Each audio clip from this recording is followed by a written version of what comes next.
All right, we will go on the record. This is a deposition of former President William Jefferson Clinton conducted by the House Committee on Oversight and Government Reform under the authority granted to it pursuant to House Rule 10. Accordingly, House Rule 10 grants the committee broad jurisdiction for the committee to conduct investigations of any matter at any time. On July 23, 2025, the Subcommittee on Federal Law Enforcement of the Committee on Oversight and Government Reform voted by voice to approve a motion directing the chairman to authorize and issue a subpoena to you for a deposition. On August 5th, 2025, Chairman Comer issued a subpoena for President Clinton to appear today for a deposition in furtherance of the committee's investigation into the actions and investigations of Mr. Jeffrey Epstein and Ms. Ghislaine Maxwell. I will now enter the original subpoena and corresponding cover letter from August 5th, 2025, as well as the additional subpoena from December 15th, 2025, determining a new date as Exhibit 1. I will enter as Exhibit 2 the correspondence between Chairman Comer and counsel for President Clinton and Secretary Clinton. This correspondence includes the following letters. October 6, 2025, letter from David E. Kendall to Chairman Comer and Ranking Member Garcia. October 22nd, 2025, letter from Chairman Comer to David E. Kendall. November 3rd, 2025, letter from David E. Kendall to Chairman Comer and Ranking Member Garcia. November 21st, 2025, letter from Chairman Comer to David E. Kendall. December 10th, 2025, letter from David E. Kendall to Chairman Comer and Ranking Member Garcia. December 15th, 2025, letter from Chairman Comer to David E. Kendall. January 3rd, 2026, letter from David E. Kendall to Chairman Comer and Ranking Member Garcia. January 8th, 2026, letter from Chairman Comer to David E. Kendall. January 12th, 2026, letter from Ashley Cowan and David E. Kendall to Chairman Comer. January 13th, 2026, letter from William J. Clinton and Secretary 8 Hillary R. Clinton to Chairman Comer encompassing attached declarations under the penalty of perjury of both President Clinton and Secretary Clinton. January 20th, 2026, letter from Ashley Cowan and David E. Kendall to Chairman Comer. January 31st, 2026, letter from Ashley Cowan and Catherine M. Turner to Chairman Comer, and February 2nd, 2026, letter from Chairman Comer to Ashley Cowan and Catherine M. Turner. The committee originally noticed the deposition for President Clinton on December 12th, 2025. I will mark that notice as Exhibit 3. I will mark as Exhibit 4 the notice dated December 16th, 2025, for a deposition of President Clinton to occur on January 13th, 2026. President Clinton did not appear for his deposition on January 13th, 2026. I will enter as Exhibit 5 the transcript for the deposition that President Clinton failed to appear for. The committee noticed a committee business meeting on January 14th, 2026 to consider the contempt report for President William J. Clinton held on January 21st, 2026. I will mark that notice as Exhibit 6. I will mark as Exhibit 7 the contempt report for President William J. Clinton voted favorably out of the Committee on Oversight and Government Reform on January 21st, 2026. I will mark as Exhibit 8 the final roll call vote sheet on favorably reporting the contempt report of President William J. Clinton out of the Committee on Oversight and Government Reform on January 21st, 2026. The committee noticed today's deposition on February 19th, 2026. I will enter the notice for this deposition as Exhibit 9. I will enter as Exhibit 10 an email thread between Committee on Oversight and Government Reform staff and counsel for President Clinton and Secretary Clinton. The email thread confirms the date, time, and location, among other terms, of today's deposition. Additionally, this email thread clearly states the agreed upon terms, including but not limited to video recording, no predetermined time limit, and scope. The agreed upon scope from the email marked as Exhibit 10 is as follows.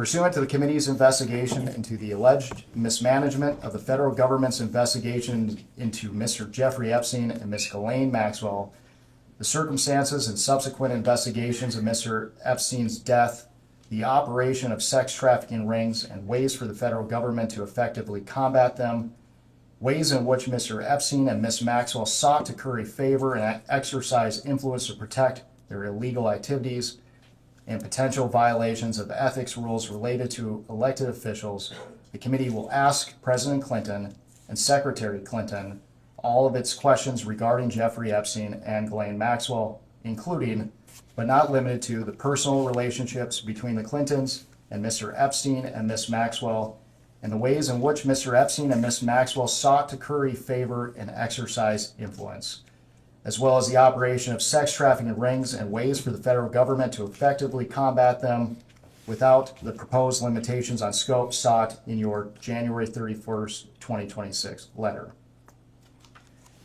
Can the witness please state his name for the record?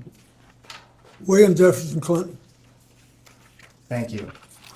My name is Jack Emmer, and I am the Chief Counsel of Investigations for Chairman Comer. Under the Committee on Oversight and Government Reform's rules, you are allowed to have counsel present to advise you during this deposition. Do you have counsel representing you in a personal capacity present with you today? I do. Will counsel please identify themselves for the record? David Kendall, Williams & Connolly, LLP. Catherine Turner, Williams & Connolly, LLP. Cheryl Mills, counsel to the president. Thank you. Starting with the majority, can members of Congress in attendance please identify themselves for the record? Billy. Go ahead, sir. Members Congress. Yes, James Comer, Chairman of the Committee from Kentucky. Congresswoman Nancy Mace, South Carolina. Eric Burleson from Missouri. Congressman John McGuire, Virginia 5. Congresswoman Anna Paulina Luna from Florida's 13th District. William Timmons, South Carolina. Glenn Grothman, Wisconsin. Ranking Member Garcia, California. Congresswoman Melanie Stansbury, New Mexico. Congressman Suhas Subramaniam, Virginia's 11th. Congresswoman Emily Randall, Washington State. Congresswoman Yasmin Ansari, Arizona's 3rd. Congressman Maxwell Frost, Florida's 10th. Congressman Wesley Bell, Missouri's 1st District, St. Louis. James Walkinshaw, Virginia's 11th District. Ro Khanna, California 17th. Lauren Boebert, Colorado's 4th District. Thank you. For the record, starting with the majority staff, can the additional staff members please introduce themselves with their name, title, and affiliation? Billy Grant, Deputy Chief Counsel for Investigations for Chairman Comer. Peter Spector, Deputy Director of Oversight for Chairman Comer. Daniel Ashworth, General Counsel for Chairman Comer. Ryan Giacchetti, Chief Counsel for Chairman Comer. Will Harness, Professional Staff Member for Chairman Comer. Hannah Cathy, Professional Staff Member for Chairman Comer. Melvin Soto, Digital Director for Chairman Comer. Olson Tolan, Counsel for Chairman Comer. Emily Feyerabend, Counsel for Chairman Comer. Mark Moran, Staff Director for Chairman Comer. Austin Hacker, Communications Director, Chairman Comer. Ashley Ginger, Deputy Staff Director for Chairman Comer.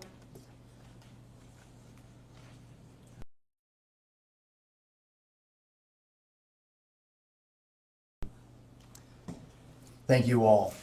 President Clinton, before we begin, I would like to go over the ground rules for this deposition. The questioning will proceed in rounds. The majority will ask questions for an hour, and then the minority will have an opportunity to ask questions for an hour if they choose. To the extent members have questions for the witness, they will be propounded during their sides' respective rounds. The clock will stop if you need to confer with counsel. Your counsel is speaking, and when members or staff are speaking during the opposing side's rounds of questions. We will alternate back and forth until there are no more questions. Do you understand? Yes.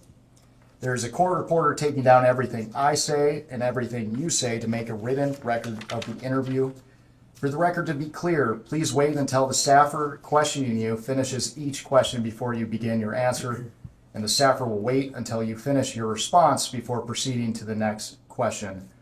Further, to ensure the court reporter can properly record this deposition, please speak clearly, concisely, and slowly. Also, the court reporter cannot record nonverbal answers such as nodding or shaking your head. so it is important that you answer each question with an audible verbal answer. Do you understand? I do. Exhibits may be entered into the record. Majority exhibits will be identified numerically. Minority exhibits will be identified alphabetically. Do you understand? Yes. We want you to answer our questions in the most complete and truthful manner possible, so we will take our time. If you have any questions or do not fully understand the question, please let us know. We will attempt to clarify, add context to, or rephrase our questions. If we ask about specific conversations or events in the past and you are unable to recall the exact words or details, you should testify to the substance of those conversations or events to the best of your recollection. If you recall only a part of a conversation or event, you should give us your best recollection of those events or parts of conversations that you do recall. Do you understand? Yes. You are required by law to answer questions from Congress truthfully. This also applies to questions posed by congressional staff in this deposition. Do you understand? Yes. If at any time you knowingly make false statements, you could be subject to criminal prosecution, including but not limited to perjury. Do you understand? Yes. This includes both knowingly providing false testimony, but also stating that you do not recall or remember something when in fact you do. Do you understand? Yes. Furthermore, you cannot tell half-truths or exclude information necessary to make statements accurate. You are required to provide all information that would make your response truthful. A deliberate failure to disclose information can constitute a false statement. Do you understand? I do. Is there any reason you are unable to provide truthful testimony in today's interview? I don't believe so. Please note that if you wish to assert a privilege over any statement today, that assertion must comply with the rules of the Committee on Oversight and Government Reform. Pursuant to that, Committee Rule 16C1 states, for the chair to consider assertions of privilege over testimony or statements, witnesses or entities must clearly state the specific privilege being asserted and the reason for the assertion on or before the scheduled date of testimony or appearance. For the purposes of this deposition, objections must be stated concisely and in a non-argumentative or non-suggestive manner. If the witness refuses to answer a question to preserve a privilege, the committee may seek a ruling from the chair. If the chair overrules any such objection, the witness shall be ordered to answer. If the witness continues to refuse to answer a question despite being ordered to do so, the witness may be subject to sanction. Do you understand? Yes. Ordinarily, we take a 5-minute break at the end of each hour of questioning, but if you need a longer break or a break before that, please let us know and we will be happy to accommodate. However, to the extent that there is a pending question, we would ask that you finish answering the question before we take a break. Do you understand? Yes. Finally, I will note for everyone here today that the contents of what we discuss in the deposition today is confidential under the House Deposition Regulation. Under the rules, the chairman and ranking member shall consult before any release of testimony or transcripts, including portions thereof. This means it is a violation of House and committee rules to disclose the contents of the deposition prior to its official release. For this reason, the marked exhibits that we will use today will remain with the court reporter so that they can go into the official transcript, and any copies of those exhibits will be kept at the table or returned to us when we wrap up. Can the reporter please swear in the witness? Raise your right hand, please. Do you solemnly declare and affirm, under the penalty of perjury, that the testimony you're about to give will be the truth, the whole truth, and nothing but the truth? I do. Do you have any questions before we begin? No. I have a comment before we begin, please. Mr. Chairman, I want to start out by saying, as you know, yesterday there was a photo released, and I appreciate you assuring and admonishing the committee and all of us of our obligations. Obviously, we want to ensure that that doesn't happen again. We've obviously experienced a number of deep fakes that have now been circulating on the web, not because of anything that the committee did, but because of the release of this particular photograph. And for that reason, I would ask two things. One, a reminder to all that the obligation to maintain what is occurring in this room occurs. And two, a release of the video of the Secretary's testimony as soon as possible, ideally today, which was in 24 hours, and the same for the President, so that there are not deep fakes that are representing what is happening here when they actually have not. Yeah, and let me say, yesterday, that was an unfortunate situation. We had probably two things that shouldn't have happened. The release of the photo, as well as a Democrat member communicating with the New York Times. So I will again remind everyone to refrain from sending pictures or texting with media outlets outside. Melvin is our videographer, and we're getting he's doing this today as well as producing the video, so we'll get them out hopefully as soon as possible, hopefully within the next 24 hours. Thank you very much, Mr. Chairman. I appreciate that. Nothing more. Mr. President, do you wish to provide an opening statement? I do. It's brief. First of all, good morning and welcome to all of you to our hometown. I appreciate you coming here. I'm here today basically for two reasons. First of all, I love my country and the Constitution, and I believe America was built on the idea that no one is above the law, especially presidents, and that we should all live by the same set of rules shaped by the Constitution. Democracy requires every person to play their part, and I hope that by being here today, we can bring ourselves a little further away from the brink and back to being a country where we can disagree civilly and search for the truth and justice, and that outweighs the partisan urge for spectacle and point scoring. I will do my part, and I hope you'll do yours. The second reason I'm here is that the girls and women whose lives Jeffrey Epstein destroyed deserve not just justice, but healing. They've been waiting too long for both. Through my brief acquaintance with Jeffrey Epstein, though it ended years before his crimes came to light, and though I never witnessed during our limited interactions any indication of what was going on, I'm here to offer what little I know so I can do my part to prevent something like this from happening again. I have to just say one personal thing. Since Hillary came in yesterday, she had nothing to do with Jeffrey Epstein. Nothing. There's a picture of us both shaking hands with him in a photo line in 1993 at a fundraiser for the White House Historical Association. I don't know how it is under President Trump, but when I was there, it was about the most non-political operation you can imagine. There were people who loved the White House, who were interested in it, would give a little money every year to do things that needed doing around the house. And nothing nearly as extravagant as the ballroom or any of that, just things that had to be done. And neither she nor I remembered shaking his hand all those years ago. So I don't think that was right. On the other hand, I do think you should be talking to me. I think you should have called me. I did take those plane trips with him, and you have a right to ask those questions. So I'm glad to be here, and I understand what the oath is. I have to be honest with you. You know, I'll be 80 years old if I live to my next birthday. I don't remember everything that happened 24 years ago, but I do remember some things, and I will tell you what I remember as best I can.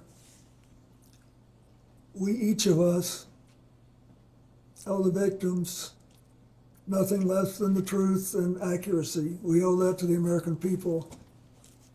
And I actually hope that you will be able to come up with some suggestions that will reduce human trafficking and especially focus on underage girls. I hope you'll be able to do that. I know that Hillary talked a little yesterday about what the State Department does and what she pushed on human trafficking and girls. When she was Secretary of State, we had to deal with it. And in my foundation, I saw it in Nigeria when Boko Haram was rampaging through the north of Nigeria. And we were working there trying to stop deaths from diarrhea for young children. And it was interesting. These guys were cold and calculated. They said, oh, you don't have to leave because the kids you're helping are younger than the ones we want. They have to be about 9 before they're worth anything to us. So this is really important. And I will do what I can to make whatever contribution I can. Thank you.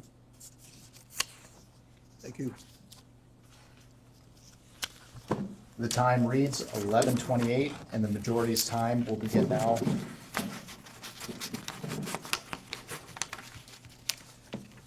Mr. President, thank you for agreeing to testify today and for your years of service to our country. I want to start from the beginning. When did you first meet Jeffrey Epstein?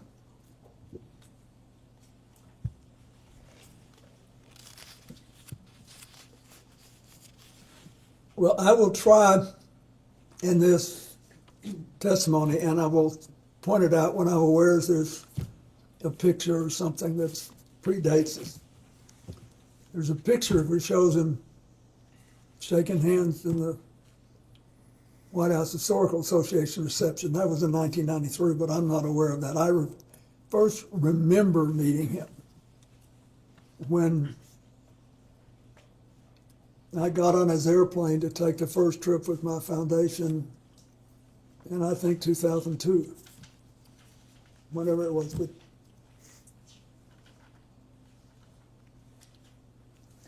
And to be clear, do you have any reason to believe that you may have met Mr. Epstein prior to becoming president of the United States?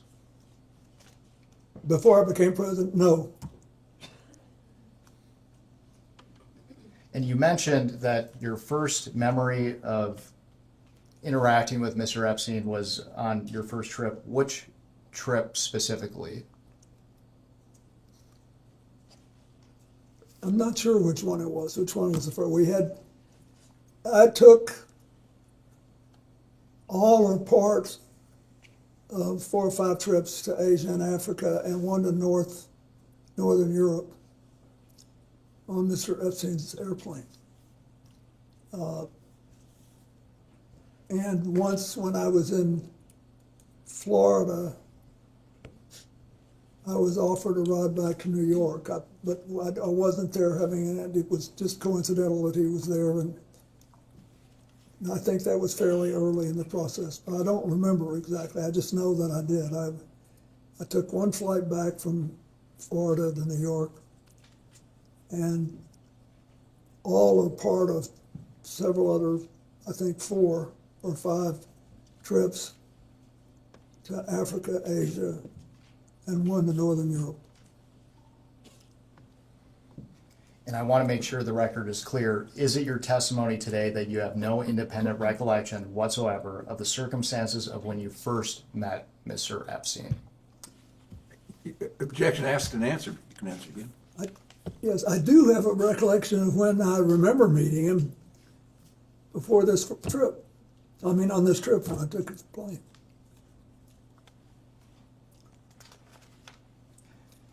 Mr. President, we're going to discuss more specifics later, but for the record, can you briefly describe the nature and extent of your relationship with Mr. Epstein? Well, sometime after I left the White House, either in late 2001 or early-ish in 2002, I received a call from Larry Summers, who had been on my economic team and was later Secretary of Treasury. and was then president of Harvard. And he said that he was calling because a man named Jeffrey Epstein, who had made a substantial commitment of several $1 million, I think it was 10, but whatever it was, I don't, to brain research. And that he was a information hungry person, and he wanted to spend some time talking to me about economics and politics. And he said, he's got this massive airplane, and he said he would take you, your staff, your Secret Service detail, and anybody else you wanted to bring on the trips that he knew I was planning to set up a global network to provide life-saving AIDS medicine to as many people as possible, as quickly as possible. And I should back up and say, when I left office, we had done all the preliminary work to set up the global fund on AIDS, TB, and malaria, but it was not yet funded. And there were other instruments and institutions who were later founded, including President Bush's PEPFAR program. It had not yet been funded. There were only 200,000 people in the entire developing world who had AIDS medicine, most of them in Brazil, which had a big drug operation on its own, and in Thailand, which also had its own drug population. In Africa, there were like 30,000 people or something, just next to no people. And they were dying like flies. And I thought we had found a way to drastically drive the price down. And that if we could drive the price down, we could, and empower people to administer the medicine right, we could save a lot of lives. And I was obsessed with it.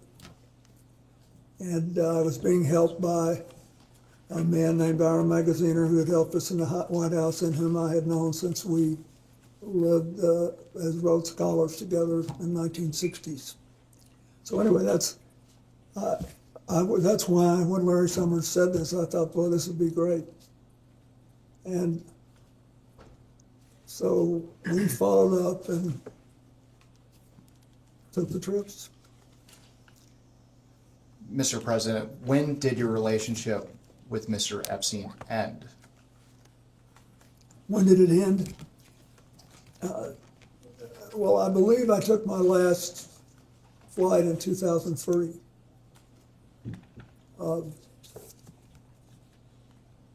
Now, later I became aware of some involvement he had in the first Clinton Global Initiative, but it was much later. Why did your relationship with Mr. Epstein end? Well, after a year or two, we really picked up a head of steam with this AIDS program, and a lot of other people whom I knew better and who really cared about the work came forward and offered to help us provide transportation. And I thought Mr. Epstein was an interesting man, but I didn't think he was really interested in what I was doing. That is, he asked all these questions. He did ask about economics and politics, as he said he would. And he never asked me anything untoward. It's just that I thought I had done what I promised to do, and he had done what he promised to do. And I thought I'd always, over the years, with these donors, tried not to overstay my welcome. I thought that we'd done enough, and then it's time to start working with other people.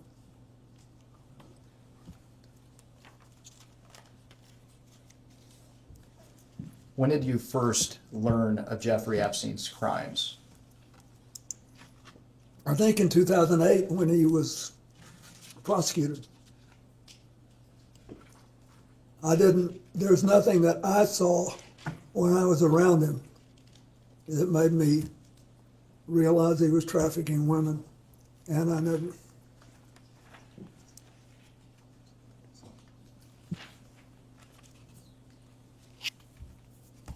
Let's talk about Ghislaine Maxwell. When did you first meet Ghislaine Maxwell? I believe I first met her with him when she was working with him.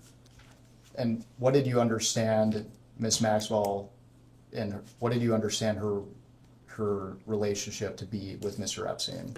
I thought she was sort of his chief of staff or administrator. And you said that you first met Miss Maxwell with Mr. Epstein. Is that after you were president? Yeah, I don't believe I met her when I was president. I could have. I met a lot of people, I don't remember, but I definitely remember meeting her on that first flight. Can you briefly, for the record, describe the nature and extent of your relationship with Miss Maxwell? Yes, it was. It lasted longer and was more extensive than my relationship with Mr. Epstein, because Ghislaine Maxwell started going with a man named Ted Waite, who had made a lot of money making the first sort of self-designed computers. And he was a big supporter of mine and the foundation before he started seeing Ghislaine. We've been friends, and he was interested particularly in reducing pollution in the oceans. And so when she started going with him, I would see her from time to time. And when did your relationship with Miss Maxwell end? I don't think I've seen her in a decade. I don't know. It's been a long time. I don't know exactly when. Why did your relationship with Miss Maxwell end? Well, first she moved to Boston, I think. She had a relationship with a man there, and I think they may have married. And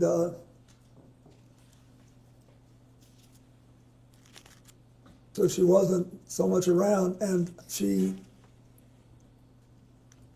then when it became,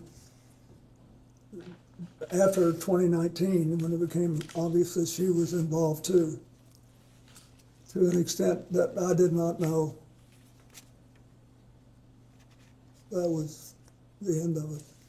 And I want to make sure the record is clear. You mentioned that your relationship with Miss Maxwell was more extensive than that of Mr. Epstein. Well, it lasted longer, yeah. Okay. When do you have any recollection of what year it would have ended? No, but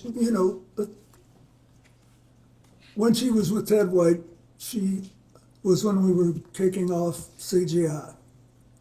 She was very interested in that, and she participated. But I don't remember, I don't know, it's been 10, 12 years since I saw her. I don't remember when the last time was. Thank you.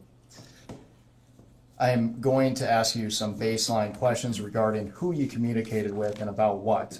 If you don't recall specifics but do recall you communicated with them, you should answer yes, but say you do not recall specifics. Okay. Counsel, can I just ask, if you're going down a list, your question is, did he communicate with the person, yes or no? And then you'll come back if he says yes to ask further. Yes. Thank you. And I will finish the prompt here too. So the question, Mr. President, have you ever communicated with any of the following people regarding Mr. Jeffrey Epstein or Miss Ghislaine Maxwell? And for now, you can say yes or no, and we will come back to discuss each one. And this is to the best of his recollection, yeah? Correct. Mhm. Okay, thanks. Okay, First, Richard Kahn. Richard who? Kahn, T-O-D-D? K-A-H-N. I don't know who that is. Darren Indike. Indike? Correct. I don't know who that is. Sarah Kellen. I don't know who that is. Uma Abedin. Yes. Wait a minute, excuse me, Mr. President, the question is, as I understand it, name the people you communicated to about Epstein and Maxwell. Oh, obviously I know Huma very well. I don't remember any specific conversations we ever had about Epstein and Maxwell. Noam Chomsky. No. Mr. Chomsky wasn't a big fan of mine. He thought I was too conservative. Leslie Groff. Leslie who? Groff. I'm sorry, I don't know who that is. Nadia Marcinkova. I don't know who that is. Jean-Luc Brunel. I don't know who that is, I don't believe. Alan Dershowitz. I know him. And I'm not aware that we ever talked about Epstein or Ghislaine Maxwell. I don't believe we did.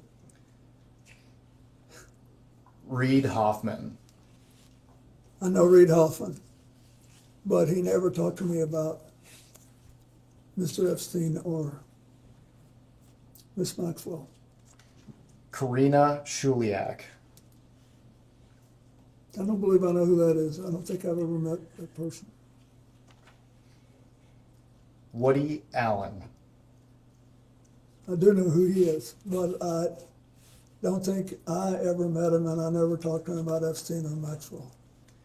Sandy Berger. Sandy Berger was my national security advisor, and we were very close personally, but he's been dead for several years. And I don't think I ever talked to him about either one of those people. Jess Staley. Jess Staley? Correct. No. Paul Morris. I don't believe I know him.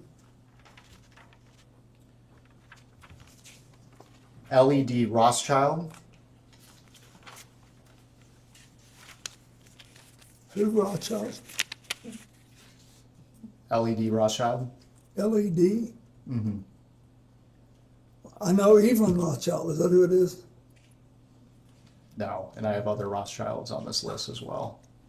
I'm not sure who L.E.D. Rothschild is. I've met a bunch of them when I spoke at the funeral for Evelyn Rothschild. And I had met some of the others, one couple in France once 20 years ago, but I don't remember him. Okay.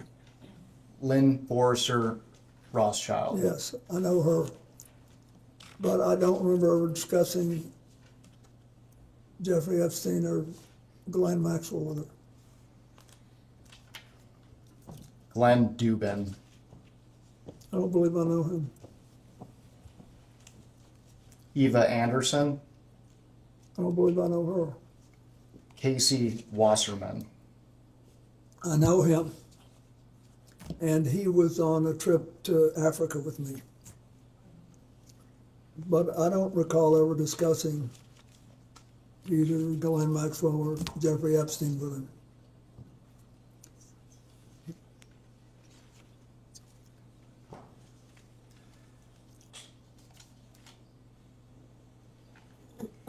Ira Magaziner. Yes, I think I mentioned him earlier.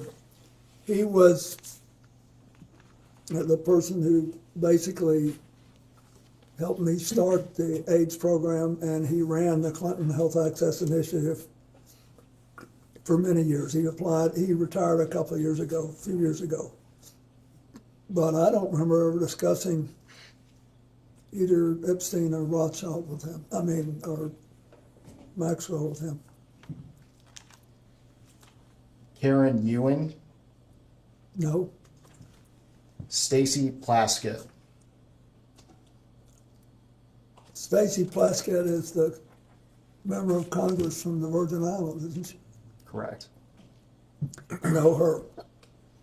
But I don't recall ever discussing Epstein or Maxwell.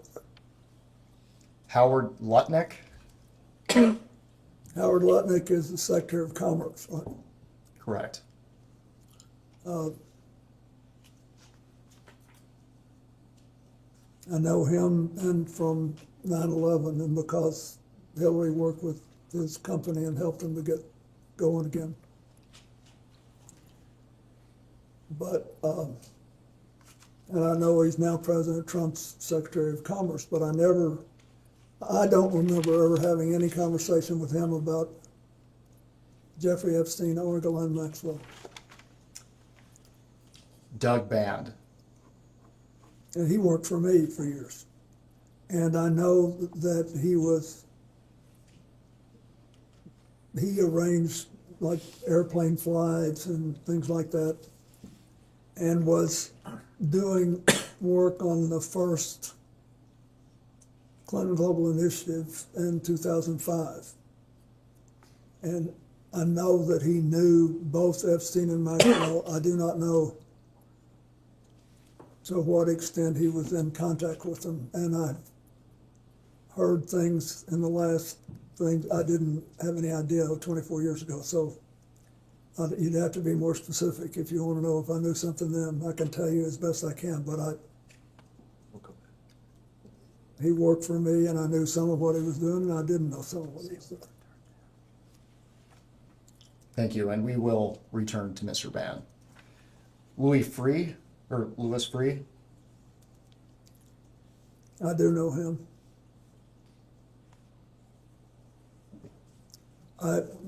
To the best of my knowledge, I didn't have any conversations with him about anything practically, but I certainly didn't talk to him about this. Robert Rubin, Bob Rubin was Larry Summers' predecessor as Treasury Secretary and the first director of the National Economic Council. But I don't even know if he knew Jeffrey Epstein or Ghislaine Maxwell. I had no conversation with him about it. and for now, Mr. President, you can answer yes or no. Okay. And the yes or no is intended to convey whether or not you had a conversation about Ghislaine Maxwell or Jeffrey Epstein. Correct. So the answer to Rubin is no. Larry Summers, Yes. Pete Rathgeb, Read who? Rathgeb, Rathko. R-A-T-H-K-O? Rathgeb. Oh, Rathko. I don't recall that name. John Podesta, I don't believe I ever had a talk with John about it. I did stay in touch with John Podesta after I left the White House. And I consider him a friend, but I don't believe we ever discussed Epstein or Maxwell. Andrew Friendly,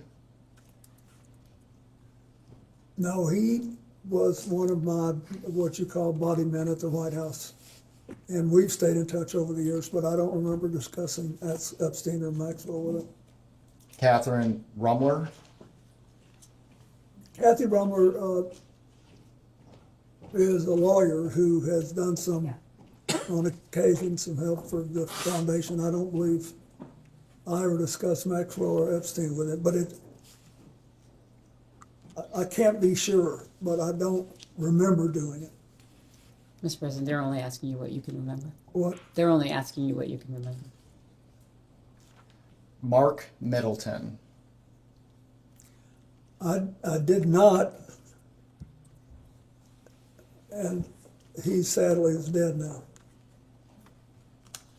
Bill Richardson. No, he's dead too now, sadly, but I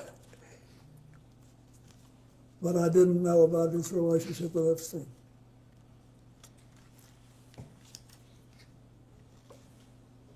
George Mitchell.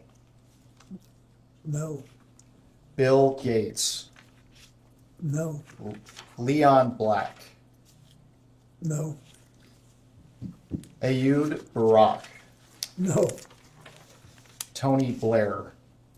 no, Andrew Mountbatten Windsor. I knew that he knew, at some point I knew that he knew Ghislaine Maxwell.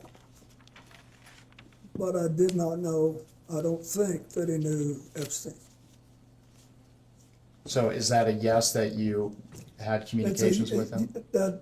No, we never had any, Is your question communications about Epstein and Maxwell? Correct. Just generally as a conversation, like you're together? Can you just Yes. elaborate more so he can better answer your question? Mr. President, did you ever have any communications with Prince Andrew related to Mr. Epstein or Miss Maxwell? the direct answer to your question is no, but I don't want to mislead you. I know that because of my friendship with Evelyn and Lynn Rothschild, and because the former prince was around them, and they knew Ghislaine Maxwell from Britain and through her father, her late father. There may have been some conversation there. I don't remember it, but I don't want to mislead you. I knew something that. Thank you. Your question, because it's so broad, means that any social engagement that you that's- might have would be captured. Yeah, So I I think didn't- what he's trying to I don't distinguish want- between is what you're trying to learn and just social engagement. Yes. If I had a social engagement with Andrew, Related to Mr. Epstein? not or related Miss to him, Maxwell? no, Thank you. Peter Mandelson. no, Mohammed bin Salman. no, Larry Page. no, Sergey Brin. no. So let's talk about Larry Summers. You mentioned that you had communications with him related to Maxwell and Epstein. What were the nature of those? For the record, he said with Epstein, just to Just clarify. Epstein. Just Epstein. Thank you. You mentioned that you had communications with Larry Summers related to Mr. Epstein. Can you describe the nature of those communications? Yes, as I said before, he called me on the phone. He knew what I was trying to do with this AIDS work and how important it was to me. And he said he had just talked to Jeffrey Epstein, who he's described as a successful investment advisor who made a lot of money and had made a large commitment to Harvard to brain research. And he said he wants to talk to you about politics and economics, and he says if you will take an hour on the longer legs of these trips he knows you're going to make to Africa and Asia to talk to him about it, that he will fly you on his airplane, and your staff, and your Secret Service detail, and any other people you want to take who are supporting your work.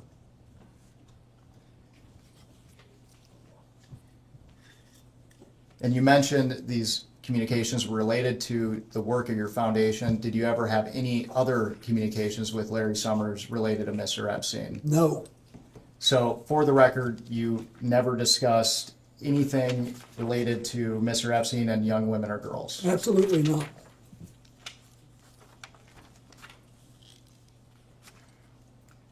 Mr. President, for the record, have you ever been contacted by any law enforcement agency concerning Jeffrey Epstein or Ghislaine Maxwell?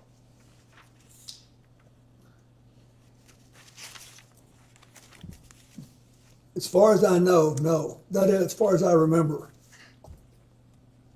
Back in 2008, I sort of thought somebody might ask me something. Because I was glad this had come out since it had happened. But I don't believe anybody ever did. You mentioned that you thought someone would want to ask you something. Can you elaborate on what that means? Just because he let me use this airplane. And to be clear, have you ever provided any information to any law enforcement agency concerning Jeffrey Epstein or Miss Ghislaine Maxwell?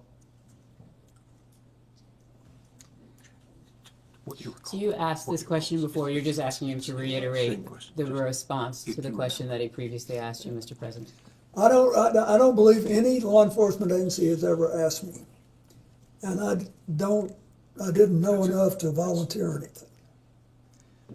Mr. President, are you aware of any efforts by anyone, including an attorney, process server, investigator, or any other person to contact you regarding any civil lawsuit, claim, or litigation involving Jeffrey Epstein or Ghislaine Maxwell?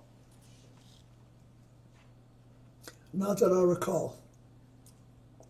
Did Jeffrey Epstein ever inform or represent to you that he was working with any intelligence service of any nation, including the United States? No.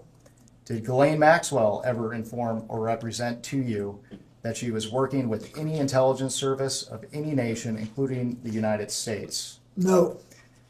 And during your relationship, did you ever suspect Epstein or Maxwell of being affiliated with any intelligence agency? I did not. Thank you.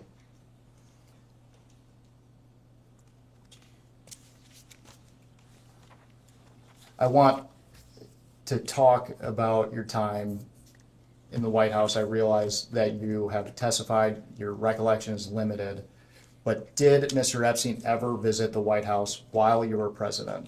Objection, asked and answered. The records reflect that he did. That's not the question. According to FOIA requests to the Clinton Library, Mr. Epstein visited the White House at least 17 times between 1993 and 1995. Do you have any reason to dispute those numbers? Nope. I don't. Do you know what the nature of Mr. Epstein's visits to the White House were? Are you asking what he knew in preparation for today? Can you clarify what you are seeking to learn? First of all, at the time, I had no idea he was coming and going.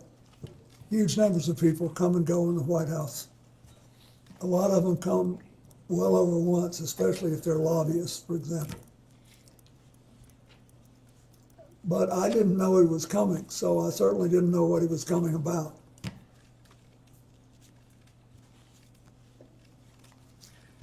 Mr. President, after you left office, did you or your staff ever conduct a review of records, documents, or other materials related to Mr. Epstein's connections to your White House? You're exempting counsel. You can respond to that, but don't say anything about what you talked to your lawyers about.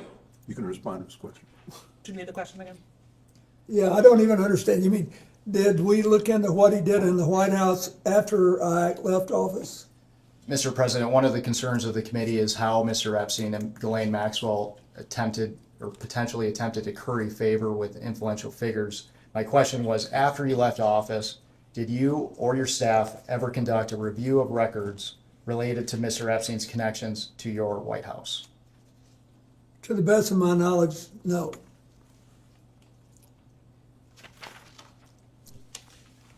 At this time, I would like to introduce what will be marked as Majority Exhibit 11. And while it's being passed out, I will note for the record, this is a New York Times article entitled The Untold Story of How Jeffrey Epstein Got Rich, published on December 16th, 2025.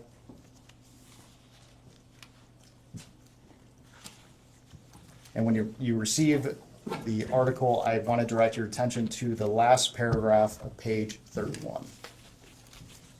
The last paragraph of which page? 31. And when you are ready, I will also read it into the record.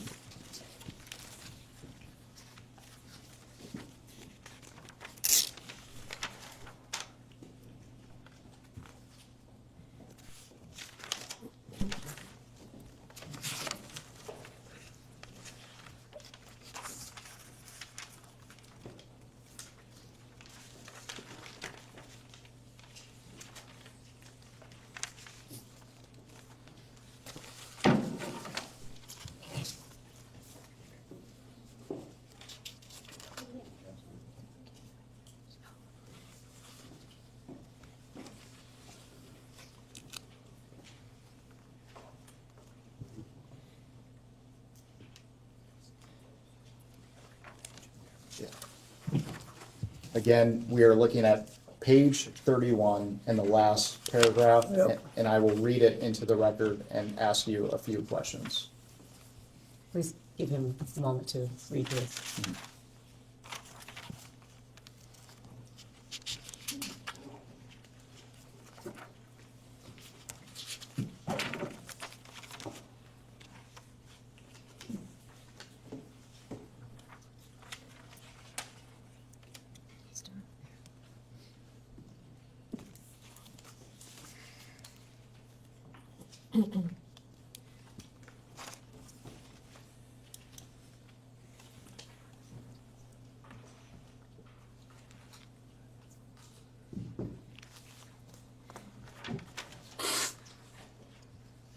I see this. This is the paragraph he wants Yeah. to ask you guys. Mr. President, the article reads, by 1995, Clinton and Epstein were sufficiently chummy that he wrote a get-well-soon note to Epstein's ailing mother. Hang in there, the president scrawled on a yellow Post-it, which Epstein saved and we reviewed. Mr. President, did you write this note? Are you asking if he recalls writing this note from 1995 on a Post-it? Correct. Okay, thanks. Just clarify. It looks like my handwriting, but I don't recall, but I will tell you this. I have written get well notes to lots of people I did not know and had never met. And you answered my next question. Did you ever meet Jeffrey Epstein's mother or any of his family members? No, I'm not sure that I was asked to do this by Jeffrey Epstein. And I want to focus specifically on the article's characterization. It says that you were chummy with Mr. Epstein in 1995. Is that accurate? Well, I'm going to object to that characterization. It's hearsay. The President may answer. No. I was surprised by that. Stop. Let's talk about your relationship with Mr. Epstein after you left the White House. Okay. How would you characterize your relationship with Mr. Epstein? Mr. Well, President, we have a question for you. During the time it was cordial. At any time, would you characterize Mr. Epstein as a friend? We were friendly, but I didn't know him well enough to say we were friends. How often did you communicate with Mr. Epstein? Usually only on the trips.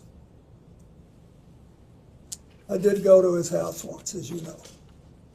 And we will discuss that further later on today. And how did you typically communicate with Mr. Epstein? Did you talk to him on the phone? Excuse me, he just said he talked to him on the trips, so that's in person. Typically, my staff communicated with with him. I think it was mostly Mr. Band, but somebody talked to him. And you mentioned that you visited one of his properties. But outside of the work on the foundation and your trips, how many times did you meet in person with Mr. Epstein? You're asking him to the best of his recollection. Outside of the trips, I believe he came to the office once in Harlem I was still housed up there then. And I think he paid a brief visit to the office. And I paid a brief visit to his house. When I once thought he was there, but now that I think about it, I don't think he was. And that was it. I mean, that's what I remember. And you mentioned you visited Mr. Epstein's house. Are you referring to his New York townhouse? Yes. And your communications with Mr. Epstein, did you ever have any communications that were not related to the foundation? I don't believe we ever talked about anything but the work we were doing. I mean, maybe small talk, I can't imagine, I don't remember the conversations. And for the record, before we move on, did you ever have any communications with Mr. Epstein that related to young women or girls? No.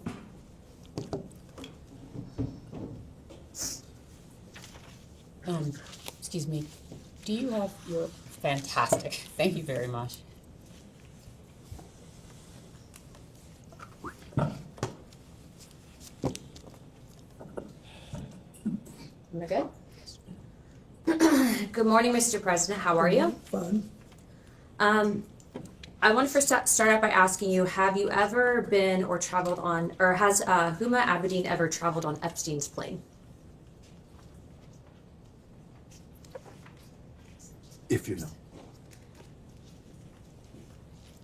I don't know. She might have taken one of the trips with us, but I don't know. Okay, so have you flown on a plane with her? Several times. Several times? When you say have you flown on a plane, any plane? The Lolita Express. What is that, when you say that? Have you flown on the Lolita Express with Jeffrey? Objection. I don't know what that is. Have you flown on Jeffrey Epstein's plane with Huma Abedin? Asked and answered. You may answer again. I don't remember, but I have phoned. She's been sort of a part of our family for a very long time. So when I went to the Middle East, which I don't think I ever took a plane ride with Jeffrey Epstein, but she would typically go when I did. So have you traveled with both of them together? Excuse me, both of whom, Congresswoman? Of course. Have you traveled with Jeffrey Epstein and Huma Abedin together? I do not know. Okay, thank you. If the staff can please pass out EFTA 0021628 and the rest of the documents I have them print regarding passports to the President and Council. This will be Exhibit 12. Thank you.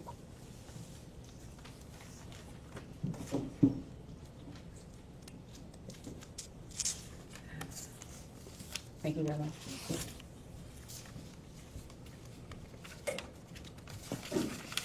So,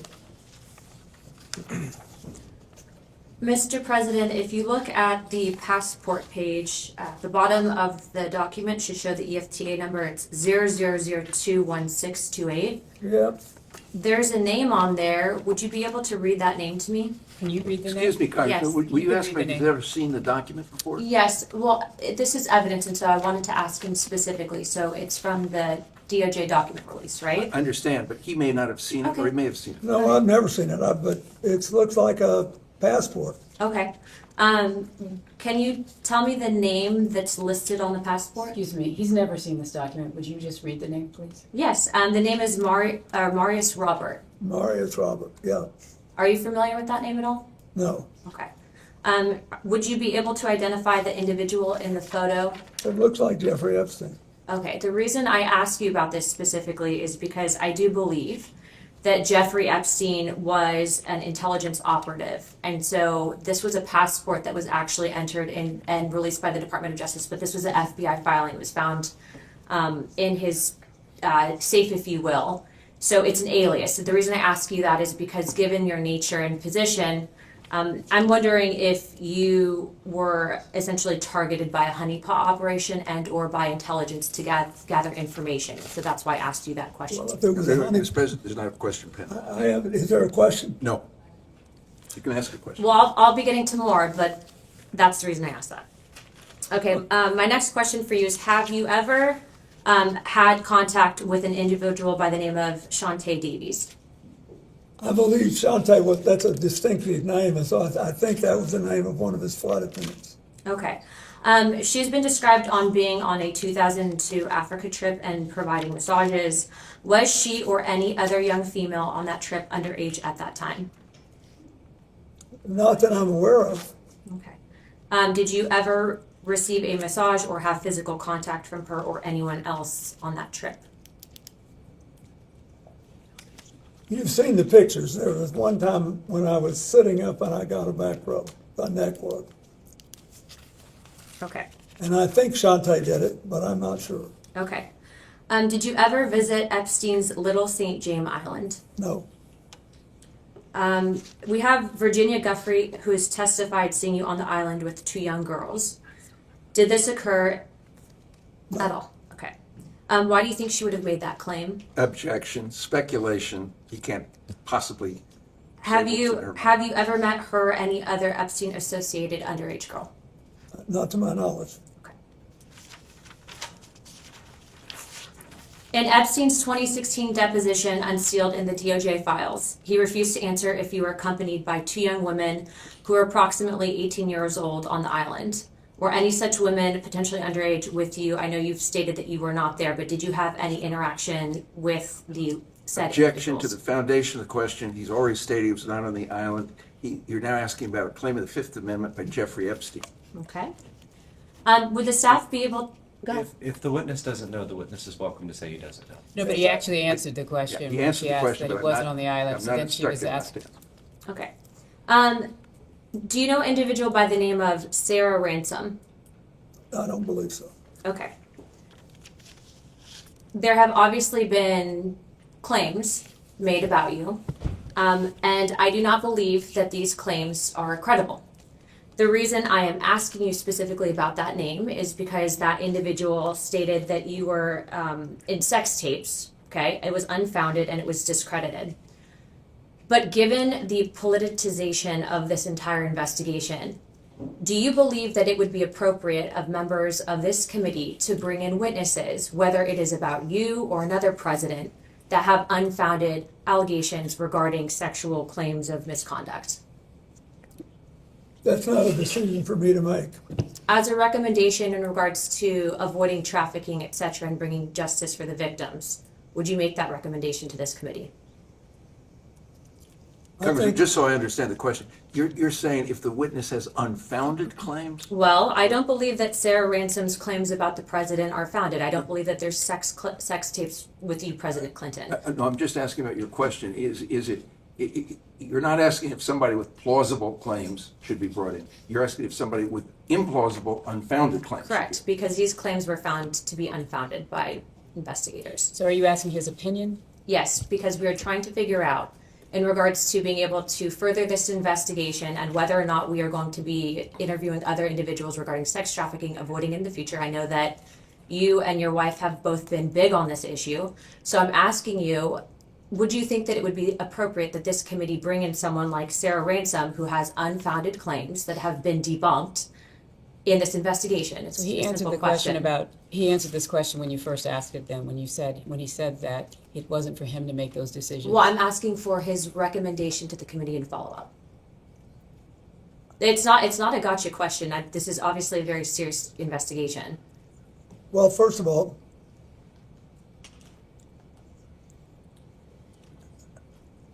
I recommend that you have on your staff a prosecutor who's had a lot of experience in this, dealing with these cases. Normally, it's not a good idea to bring in a witness that you know is lying. Okay, thank you for that. My last questions for you are you familiar with anyone by the name of Adriana Ross? I don't think so. How about Sarah Kellen? I don't think so. Okay. Would you recommend that this committee bring in individuals that were listed as trafficking minors? They were listed as co-conspirators and then given plea deals. I don't know enough about it, but I think you should do whatever you think will strengthen the ability of the United States not to have this happen again. Okay. Is it possible, and in your opinion, that you and or your wife were targeted as a means of an intelligence gathering operation Object the by form of Jeffrey the Epstein and question. Ghislaine Maxwell? Object to the form of the question. No objection to if he knows that they were targeted.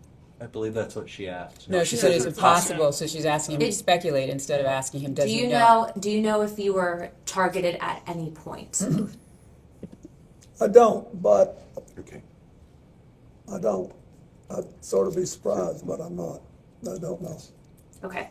All right, Chairman Comer, I think that builds my time. I just want to say thank you very much, President Clinton, for coming in. And I do understand that this has been politicized, but again, I will state on record and I will state this to the press that I don't believe that Sarah Kellen's claims against you were valid. Thank you. Yeah.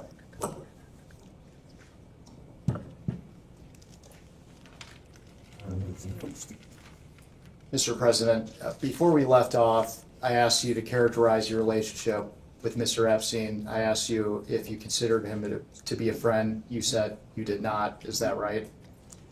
I said we were friendly and we had a cordial relations, but I didn't know him well enough because we had almost no contact beyond what I described. At this time, I'd like to introduce what will be marked as Majority Exhibit 13. And this is Bates marked House Oversight 000126. And while it's being passed out, this is a letter from a book of letters, which Yeah, it's his 50th birthday. Jeffrey Epstein's 50th birthday. Questions?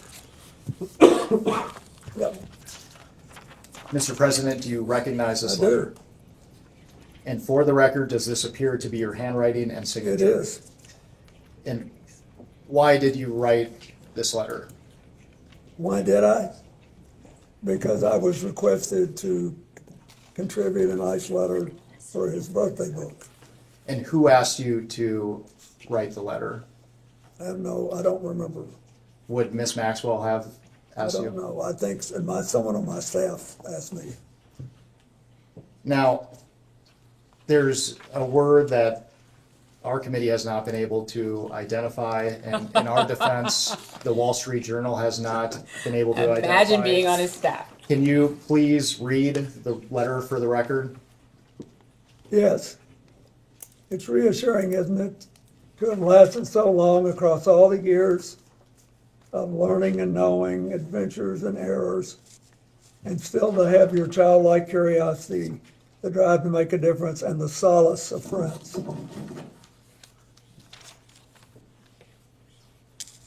Not a bad letter. And because we haven't been able to identify that word until now, what did you Which mean? word was it that you could not? Solace, you couldn't, No, errors. errors. Were What did you I mean? refer- Anybody who's lived 50 years and done anything has made mistakes as well as progress and done things. But for the record, you weren't referring to errors in judgment that Mr. Epstein had related to his inappropriate activities involving young Absolutely not. I knew nothing about that.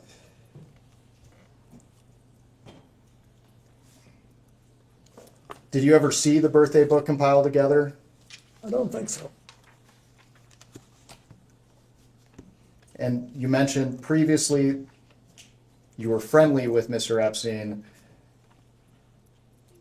Did you typically send birthday wishes to individuals that you didn't consider to be friends, though? No, I send out literally hundreds and hundreds of birthday letters every year to people that have been my friends. But if somebody's doing a special, I've sent birthday letters of congratulations to people I've met 2 or 3 times for their 70th birthday, their 80th birthday, their, 50th wedding anniversary. I do it. And I told you, I thought Epstein was interesting and curious. So I wrote a letter that I thought reflected that. Can you elaborate on what made him interesting and curious? No more than I've already said. At this time, I'd like to introduce what will be marked as Majority Exhibit 14. And while it's being handed out, this is an article published by the New York Times on August 5th, 2025, entitled "A Look Inside Epstein's Manhattan Lair." And once you receive the article, I will just direct your attention to page 10. Where is that? No, we haven't brought it yet.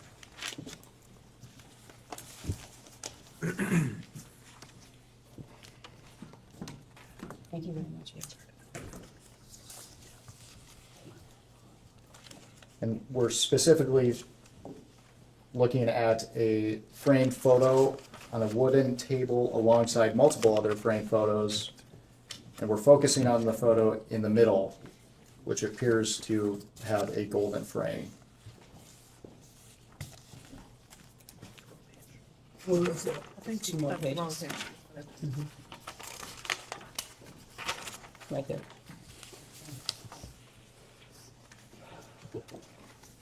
Not the page with the Pope. Yeah, okay, that's it. Page 10, is that what we're on? Page 10. Mr. President, do you recognize yourself in this photo? I do. And it appears that the man on the right of the photo is Jeffrey Epstein, is that correct? I think so. Have you seen this photograph before today? Only in this picture. And for the record, what is happening in this photo? He's smiling at me, looks like he's talking to me. This is one of the friendly interactions that you were describing earlier? Yes. And can you describe the circumstances surrounding this photo? Are you asking if he recalls the? I do not. I have no idea. I see Richard Branson in the back and Okay. other people. That's fine. But I don't remember anything about it. And you appear to be comfortable with Mr. Epstein in this photo. Would you disagree with So that characterization? You're creating a characterization. He's already responded to your question about the picture. I'm comfortable with a lot of people. I'm comfortable here. I'm not happy, but I'm comfortable.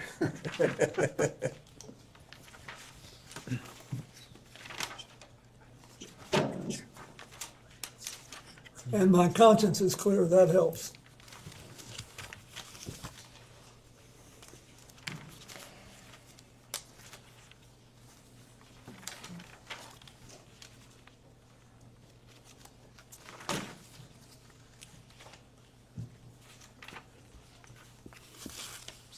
What's that?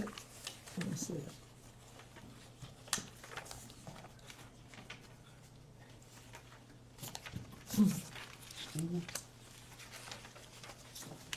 Okay.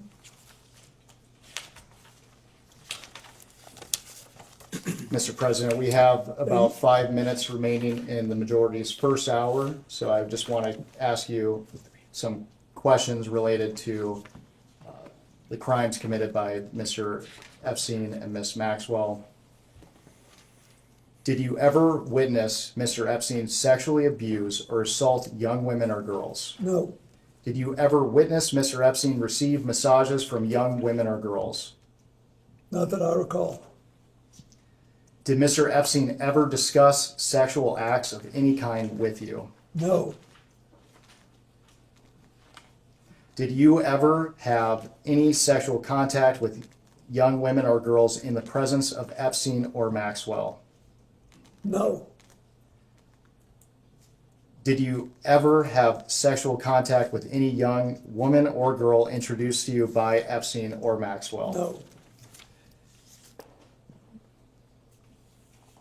Mr. President, with the benefit of hindsight, were there things you witnessed that could have suggested that Epstein was trafficking and sexually abusing young women and girls?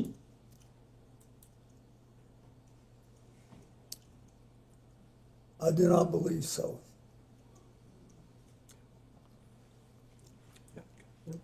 We will go off the record.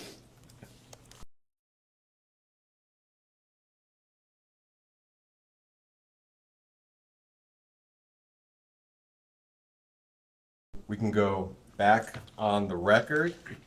Mr. President, good morning. Good morning. My name is, and I'll be doing most of the questioning for the minority today. First, I want to thank you for your long and distinguished service to this country. I also want to thank you for your time today. We appreciate it. Before we get to questions, I'd like to take a few minutes and highlight some context that we think is relevant for today's conversation. President Trump had a long-standing personal relationship with Jeffrey Epstein. That is not a secret, it is well documented, and I think the public and everyone in Congress understands that at this point.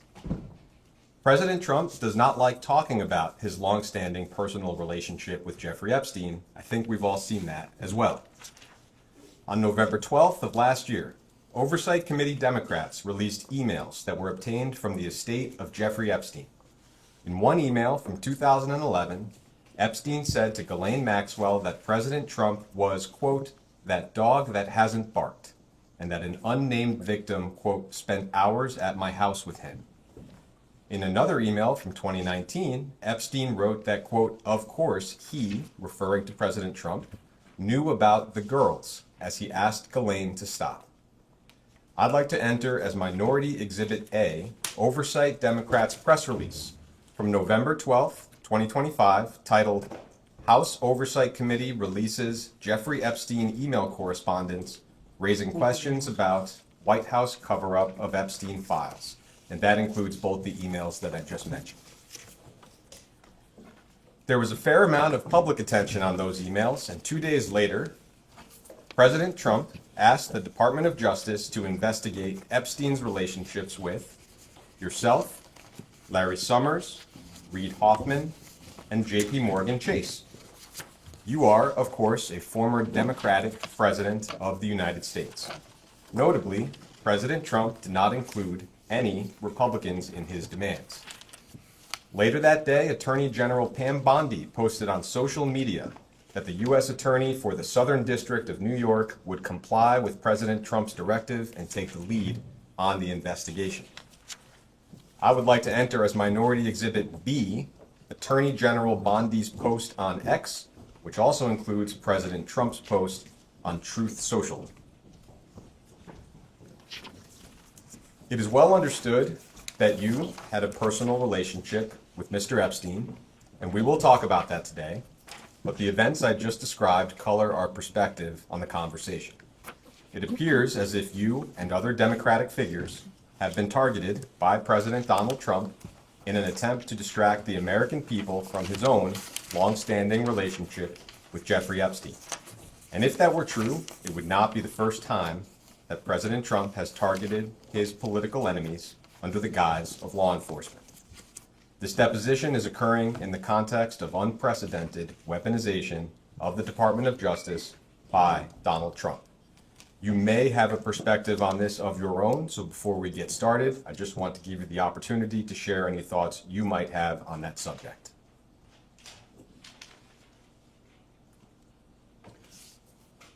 I think I'll let you ask me some questions, and then maybe at the end I'll say something. That sounds fine. Thank you. I'd like to start our conversation with a few foundational questions so we can just set the record straight from the very beginning. With respect to your relationship with Mr. Epstein, did you ever, at any point during your interactions with Jeffrey Epstein, know about the sexual abuse that he was committing against minors and young women? No. Have you ever engaged in sexual activity with a person introduced to you by Jeffrey Epstein? No. With respect to your relationship with Ms. Ghislaine Maxwell, did you ever, at any point during your interactions with Ghislaine Maxwell, know about the sexual abuse that she committed and facilitated against minors and young women? No. Have you ever engaged in sexual activity with a person introduced to you by Ghislaine Maxwell? No. Have you ever, at any point, visited Jeffrey Epstein's former estate on Little St. James Island in the U.S. Virgin Islands? No. In February of last year, Attorney General Pam Bondi said on Fox News that you traveled on Mr. Epstein's plane, quote, because it supposedly had a bed in there where Jeffrey Epstein had young girls. I will ask you, did you fly on Mr. Epstein's plane because it had a bed where Jeffrey Epstein had young girls? No. Are there any other accusations that have been made against you with respect to Mr. Epstein that you'd like to address before we get started with some chronological questions? I think you pretty well covered it. Thank you. Thank you. I will ask a series of chronological questions. I'd like to try to create one clear chronological record. Some of that might be repetitive from what you've already talked about. I will try to keep that to a minimum. All of these questions are from a long time ago. If you don't recall anything about what I'm asking, just let me know. Starting with events before and during your presidency, the earliest known link that we're aware of between yourself and Mr. Epstein is that he made a pair of campaign contributions to you in 1992. There was a $1,000 contribution to your presidential election committee in January 1992, and another $1,000 in June to the Clinton Gore General Election Compliance Fund. I imagine a lot of folks donated $1,000 to your campaign. Do you have any specific recollection or knowledge of those particular contributions? No, I think this is the first time I've ever known that. Thank you. That takes us into your time as president. You were elected in November of 1992 and inaugurated in January of 1993. Mr. Epstein visited the White House a number of times while you were in office. Our understanding is that Mr. Epstein visited the White House 17 times between 1993 and 1995. I am not going to walk you through each of those visits. I'm just going to break them into categories. I think first, with respect to the only Epstein visit where it is publicly known that you either met Mr. Epstein or had some interaction, was the White House Historical Association reception that you mentioned earlier. I know there's a photograph that you mentioned of yourself and Mr. Epstein meeting. Am I right that you have no specific recollection of meeting Mr. Epstein or Ms. Maxwell at that event? I don't. Okay. With respect to the other 16 times that Mr. Epstein came and went, and that spanned 1993 to 1995, am I right that you have no specific recollection of meeting Mr. Epstein any of those times? No, I don't think I did, and I don't know who he saw.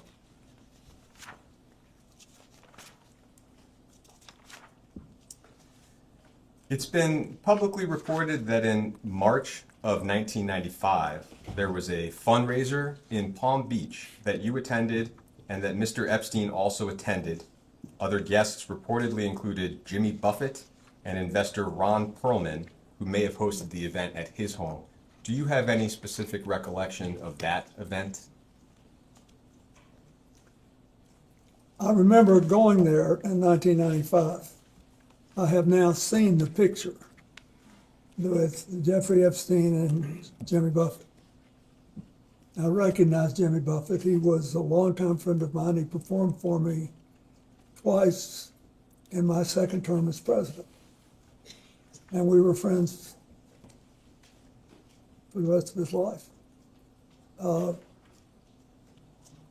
that's it. I don't know if he knew Mr. Epstein. I had no idea what that picture was.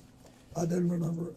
And so is it right that you have no specific recollection of meeting Mr. Epstein? No, I don't.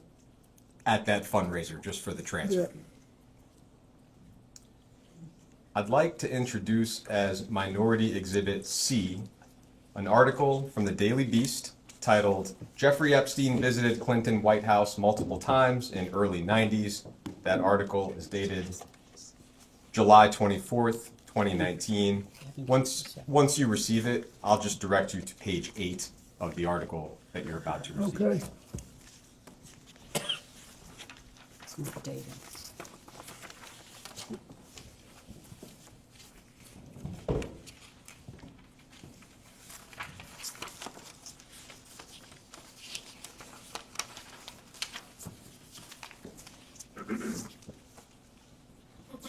I'll give you a moment to look that note over, and then I'll read the relevant portion into the record. Page 8. Yeah. Okay.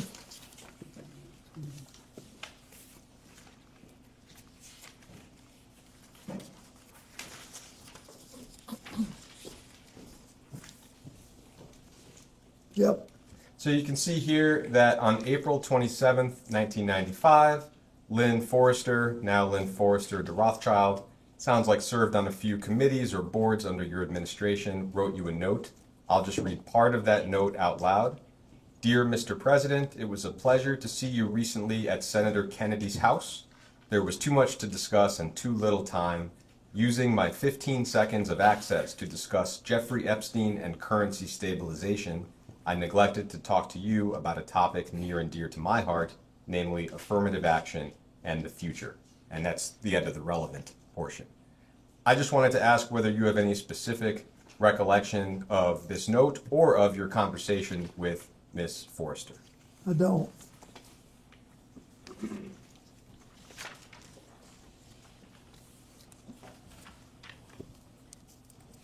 As far as you can remember, at this point in the middle of 1995, how would you have characterized your relationship with Mr. Epstein?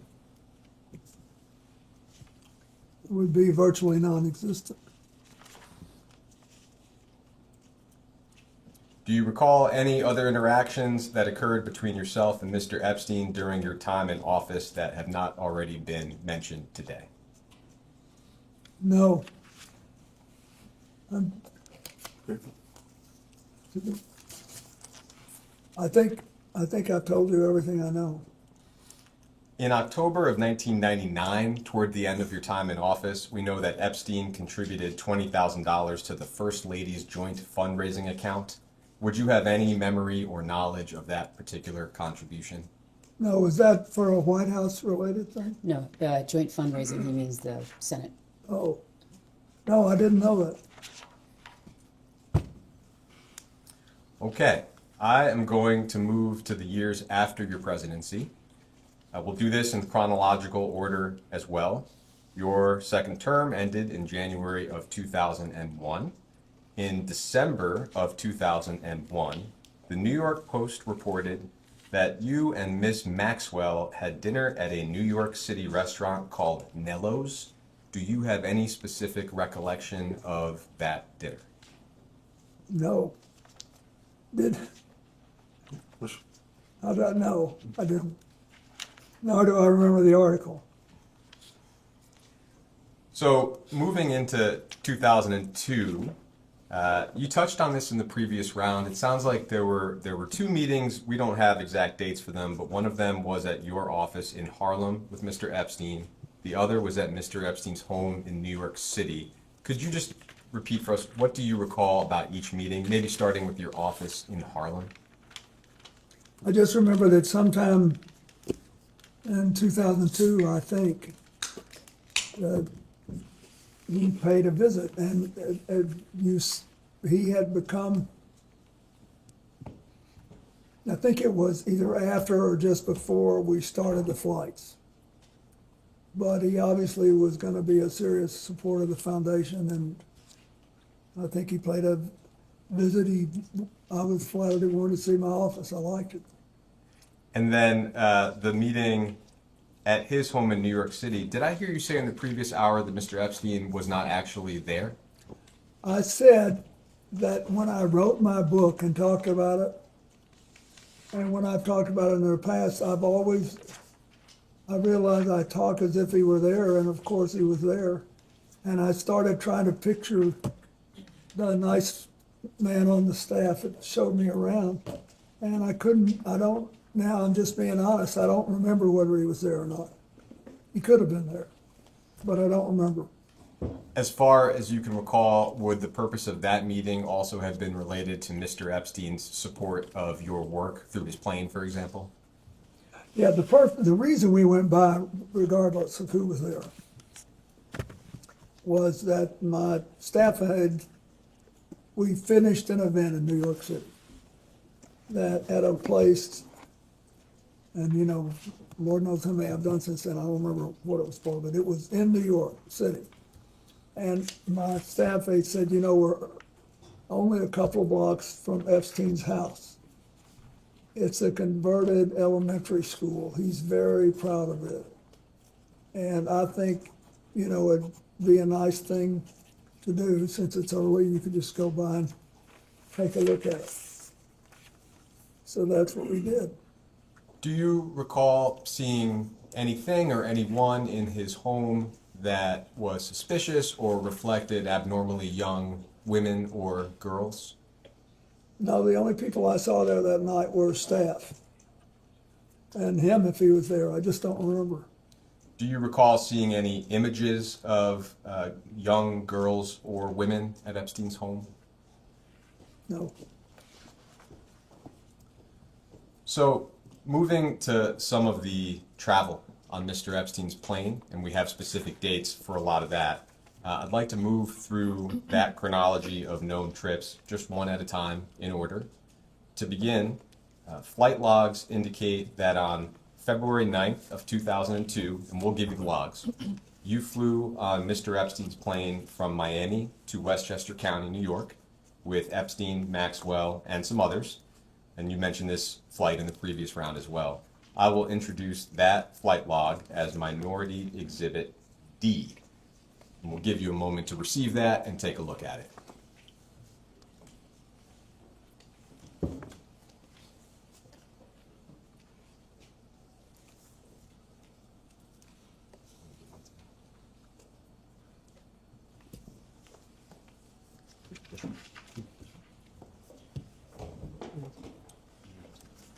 Is this one page? It is one page, exactly. Excuse me. And the flight in question, the leftmost column has the number 9 on it, and you can see your name at the beginning in one of the middle columns.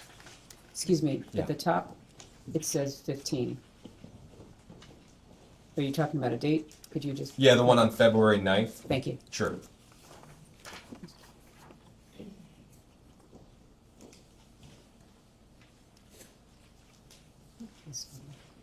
Yeah, I do see it. Great. I'll just ask some specific questions. As an initial question, and we can see it here, you had a Secret Service detail that traveled with you after you left office, presumably still does. Is that correct? Yeah, that's correct. And did that detail accompany you on all trips that you took with Mr. Epstein? Yes. For this trip from Miami to Westchester, first, just do you recall the circumstances of the trip? No, I was down there and I was coming home. I don't remember why I was down there. In terms of who was present on the flight, and we'll do this exercise with the other trips as well, are you able to make out from the initials here maybe who is who? In other words, I can see your name and I can see 4 Secret Service. And then from there we have 2 males, 1 female, I think Mr. Epstein and Ms. Maxwell, and then SK and AP. Do you have any recollection of who any of those folks may have been? No. I just don't remember. I'm sorry, I don't. And the initials, they don't mean anything to me. This isn't a record from yours. This is their record. Yeah. In February in 2002, so the same month as this flight, it was reported that you and Miss Maxwell were seated together at some type of charity gala in New York. I don't know what the charity was or where exactly the event occurred. Do you have any recollection of what I'm referring to? Could you state the date again, sir? In the same month, February 2002, and I don't have an exact date. What was the report in? Simply that you and Ms. Maxwell were seated together at a charity gala in New York. Wow. I have no recollection of it, but it could have happened. Heading into March of 2002, so the following month, we have a series of international travel, and the first of those trips indicates that on March 19th and 21st of 2002, you flew on Mr. Epstein's plane from JFK to London and back with Mr. Epstein, Ms. Maxwell, and some others. We will introduce those flight logs as Minority Exhibit E and go through the same exercise.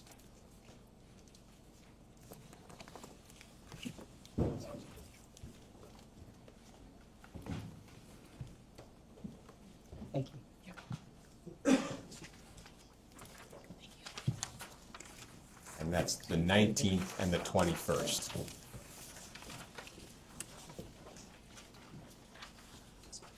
The 19th and the 21st? Yes. Down toward the bottom of the page. Oh, hold on, it's pretty.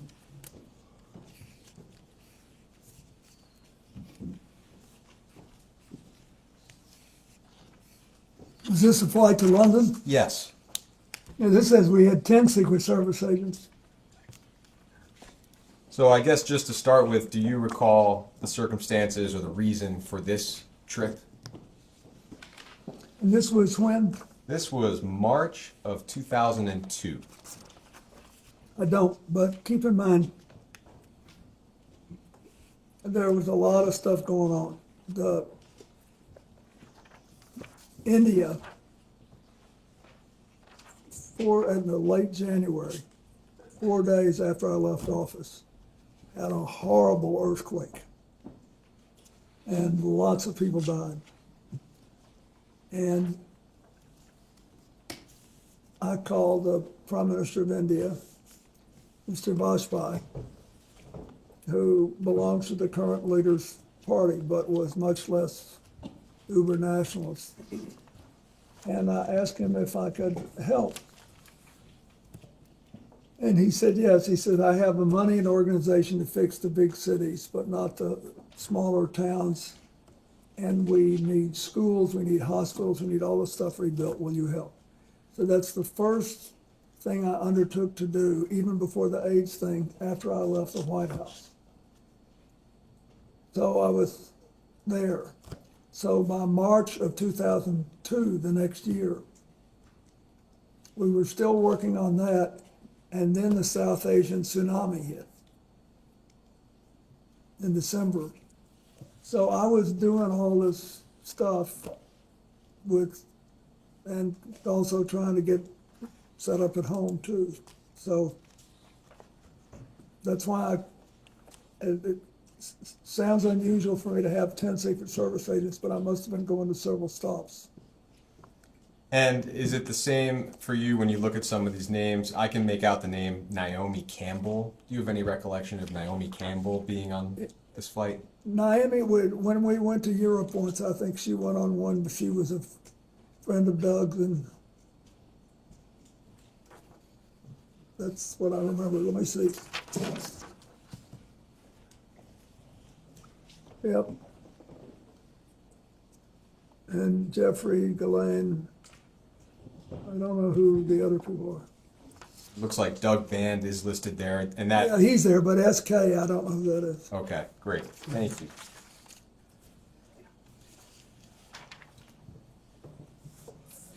Moving to May of 2002, just 2 months after the one we just looked at, flight logs show a series of flights around Asia. Got 5 flights, including Hong Kong, China, Singapore, and Thailand. I'll introduce the flight logs for that trip.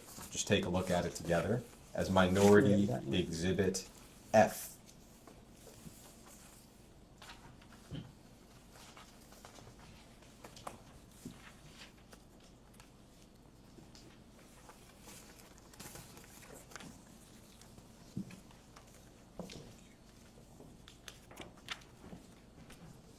You still need it, right? We do need it. Thank you.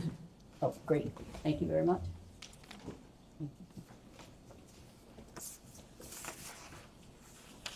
You said what? So those are from the 22nd to the 25th. Let me just highlight that for a second. 22nd. And you're saying each one till the 25th? Yeah, so the first one lists the former president, and then 4 in a row after that lists same as above. So it's the same group of folks for about 5 flights there. So same question, this trip to Asia, do you have a recollection of the circumstances, how the trip came about? Yeah, that was 2002, right? Yes. So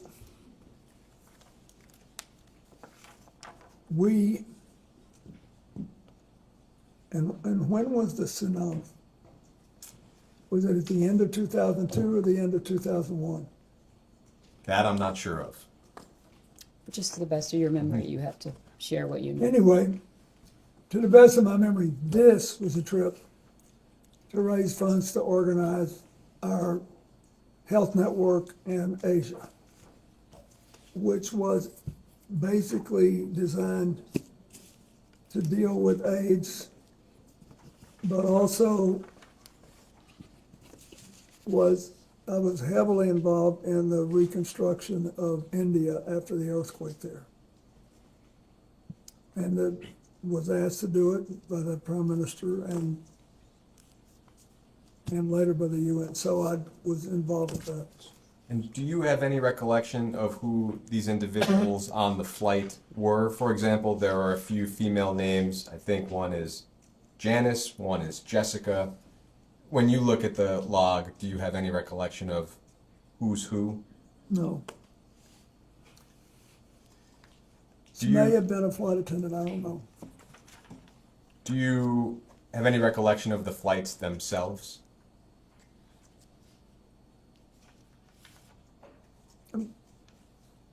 Of this Not the particular flights flight? themselves. This group of flights. I remember we made several stops and you mentioned them. And we're going there, but that's all I remember. To the best of your recollection, whether with respect to the flights or the trip itself, did you ever witness or become aware of sexual abuse of any kind? No. We then have logs showing 2 flights in July of 2002, and I will introduce those as Minority Exhibit G. Give you a moment to receive those. What was the prior one? Prior one would have been F. And that was the May 2002 flight log. Where's F? No, I put F on that, but I thought that was, sorry, so you're. Oh, no problem. It should be May 2002. I have as F as in Frank. Okay, I'm not sure what this one was. Okay, got it. I'm gonna get the labels later. Okay. Thank you, sorry about that. No, not at all. Apologize. So this one will be G, and it's July of 2002, specifically on July 13th. Oh, sorry. Next one, Mr. President. I'll give that one to David. I'll give you a moment Hey, to does look this at say it. where we're going? Yeah, it's on the 13th, and these flights are from Morocco to Portugal, and then Portugal to JFK. And our understanding, just from public reporting, is that this may have been part of a trip to Morocco to attend the King of Morocco's wedding. And you're asking him about the legs that he's on? This Correct, was- exactly. This is July of Is that when his 2022. wedding was? Sorry? Is that when he got married? It may have been. I think that's my July. question for you, is whether you recall that this trip. I recall going to his wedding. Okay. Do you recall approximately when that wedding would have been? No, but it was a long time ago. I don't know if this was it. But I did go to Morocco more than once. Do you recall attending the King of Morocco's wedding? Absolutely, I did. Do you recall whether Mr. Epstein and Miss Maxwell also attended that wedding? I don't. I remember, I think Chelsea went with me. And I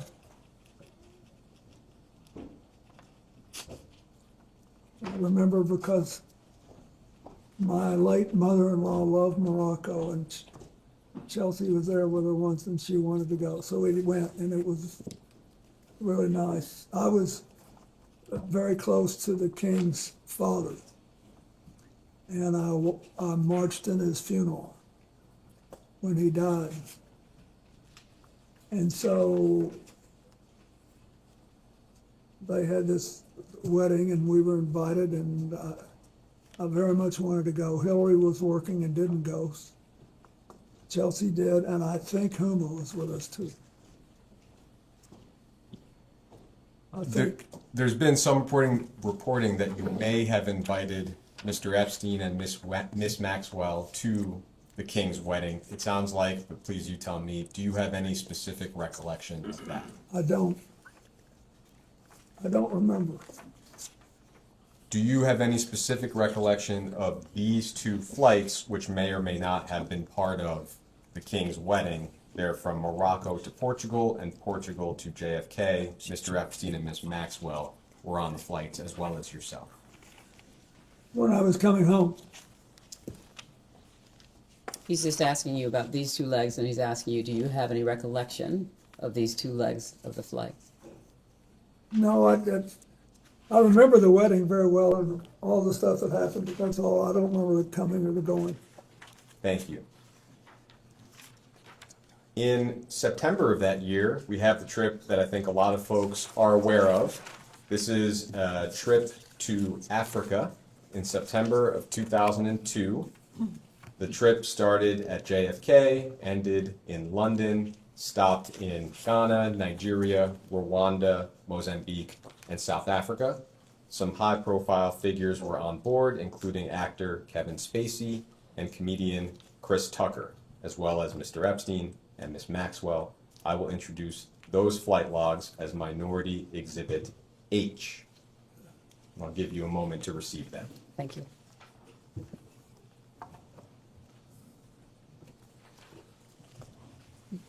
H. Thank you very much.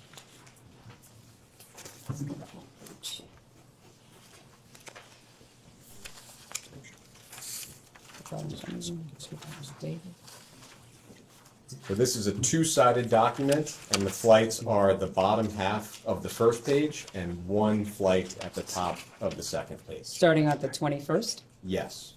Sure. Okay. Starting there. I'll just ask you generally, before we look at the log specifically, what is your recollection of how this trip to Africa came about?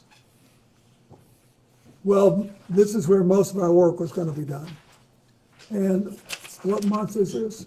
This is, I believe, September of 2002. So, and the countries we were going to represent places where we had operations. Like Mozambique, for example, had a big AIDS problem, and we were trying to help. And there was so that's what I know. We in South Africa, we spent quite a bit of time because I wanted to go see Mandela. He was still in good shape then, and we did things together. And then Charlene Hunter-Galt, who was one of the black women that integrated the University of Georgia and became then a very well-known international television commentator for PBS. And her husband, Ron, had moved down to South Africa.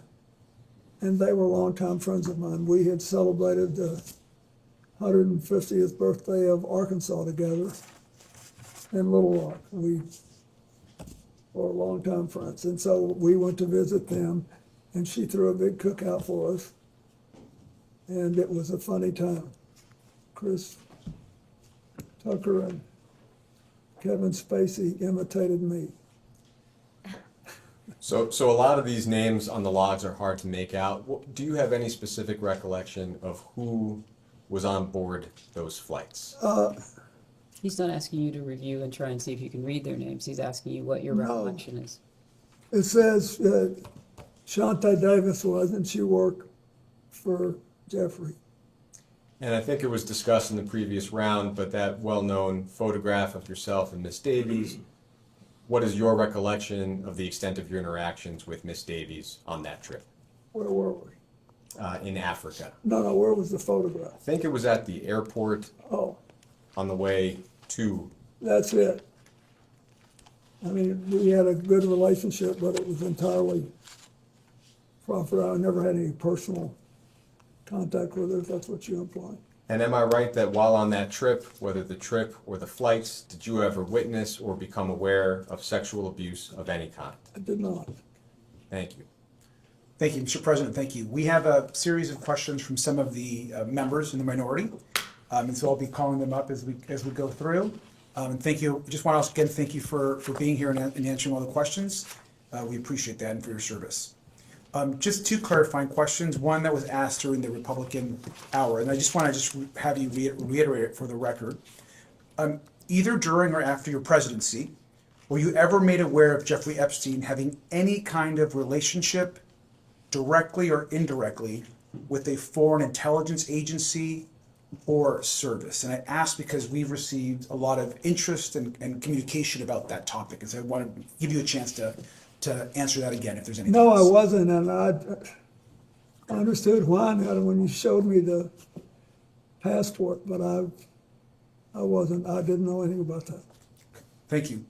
And then second, of course, this deposition also sets a pretty new precedent, I think, which is something that we've been discussing and folks across the country are discussing as well. We're thankful that you're here.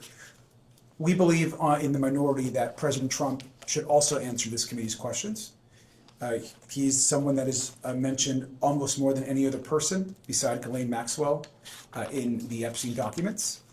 And so to get more information for this investigation, was wondering if you also agree that President Trump should answer questions of this committee. That's for you to decide, but he did know him well, and I once had a brief discussion with him about it. Thank you. Thanks for the answer. With that, I'm going to go to Mr. Walkinshaw, and we'll go down a series of questions. I hate this, but because I don't believe I should inject anything.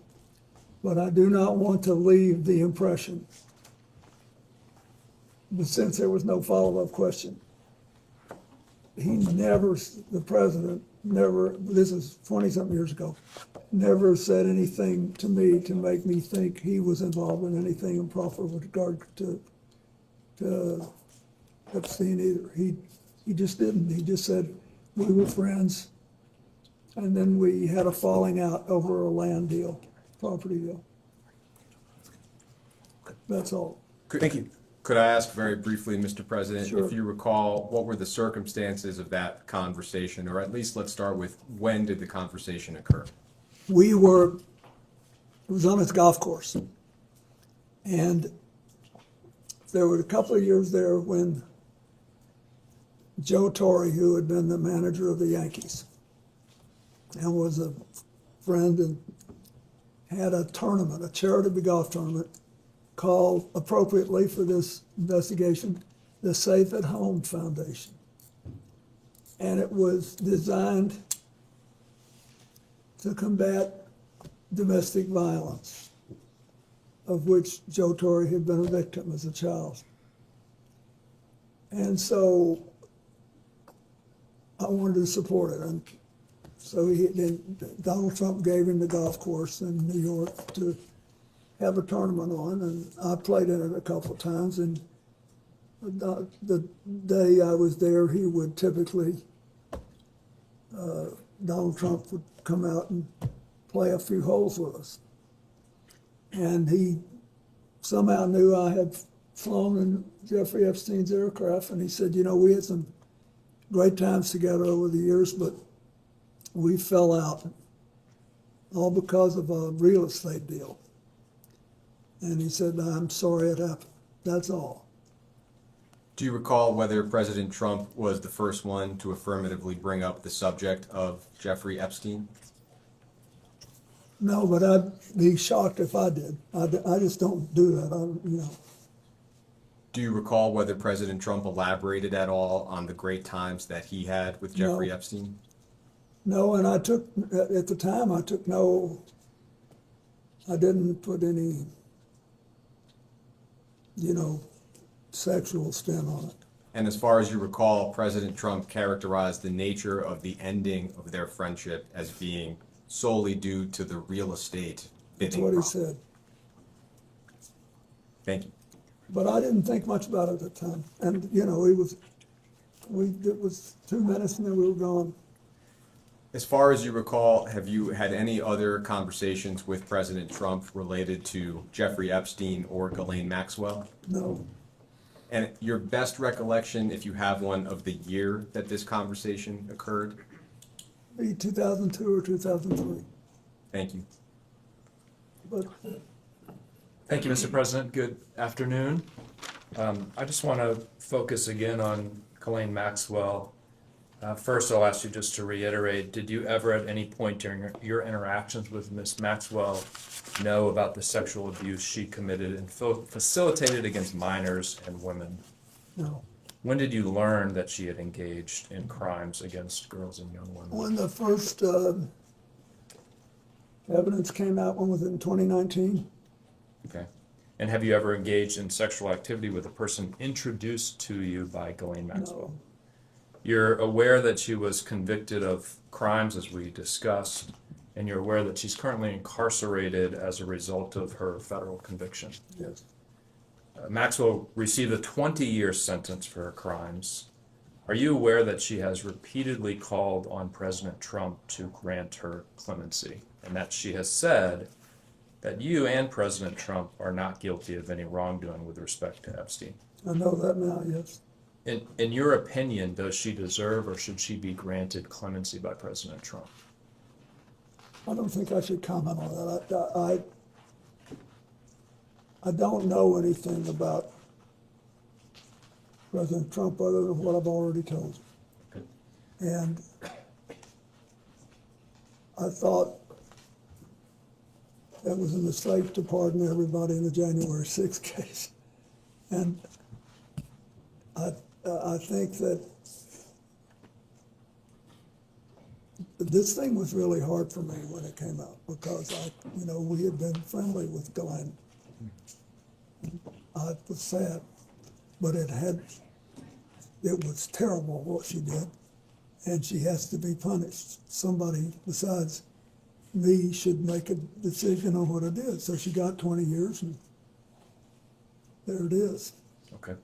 Mr. President, on July 24th, 2025, the Deputy Attorney General and President Trump's former personal attorney, Todd Blanche, conducted a closed-door interview of Ms. Maxwell at her then low-security prison.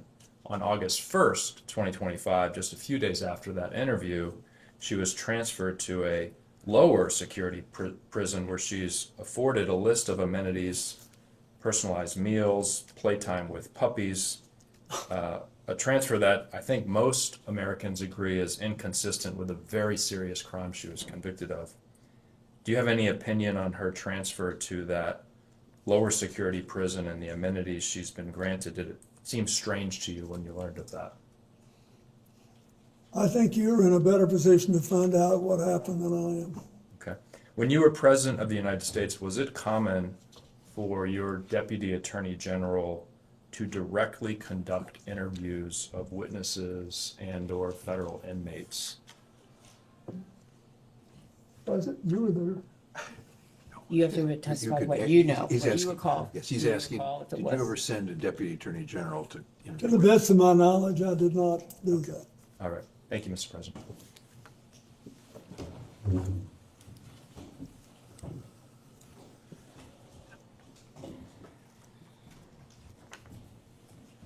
May I ask a question? Representative Foster, are you still the youngest person in Congress? Yes, I am, Mr. President. Lucky you. Hopefully that changes soon. If you're the youngest for too long, it's not good. There'll come a time, believe me. I was, for most of my life, the youngest person doing whatever I was doing. And one day I woke up, I was the oldest man in every room, and I couldn't tell you for the life of me how I got from one place to the other. Time will take care of it. Enjoy it while it lasts. Thank you, thank you. It's a blessing to be the oldest person in the room as well. Mr. President, I just wanted to circle back to the conversation around the conversation you had with Jeffrey Epstein on the golf, or with Donald Trump on the golf course in New York. You know, President Trump has said publicly multiple times that his falling out with Jeffrey Epstein was the result of him hiring away workers from Mar-a-Lago and his crimes. He said that's why he kicked them out of Mar-a-Lago. You brought up, I have two questions about this. Did President Trump specifically characterize the result of this land dispute they had as a falling out specifically, to the best? Yeah, he said they both wanted the same piece of land. Mm-hmm. He didn't say what it was, and that's all I remember. And he said it was a falling out as a result of that. Yeah, said it strained their relationship. Do you know when this conversation happened? When the conversation I had with him happened, Mm. well, it had to be in 2002 or 2003, I think. 2002 to 2003. All right, thank you. During any of your interactions with Jeffrey Epstein or Ghislaine Maxwell, did either of them ever mention or discuss their relationships or connections with Howard Lutnick? No. What about their relationship or connection with Alex Acosta? No. Prior to Jeffrey Epstein's arrest in 2019, did anyone ever speak with you about Epstein's relationship with Howard Lutnick? No.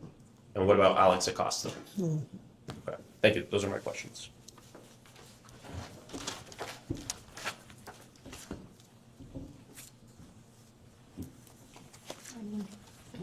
Good morning, Mr. President. Good morning. I'm Melanie Stansbury. I represent New Mexico's 1st Congressional District, and it's an honor to have you and your counsel here. This is a very important investigation, and we obviously have a lot of questions. And for me personally, this case is all about justice for the victims.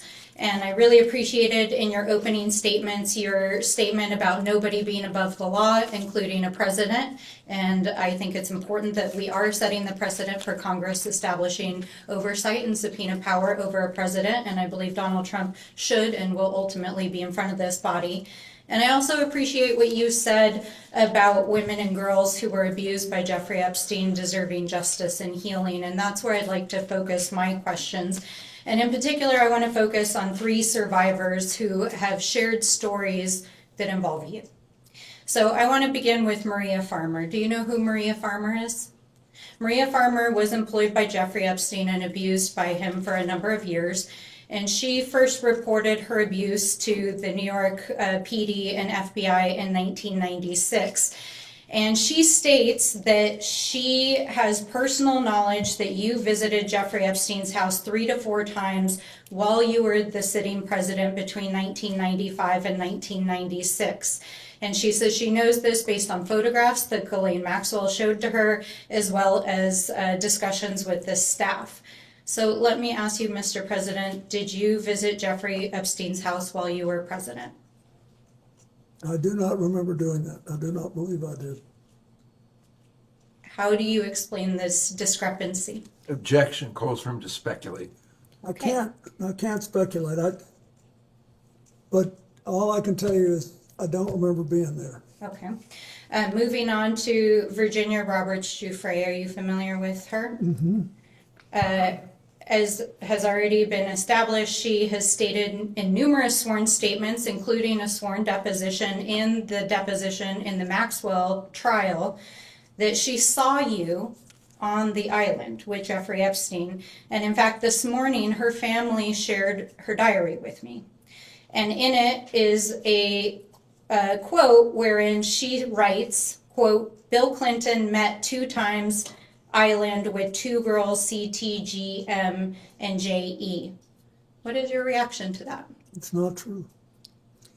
Do you have any dates associated with that? Were there dates on the diary? I don't have that information, but we'll be happy to share it with you. Terrific, because I think there are also records that would reflect where else he would have been. So thanks. Did she say that in her book? This is from her personal diary that her family shared with us. But the book came out more recently. Did she say that in the book? I'm just reading you the entry from her diary that her family shared with me. I think she ultimately reached a different conclusion, although I had no contact with her. Okay, well, I just want to make sure that it's on the record that is Virginia Giuffre's statement. Did you ever fly in a helicopter with Ghislaine Maxwell? Ever anywhere? I have no idea. Okay. Well, at least one of the survivors claims that you flew in a helicopter with Ghislaine Maxwell to the island. Did you ever? Then I did not do that. I've never been to that island. Okay. The third person I want to talk about briefly is Shantae Davies. I know we've already mentioned her here today. I know you've already mentioned that she was listed as a flight attendant. on the trip to South Africa in 2002 that you took with Jeffrey Epstein. Are you aware that Shantae Davies is a survivor who claims she was abused for 3 years, including during that time period? I am now. And are you aware that Jeffrey Epstein recruited his victims through calling them masseuses? No. You're not aware that But Jeffrey... it doesn't surprise me. I mean, I didn't know that, no. Knowing that Jeffrey Epstein recruited hundreds of minors as masseuses to massage him, and knowing that this victim, who was a survivor 3 years of his sexual abuse as a masseuse, was on the plane, does that make you think about the massage you received from her differently? Can I just interrupt? You're saying knowing, you know that. He was saying that he was unaware that that's how Mr. Epstein was recruiting his individuals. I'm asking if today, hearing this... You seen the picture? I have a copy of it right here, yes. Well, I'm sitting up and I'm just asking if now that you know that Jeffrey Epstein recruited girls as masseuses, does that reframe that photograph, and knowing that there were girls on the plane that were being abused? Objection. It states facts not in the record. You can ask this witness what he thinks or remembers about anything that happened, but I don't think it's right to ask him to speculate. she wants to know if I feel bad about it, yes. I'm not, I think Don't you?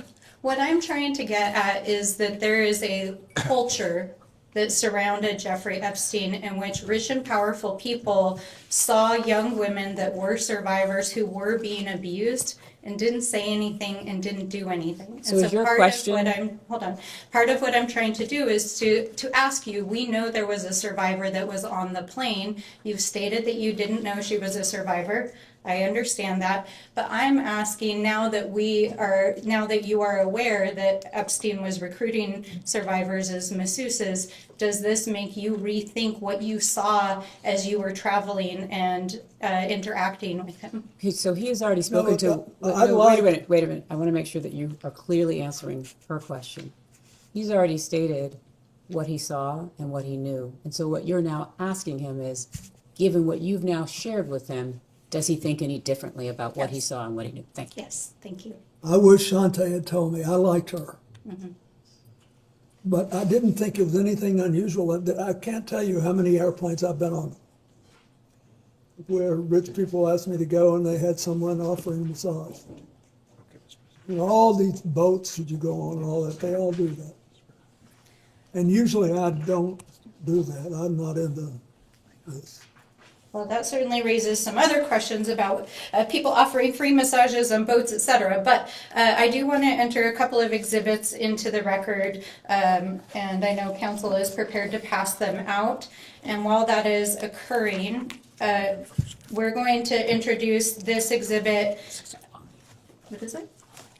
Exhibit I. It'll be Minority Exhibit I, which is a FBI PowerPoint that was included in the files that were released as part of the Epstein Files Transparency Act. And then I would like to introduce this exhibit, which is Exhibit J, which is a internal correspondence emails between the FBI.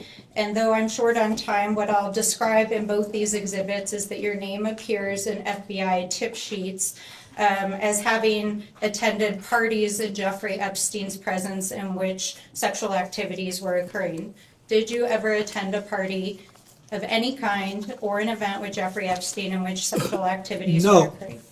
Okay.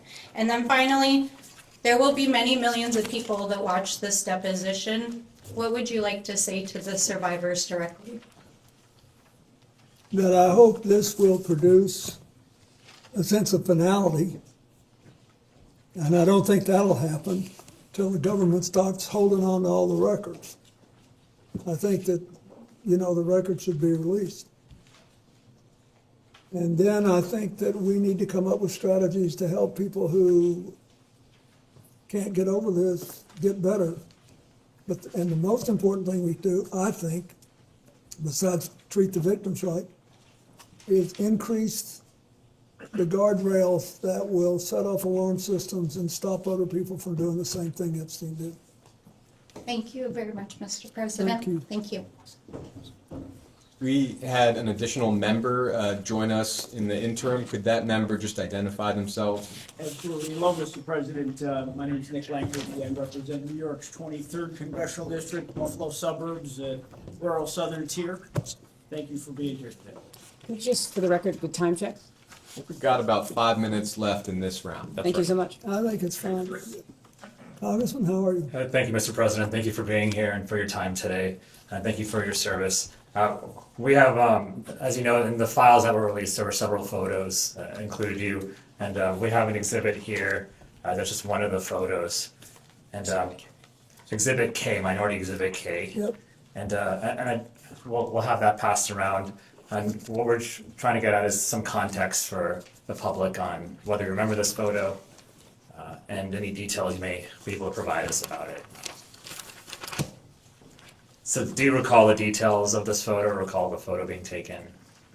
No, I don't think I ever knew the photo was taken. Okay, and for those who can't see it, it's a photo of you in a hot tub. There's a person next to you here. Do you remember where it was taken? Where was it taken? I'm almost sure that this pic, and I think there's an adjacent photograph, which you probably have, that if people saw it, they would feel that someone was trying to con them showing this picture. But anyway, this picture was taken in Brunei. And we flew one night on a trip to Asia, the last very long leg. You said we, is it, who is that including? Well, my TIL team that was working Thank you. on the AIDS issue, and Mr. Epstein was there, and Miss Maxwell. But anyway, we got to the end of the flight was Brunei. It's a tiny place, but a very wealthy one, and the Sultan of Brunei was a man that I had gotten to know well in my 8 years as president.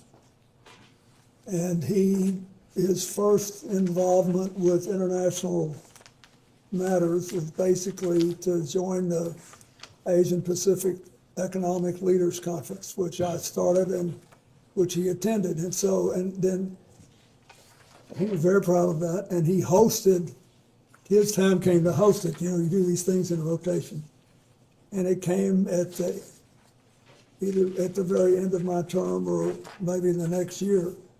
Anyway, he wanted, when he knew I was coming, and he said he wanted to help me with my AIDS initiative, and he invited me to stay there. And he said, I want you to stay at this hotel, and I hope you'll use the pool. So I did, and then I got out and went to bed, exhausted. Just for the record, there's another picture that also shows this as part of the larger pool area. Do you all have that so that he can refresh his recollection with respect to that? You should have it.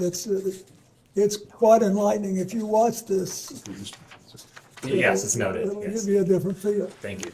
Okay. We do have it. We don't have it with us right now. Okay, We do thanks. I just have wanted it to as make well. sure he knew the And so context. were there other people in that pool or hot tub with you as well? I don't think there's anybody in the hot tub. I didn't forgotten that there was anybody in the hot tub, but it was big, but it was about. Well, He's asking in the pool It appears area. there's this photo, there's a girl over here, or there's someone. Yeah, I don't know who that is. But he's also asking in the pool area were there other Yes, individuals? I don't know who that is. Okay, so you don't know? No, and then there were other people in the pool. Okay, so do you remember who, were they under 18? Would you No. know? No. Were they part of your traveling party, he's asking you? Yes, they were, I think. I think everybody there was part of our party. It was late at night or late-ish, and I also believe that there was a Secret Service agent there at the other end of the pool. Okay, and was this in public? No, it was a hotel room, and the Sultan wanted us to stay there, and the water of this big pool was on the same floor that there were several suites, and so We went out, I swam around, I sat in the hot tub for 5 minutes, or whatever it was, and I got up and went to bed. And then I have to ask this, did you engage in any sexual activity No. with this person? Great. Thank you. Okay. And that ends this round, and we can go off the record.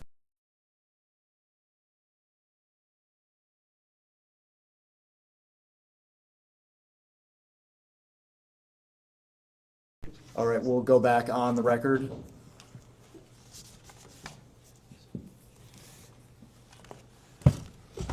Thank you for that.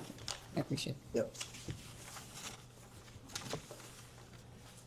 Ready to go? Yep, we'll start with Rivers. Wonderful. Hello, Mr. President. How are you? Fine. Good. Thank you so much for being here with us. For being hoarse. Oh, you're fine, Mr. President. Mr. President, I want to make my questions as quick and as painless as possible so we can move on with the day and hopefully not keep you here for too long. First question I have for you, Mr. President. Have you ever lied in a deposition? No. Have you ever lied while under oath? No. Thank you. Were you personally aware that Jeffrey Epstein visited the White House 17 times during your presidency? At the time it happened? Yes. No, at the time it happened, I was not. Do you know, so Jeffrey Epstein never asked to meet with you personally in the White House while you were president during those 17 visits? Not to my knowledge. Would you know who he was meeting with? No. Okay, I well, didn't know he was coming. is that standard protocol for the president to not know of someone who is attending, visiting the White House 17 times? So wait, excuse me, just to be clear. While you were president. The White House office, which has 1,600 employees, you're speaking of the White House office? Yeah? Yes. Okay. No, I think that most presidents don't have a clue who's coming in every day unless it's somebody of personal interest to the president. Yes, and you did have a familiar relationship with Jeffrey Epstein, correct? No, I didn't. I wasn't aware I'd ever met him when I was president. While you were president. We are trying to establish if Jeffrey Epstein was a foreign or potentially even a domestic asset of some kind. Do you have any reason to believe that he was trying to seek access to classified materials, intelligence reports, or sensitive government information? No, I knew nothing about this story until it came up. I was glad to see that picture of the Yes, and Mr. passport. President, sorry to interrupt you. Mr. President, since knowing Jeffrey Epstein and knowing that he had visited the White House, were there any conversations from your associates, any White House staff, or anyone familiar with the meetings that said he was seeking detailed information about government relationships? Does that question relate to back in the day or now? What's the time of the question? I'm asking, since you have been aware, any time since after you were aware that Jeffrey Epstein visited the White House 17 times, has there been any conversations with anyone that you are aware of that Jeffrey Epstein was seeking sensitive government information? She's asking to the best of your recollection. To the best of my knowledge, no. Yes, sir. Thank you. And moving on, at any time while you were traveling on any aircraft owned, leased, or otherwise affiliated with Jeffrey Epstein, did you engage in sexual relations or sexual activities with anyone other than your wife? No.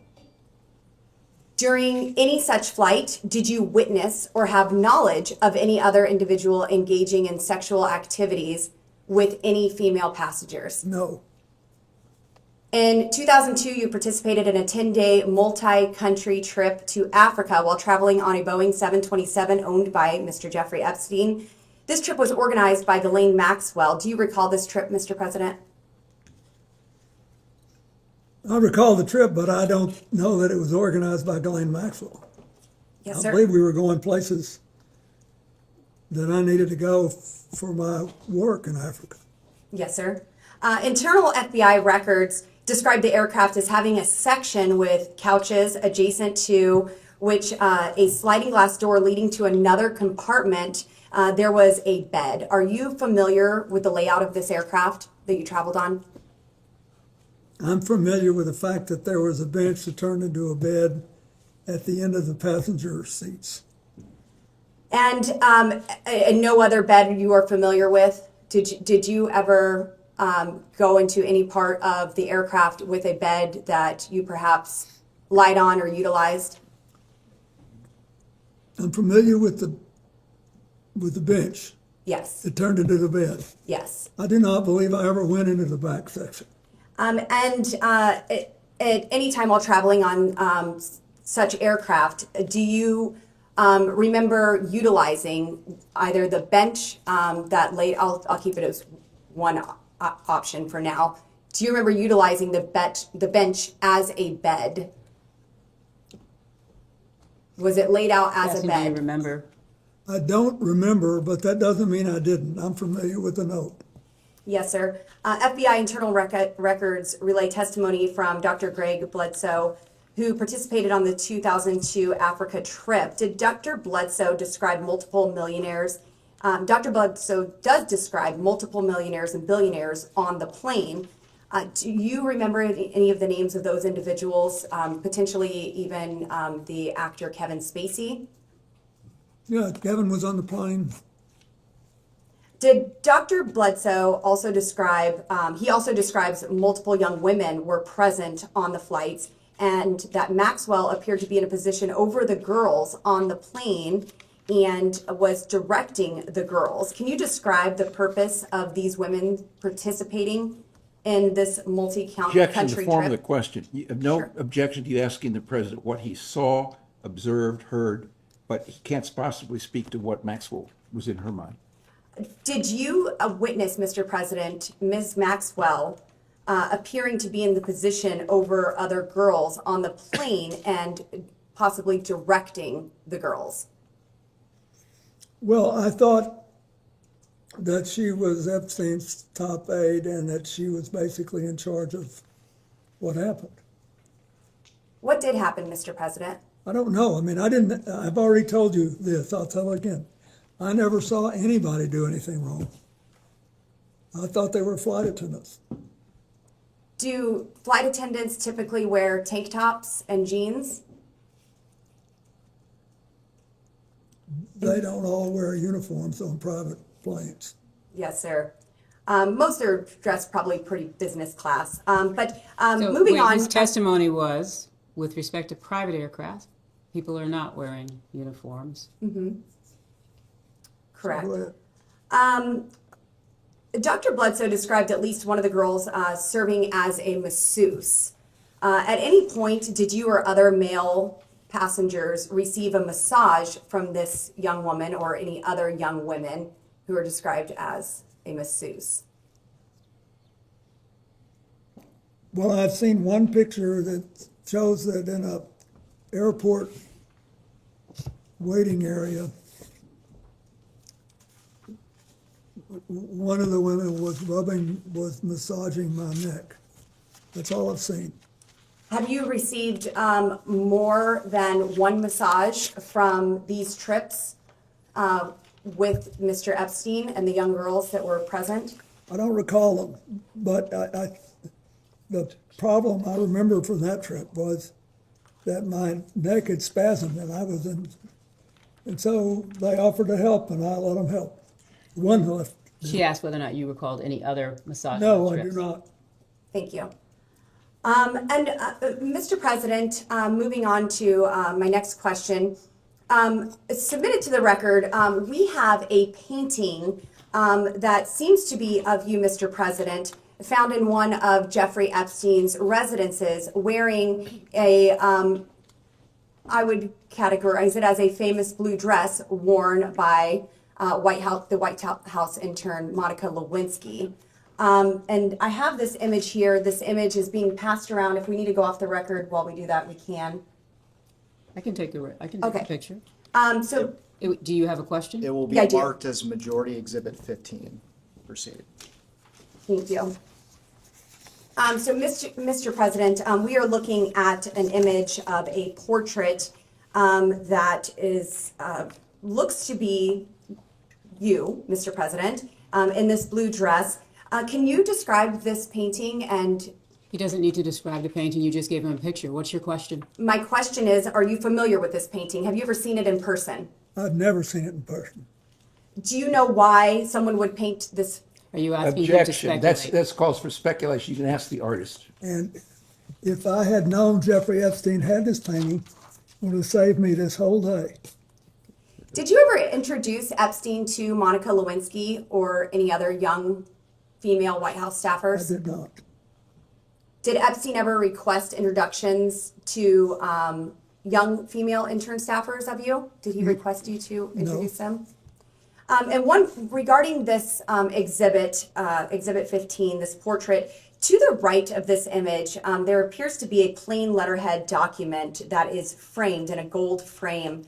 Are you familiar with... That he's testified that he's not seen this picture? The painting we asked, yes. And now I'm asking about the image next to it. So Are you asking whether or not he's familiar with what's in this small frame? I'm the part that you have covered up. This part? I'm asking if he's familiar with this letterhead letter that was Is this part of the painting? No, sir. This is next to the painting, and it's framed on the wall in the home of Jeffrey Epstein. I guess a better way to ask, other than the birthday note that was passed around here today for Jeffrey Epstein's 50th birthday, Mr. President, did you ever handwrite Jeffrey Epstein any other notes? Well, I wouldn't remember except that I've seen a picture recently of another note where I thank him for getting me away from the crowd on the airplane for a while so I could take a nap. Yes. Okay, Mr. President, I just have two more questions for you, and then I will let you go. And again, I'm so grateful for your time here today.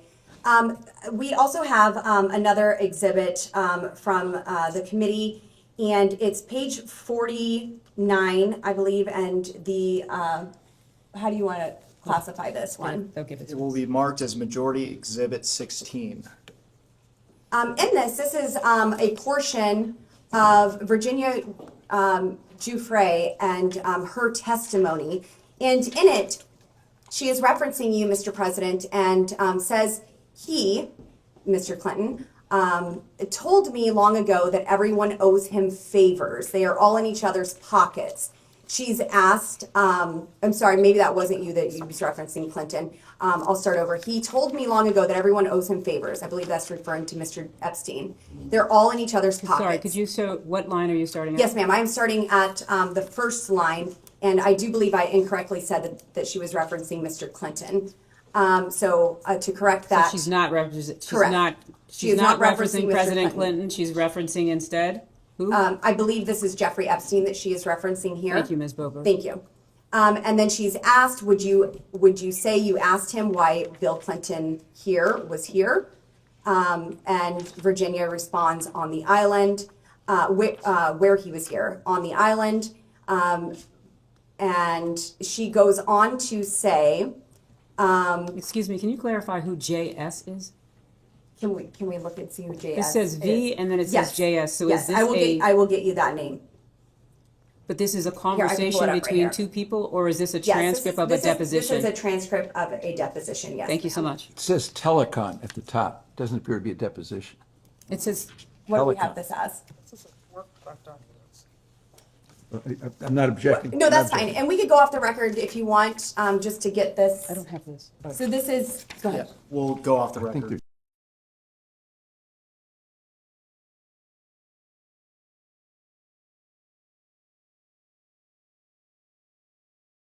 We can go back on the record.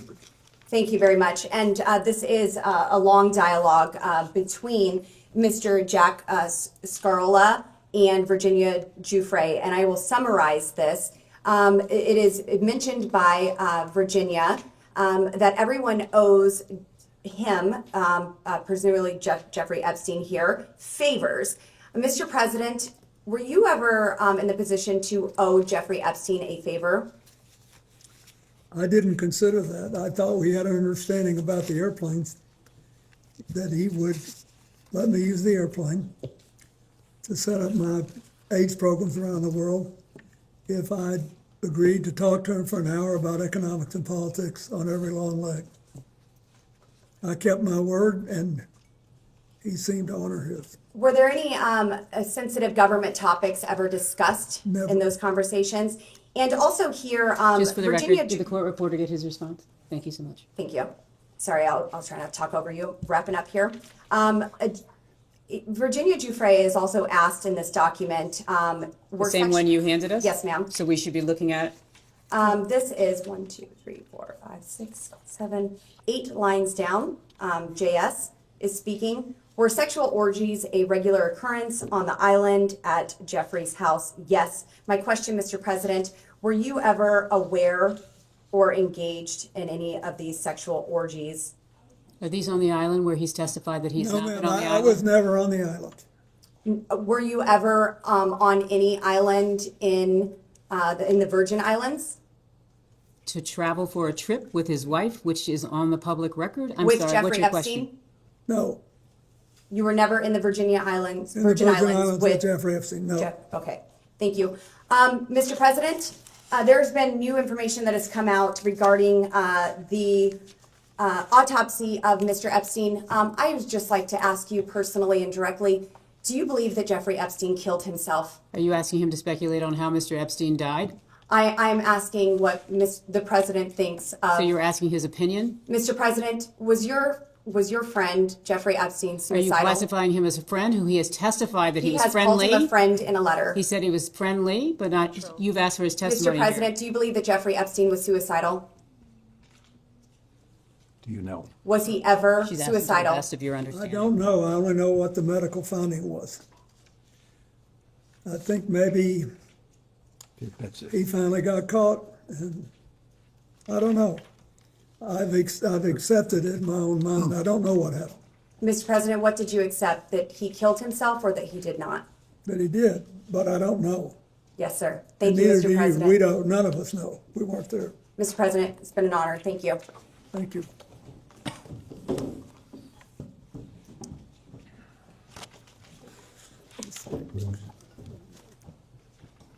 Mr. President, in the previous hour, you discussed your relationship with Ms. Maxwell, and I have a few general follow-up questions.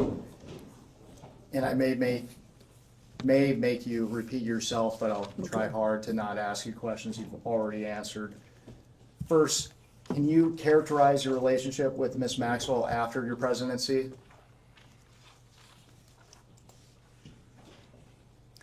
Well, I didn't, to the best of my memory, I didn't see her very much until I started flying on Mr. Epstein's airplane. And for the record, would you at any time ever consider her to be a friend? Oh, yes, I would. What years would you consider her to be a friend? I don't know, when she started going with Ted Waite, I saw her more frequently because I saw him more frequently. Then she was around CGI. So if you compare the time I spent with her to the time I spent with Mr. Epstein, I spent more time and I felt that we were better friends. How did you typically communicate with Ms. Maxwell? When she showed up at something that I was doing or vice versa, like. So in person? At CGI, yeah. I bet I never talked to her on the phone more than twice in my life. And what were the nature of your communications with Ms. Maxwell? What you recall? I don't recall anything. I don't recall what they were, but she was always, I don't know. She was very interested in CGI. I remember that. And that's it. And for the record, Mr. President, did you ever have any communications with Ms. Maxwell related to young women or girls? No. At this time, I'd like to introduce what will be marked as Majority Exhibit 17. And while it's being handed out, I will note for the record that this is the transcript from the two-day Ghislaine Maxwell interview with Deputy Attorney General Todd Blanche, conducted by the Department of Justice on July 24th and 25th of 2025. And I will not be making you read the entire transcript. I will direct your attention when you've had a chance. Okay. Mr. President, have you seen this transcript? prior Before? to today. Yes. No. I'd like to direct your attention to day 1, and we are looking specifically at the bottom of page 9. Yep. Are you? And No, we need a copy down here. Do we have a second copy and a third copy? Give me 1 second. Thank you so much. We'll go If you off the could pause. record briefly.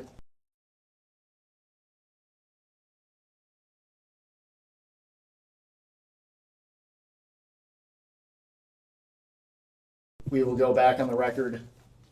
Yep. During Ms. Maxwell's interview, she stated that President Clinton was her friend, not Epstein's friend. Is that accurate? I'd say that it was accurate to say that I felt closer to her than to him. And for the record, why was that? Because I had seen her more and because she was very good friends with Evelyn Rothschild and his wife Lynn, whom I knew and was in regular touch with.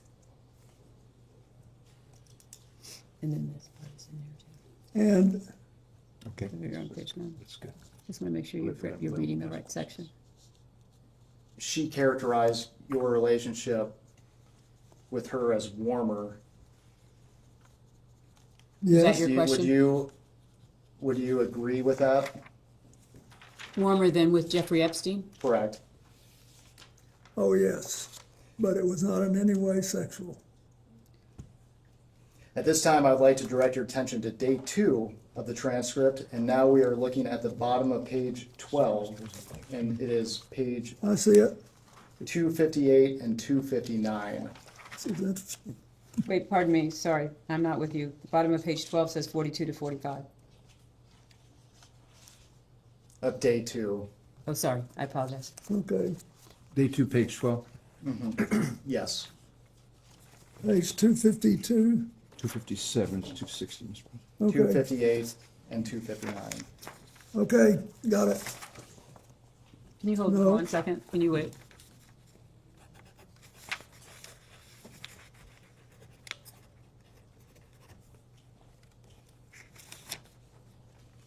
What do you have?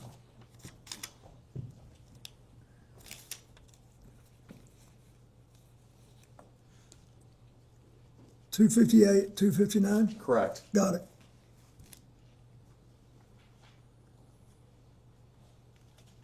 Are you asking us to read that? Yes. All of 258 and all of 259? Correct.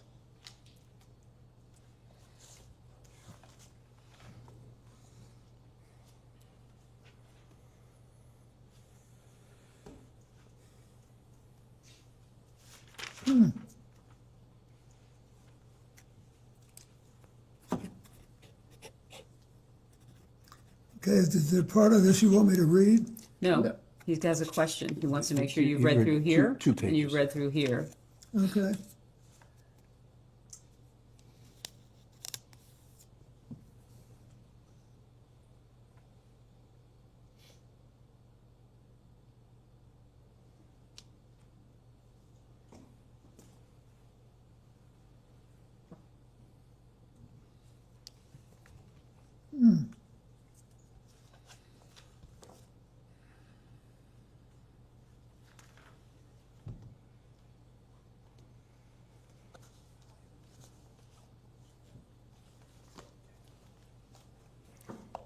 He's asking about these two. You read them? This and this. No, you don't have to read the other part yet.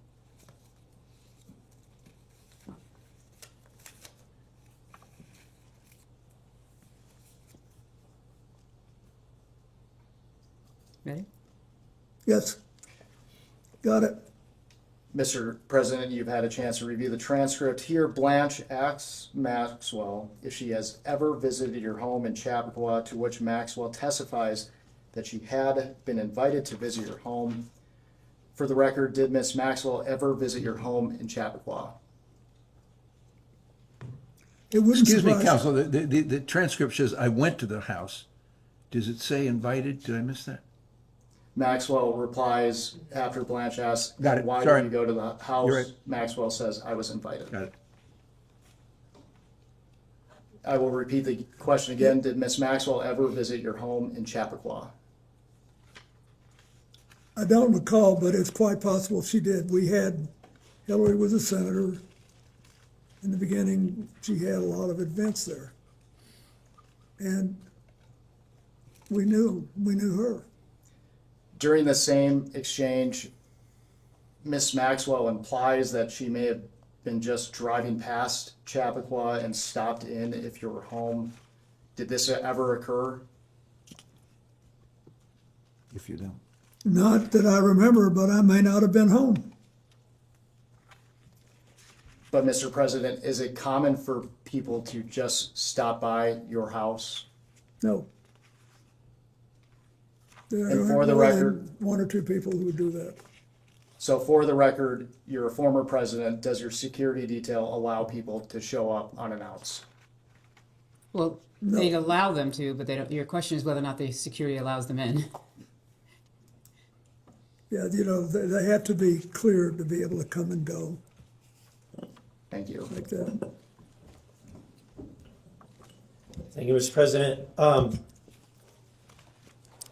want to ask about Doug Band and Okay. what was Doug Band's relationship with you, sir? Well, it changed over time, but he was basically the last in a long line of young men. They were my sort of body people. They were close to me and supposed to get me where I was trying to go on time and all of that. And then after he and another young man, Justin Cooper, wanted to come with me when I left the White House. You know, when you leave the White House, they give you, you get, I don't know, a certain allocation for staff. And I think there are 9 positions you can put on federal health insurance. I think that's right. But anyway, Doug and Justin were 2 of them. So I'd say he's pretty close. What? You were pretty close. We were close, and Justin wrote my book with me. I mean, he did all the clerical work, and Doug was our main fundraiser when we started off. Okay. I would like to introduce Majority Exhibit, I believe it would be 18, which is the EFTA 02332287.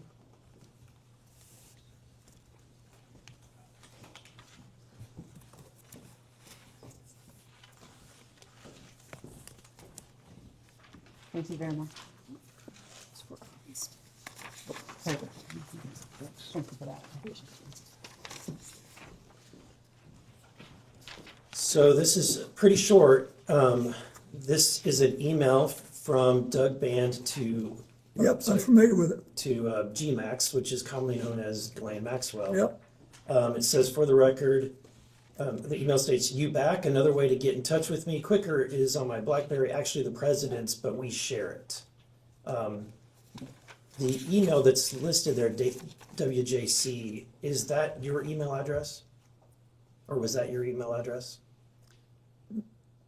Practically, no. That is, I never sent one email on it.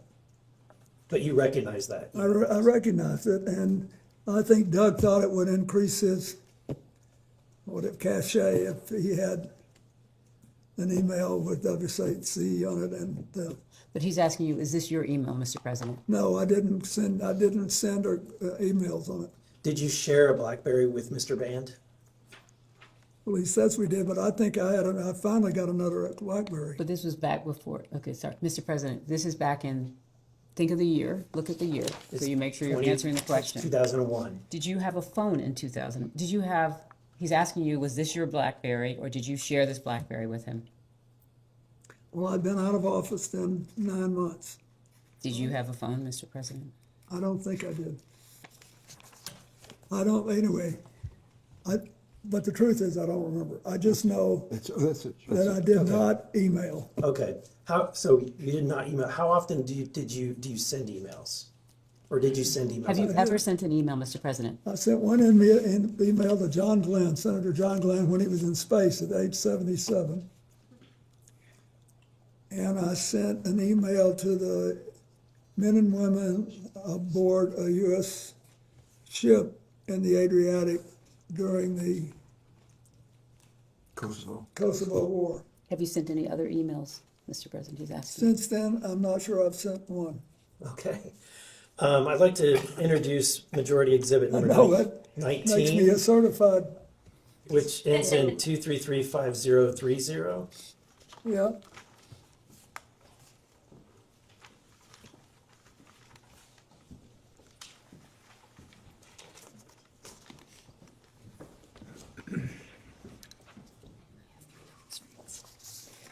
Let me see. One goes to. Okay, if you're ready, I'll be happy to read it out loud. It's again, it's from GMAX, Ghislaine Maxwell. Yeah, I read it. We believe, while it's redacted, we, having seen the unredacted files, we believe that the two is to the same email. It says, sorry to hear about the Bellsberg stuff is bad news, even worse, that it may be damaging. You know that one of my pet fears is that in London I am press toxic, so I hope that I never add to your woes in that department. If I hear anything, I will of course let you know. I could not help myself. There was one juicy little bit tidbit I did let out, the one about what a super stud that you are and how I have a crush on you and how you are hung like a horse. And well, you get the picture. Hope you don't mind. Are you familiar with this email? Are you saying at the time it was sent or in the preparation for this? At the time that it was sent, were you familiar with it? Oh, no. Are you familiar with it before? Yes, it's Okay. now famous. Okay, what can you tell me about your knowledge of this email?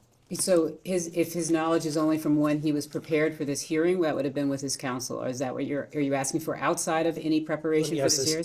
Mr. President, do you believe that Mr. Band sent this or received this email? I do. Okay. So, and there's more. Let me go to the next one. Exhibit, which would be number 20.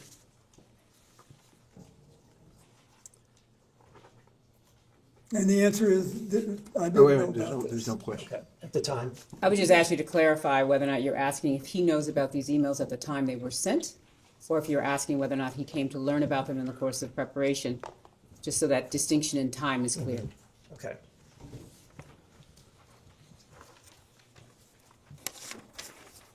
Unbelievable.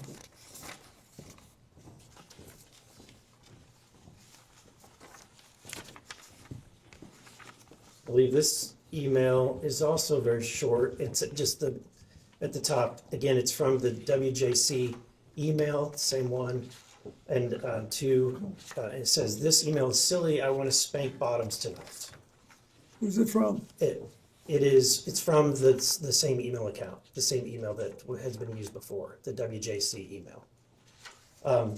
What was your knowledge of Mr. Band's relationship with Ghislaine Maxwell? I knew he was, basically, he contacted her in the same way that she represented Epstein on things. I did not know, nor did I need to know, that they had a personal relationship for a while. A physical relationship? Are you asking him whether or not they had a physical relationship? You believe they had a physical relationship? I don't know for sure. And just to be clear, you said it, but you did not have a physical relationship with Ghislaine Maxwell. The President's answered that question multiple times. Yeah, thank you. Okay, and then, and finally, I want to move on to another question regarding the visits to the White House. Are you familiar with Mark Middleton? Yes. Can you describe who Mark Middleton was? He was a young man from Arkansas who was really ambitious, wanted to go to work in Washington, wanted to have, and he knew Mac McClarty, my chief of staff, who was from Little Rock, and Bruce Lindsay, who was also from Little Rock. And he work with us, and then later I think he became,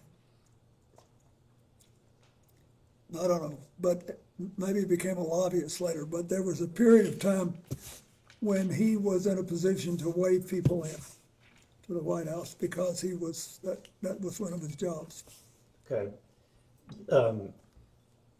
So he has been identified by multiple news sources to be the individual that most of the time was entering or signing in Jeffrey Epstein into the White House. Yes.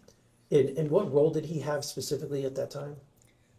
He was working and, you know, on logistical things in the White House, but there must have been someone else who he told him to let him in. Maybe Mark had I don't know if he had the authority to let people in. You can only testify to what you know. He's asking, who did Mark Middleton work for in the White House? I don't know the answer to that. Okay. I can find out, but So knowing that he met with Mark Middleton or was signed in with Mark Middleton, do you have any knowledge of the content of the meetings or the topics of the meetings that Mr. Epstein would be coming for? no, Mac never said anything to me about meeting with him. And by Mac, do you mean Mac McClarty, the Yeah. chief of staff? Did he work for Mac McClarty? Well, he might have been, but at the time, was this at the beginning of my presidency or at the end? This would have been during the 90s at the beginning. whenever he was 1993 to visiting. 1995 is what they provided before Yeah, the he period was- of time for the visits. He was my first chief of staff, and then he became my special envoy to Latin America, so And this is Mac McClarty. I'm McClarty, so Okay. it depends on, well, we could tell what he was doing if we knew when this happened. Okay. Are you aware that Mr. Middleton committed suicide? Yes, I in am. 2022. He was found dead at Hefner Ranch, approximately 30 miles from his home in Little Rock. He was discovered hanging from a tree by an extension cord around his neck with a self-inflicted gunshot wound to the chest. So he was shot and hung. Do you have any information that leads you to suspect that he did something other than commit suicide? No, Okay. Do you have any concerns that this was in relation to his knowledge or relationship with Jeffrey Epstein, given the date? But the president has Of the already suicide? testified to the fact that he was unaware that Mr. Epstein was visiting the White House. So are you asking him then as to what he would have known? I'm asking, when you heard about the death, knowing about the things that have been, at this point, it's all over the news, seeing that he has committed suicide. Have you ever had any conversations with people about whether or not that there's any relationship between the two? oh, no, no one's ever suggested it to me. Okay, thank you. I yield back. Next up, Mr. It's really sad. It is. Mr. McGuire from Virginia. He represents UVA. He represents UVA. What about UVA? He represents UVA. Thank you, Mr. President, for being here. I served in Navy Special Warfare during your presidency. Thank you. In your opening statement, you talked about preventing future or more human trafficking in our country, and I agree with that. I think that's one of the big purposes of being here. Today, we hope we can get justice for the victims, have accountability and transparency. Just curious, have you read the Epstein Files that have been released? No. I've read many news stories about them, but I haven't read them all. And how many Epstein Files do you recall were released during the Biden administration? I don't If you know. know. How many? If you know. I don't know. 0. And how many Epstein Files have been released during President Trump's second term? Again, if you know. Thanks to the Congress and the victims, quite a number. Over 3 million. Now, as president, you're chief of executive for the U.S., and as we get to the end of this, I'm going to ask you, what could we do to prevent, because I think that's what we all care about, is what do we do to prevent more human trafficking type stuff.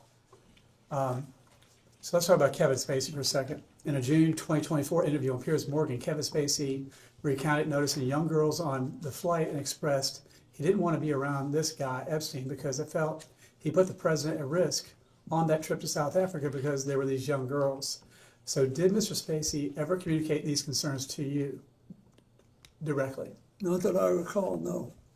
Did anyone else express similar concerns about these young people? No.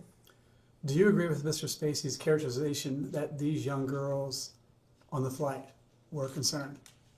I'm sorry, what exactly is the characterization that Mr. Spacey gave? That these young girls would put the president at risk. So that's Mr. Spacey's concern, and you're asking him whether or not Would Mr. he agree Spacey with- said that, shared that with him? Would he, yes, would he agree with that? I had no reason to believe that at the time. Okay. Did you ever feel uncomfortable due to the presence of young girls on any of these flights? When you say young girls, do you mean women who are younger than 18? And so you're saying there were women younger than 18? I'm asking. Yeah, if you can ask that question. Were there anybody on the flights that you can recall under age 18? To the best of my knowledge, there was not. If there was, and I knew it, I would be uncomfortable. That answered. All right. Did you ever speak with or otherwise engage with, well, I think you just answered, young girls on these flights, so I'll move on. Ron Burkle, do you know him? I do. All right. Ron Burkle commented on the Epstein is creepy. I would like to introduce Majority Exhibit. And what's number? 21, Majority Exhibit 21, page 5. The paragraph at the top of the page, the last sentence. If you would take a look at that.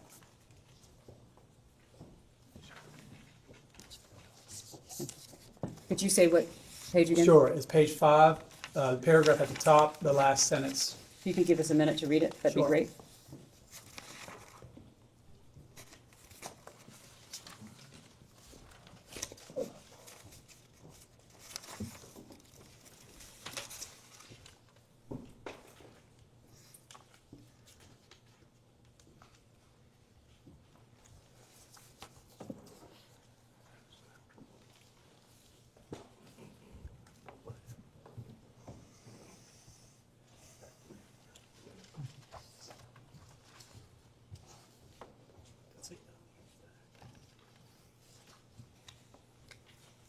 No, page 5,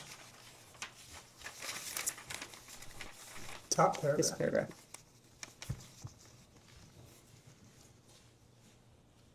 And more specifically, the last sentence of the top paragraph.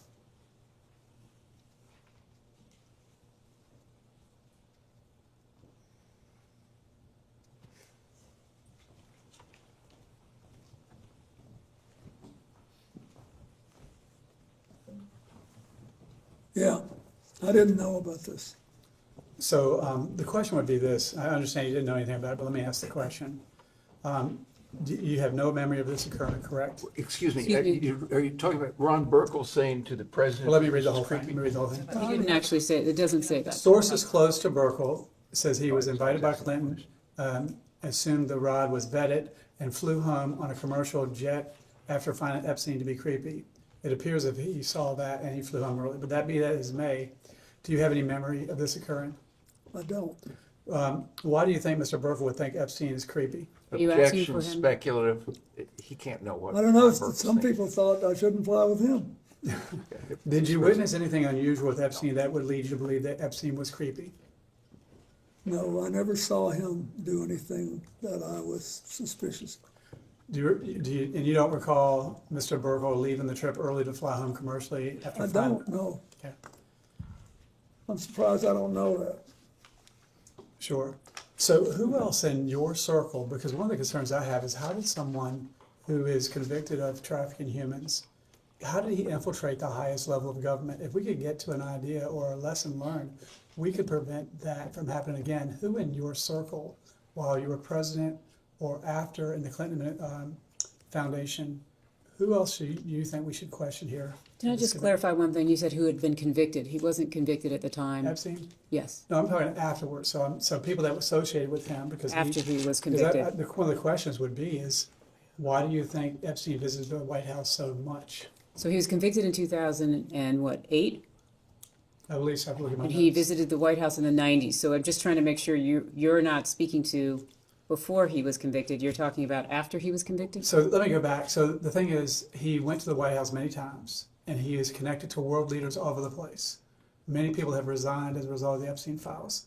So I'm just asking a neutral question, and that based on your experience as a world leader, what could we do to prevent predators like this from infiltrating the highest levels of the American government? Well, when someone knows about it, should report it, and there should be a system set up to act on it. Well, I agree with that. Is it true that in 2013, Miss Maxwell was a guest at the Clinton Global Initiative Conference? I don't know. When's the last year we had it? 2013 is one of the years where they're asking whether or not she was there. I know. Mm-hmm. I'm trying to, So you can just... Off the top of my head, I don't know. Well, I understand that she also attended your daughter's wedding. She did. And so understanding now the unspeakable evil that these people committed, do you believe it was a mistake allowing them close to your family? Are you asking if he knew at the time when she was at the wedding? Looking back. Looking back, I had no idea. If I had known what she was doing, I would have done the right thing. I understand. Well, I think that... But I also, keep in mind,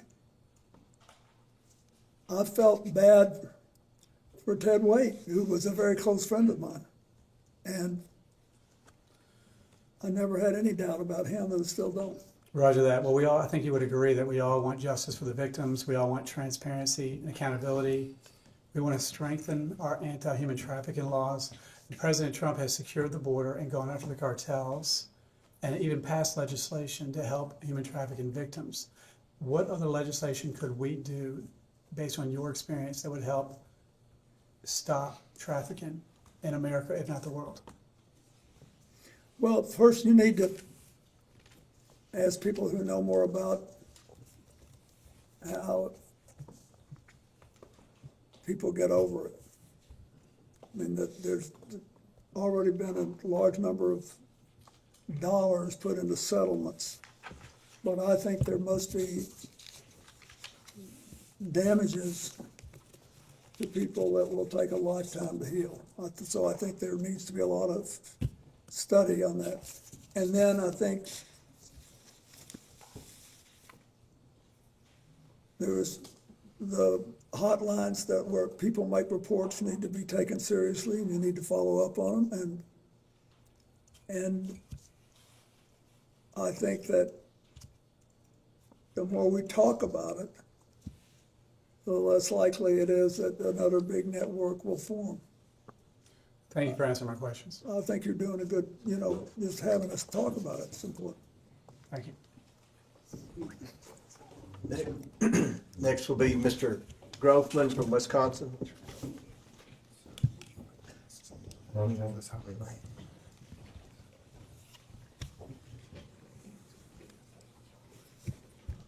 I get a time check? You have approximately 15 minutes remaining. What? Approximately 15 minutes remaining. Okay.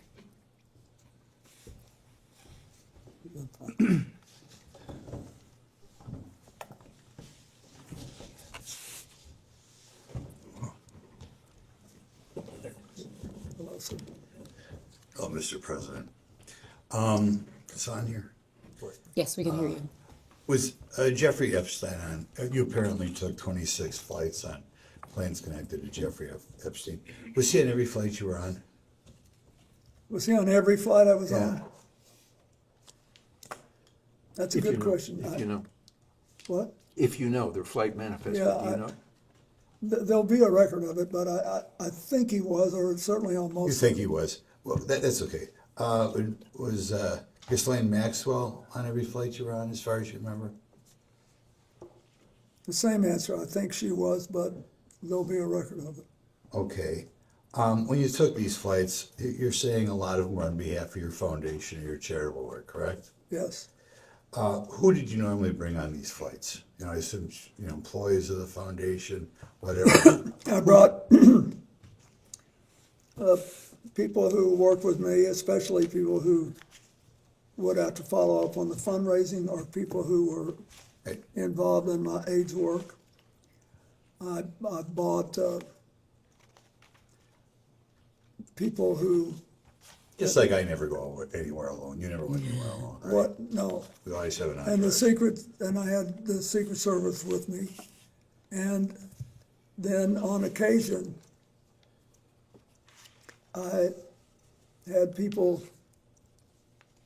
who had volunteered to help us and wanted to see what we were doing. Right. For example, I think it was on one of these trips, I think, that I had my first trip for the man who's now the governor of Illinois, J.B. Pritzker, and his wife. They helped me get started. It's all a matter of public record. Okay. As far as on your normal trips, could you rattle off, say, the 4 or 5 people connected to your foundation who you remember were most frequently on these trips or were most important on the trips? Could you give us the names? Well, Doug Mann, Justin Cooper, Aaron Magaziner, and I can't remember who else. I'd be glad to look. We'll give you a couple seconds to think. I can't remember who worked for me 10 years ago, so I don't expect you. But anybody else you can think It of? was 24 years ago. I'll be glad to try to find out who else left. Okay. Well, when you were on the plane, first of all, what did the plane look like when you got on the plane? Could you describe what it looked like? It was at first it looked like a commercial airplane. You know, seats on both sides of the aisle. And typically, our crew kind of filled it up for a few, however many people, depending on how many people we had. We had the staff and the friends of the foundation and people who were doing the work. Then we had the So it's like a boardroom halfway back. and then we had the Secret Service further back, and that was it. Okay. How would you spend your time on these flights? When you go to Asia or Sub-Saharan Africa, those are quite trips. What would you do on these trips? We would spend a fair amount of time talking about what we were going to do at the next stop. You know, we worked a lot. Then we read a lot and we slept a lot. And we always cut out some time for card games. I was going to ask you whether you do cards, and you beat me to the punch. What type of cards did you play? Oh, hell and hearts. Hearts. I used to play hearts. That's good. You said, was the Secret Service with you every time you went on these trips? Every time. Every time. Okay, good. I have never signed off Secret Service protection. Okay. Did the Secret Service, they screened all the other passengers and pilots, as far as you know? They what? Screen them? Yeah, they have everybody's name and background and all that. Yeah. Okay. Now, I asked you about people who were connected to the foundation that you brought along, but I take it if they gave you an airplane and Jeffrey was on it, there were his staff too, correct? Yeah, he had some staff on it. Any of those people you remember, men, women? Well, I remember Glenn was there, and there were always the other people that staffed the airplane, right? Right. I think one of the reasons you're successful is you deal with the average guy, right? You like to talk to the average guy. Did you remember the names of any of the Epstein staffers that were, serving you or that you engaged with banter about? Well, the one we just been talking about. Shante Davis. Yeah, Shante. I remember her, Shante Davis. Okay. Anybody else you talked about? Where are you from? Oh, I talked to a lot of them. One of them was from Hawaii and was a military wife. Okay. I remember, but I don't remember their names after 20 Hawaiian years. gal? Was she Asian? No. No. Okay. Okay. Got a question. Were there ever new people that you remember joining in the? This is kind of spread out over 4 or 5 years, or two or 3 years, I guess. 2 years on the flight. Did you ever get to the Virgin Islands other than on these planes? Have you ever been in the U.S. Virgin Islands in your life? Oh, yes, I worked, my foundation did a lot of work in the Virgin Islands. And you also vacationed there as president? Well, yeah, and when I was president, Hillary and I vacationed there, and we liked it very much. Okay. But when they had the hurricane in 2017, we went to the islands and tried to help. My foundation did. Okay. And we did a lot of work there.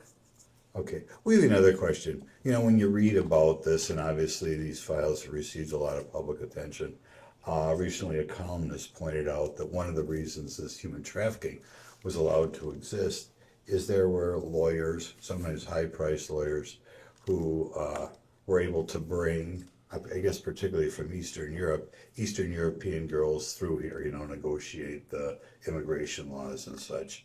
And particularly some very high-priced famous lawyers were hired, and apparently, I don't know, they couldn't find anything better to do when they left Washington, were engaged in helping, I guess, girls that some people allege became prostitutes get here from Eastern Europe. Could you comment on lawyers who make money bringing girls from Eastern Europe or other places around the world into prostitution, coming to this country? Sorry, just to clarify, you just want him to comment on that? Yeah, I want you to comment. What do you think of these people? So you're asking his I don't opinion. like it. What? I don't like it, but I don't know much about it. Would you think that, oh, I'm sorry. I'm getting the hook. You know how it is. Saved by the bell. Well, why don't I finish that question? Do you think if lawyers help legally or illegally people come into this country for the purpose of prostitution, that they should be disbarred? Not unless it's illegal to do it. If you passed a law which said it was illegal to provide representation, notwithstanding the constitutional right to You get think they're one, sleazy lawyers if they then do it? maybe Can you you get you to can. say that? Sleazy lawyers? We'll say they're sleazy? For the record, we think lawyers are fantastic.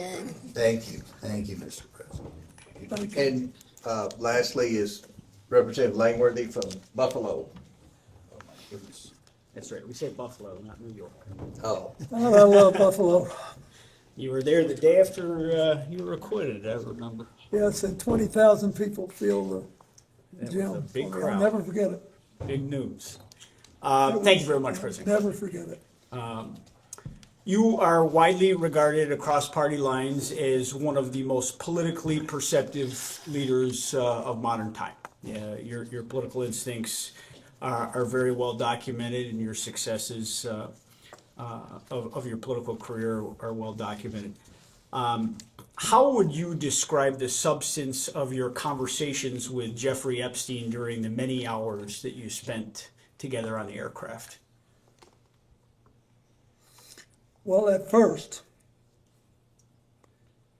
he really seemed to be like a vacuum cleaner, like he really wanted information. And there was no, to go back to the business with the, what do you call it, the passport, the false link, there was nothing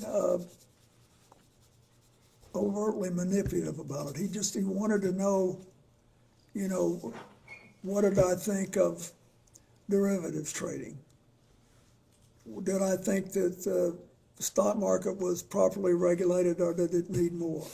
What, and, you know, how did we have the most broadly shared prosperity in 50 years? Was it just an accident? Was it just technology? Or do we have specific policies? He wanted to know stuff like that. And it was great for the first, you know, 2 or 3, 4 or 5 conversations. But I could tell that it was like, I mean, you guys are in politics. Don't you ever feel like sometimes somebody's talking to you and then they're just checking the box and they got to go do something else and be somebody else? I mean, that's the way I felt. Interesting. The international travel you took with Mr. Epstein, it represented a significant investment of time and money on his behalf. Yeah. And I did miss the first portion of this, so if any of this is repetitive, I apologize. Your arrangement was that you would spend an hour of conversation with him on topics of his choosing, and that So he testified, just so that I'm you sorry, I know, wasn't- on economics and politics. on economics and politics. Thank you. Okay.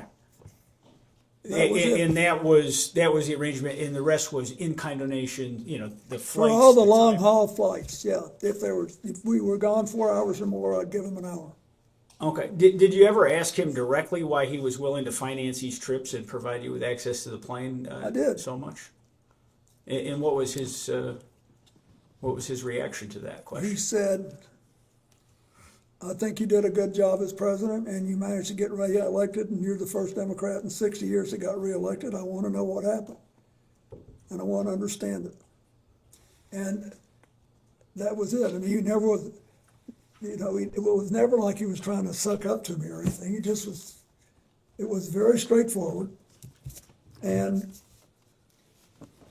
But after a while, it was obvious that he had done what he intended to do, and he was kind of going through the motions, and he didn't really care about I really cared about this AIDS thing. I thought we had a chance to build something that would revolutionize the treatment of all mass illnesses. Same thing with tuberculosis and malaria, and sure enough, we did. But I thought we were on the verge of something big, and he didn't much care about it, and I had a bunch of people that did. So we went our different ways. And as you pointed out, I mean, we're all in the political process, certainly not playing at the levels that you have in your career. But do you believe that this was, in essence, Epstein being a political junkie and looking for that association? Yes, and I didn't know what else. All I knew was that but after we started, when I got this thing going and people could see it like a chugging engine, then we had more and more people interested in helping. And I wanted to have people there that I knew were genuinely caring. I know it sounds funny, but it matters, because when you start something like this, you're going to have rough spots, things are not going to go right, you're going to have to solve new problems. Far better to have people who are passionate about this. So on these overseas visits, did Mr. Epstein accompany you to any of the meetings or the private dinners or the official engagements? And if he did, what capacity was he introduced? He went to some of the meetings, and some of the dinners, but the big public dinner we did in South Africa, he did, for example. But some he didn't when it wasn't appropriate. When I had to talk to somebody about whether I thought they were following a proper legal path and trying to let us sell generic drugs and how we're going to get them. There were a lot of complicated things. Can I get a time check? We have like a minute left. Did he ever seek introductions to foreign dignitaries or leaders from you? Not that I remember. Okay. Did he ever ask you to make phone calls on his behalf? No, he never did. I remember that. He didn't. I mean, I would remember. You said he was not a friend, but with that amount of travel and proximity, why wasn't he a friend and he was just an acquaintance? Well, no, it wasn't just an acquaintance either. I felt friendly toward him, but he was, as I said in my book, odd. There was always something a little holding back, and and I could tell. It was pretty strange the way it happened. Larry Summers, the president of Harvard, calls you out of the blue, says this guy wants to do it, you do it. And then I like to spend as much time as I can with people I know that I can count on. And I didn't have, honestly, I never saw anything that I knew was illegal, but I just felt I should move on, and we did. Did you ever have any arguments or disagreements with Mr. Epstein or Miss Maxwell in the course of your travels? Not to my knowledge. And is there anything that you saw that he was looking to monetize the relationship that he had No. with you? Okay, and Can I check the time? I believe Wait. Seconds. And my lawyers are gonna kill me on this, but I have to say, I wanna be honest, I'm not trying to be, goody two-shoes here. I did feel closer to Ghislaine Maxwell because of Ted Wade. So I wasn't against the whole deal until I knew what they were doing. Okay. By then, it was too late for me to do anything about But it. I think your response is was he trying to ever monetize the relation, to your knowledge, was To clear. the best of my knowledge, he never did. thank you for the opportunity, Mr. President. Thank you. We will go off the record.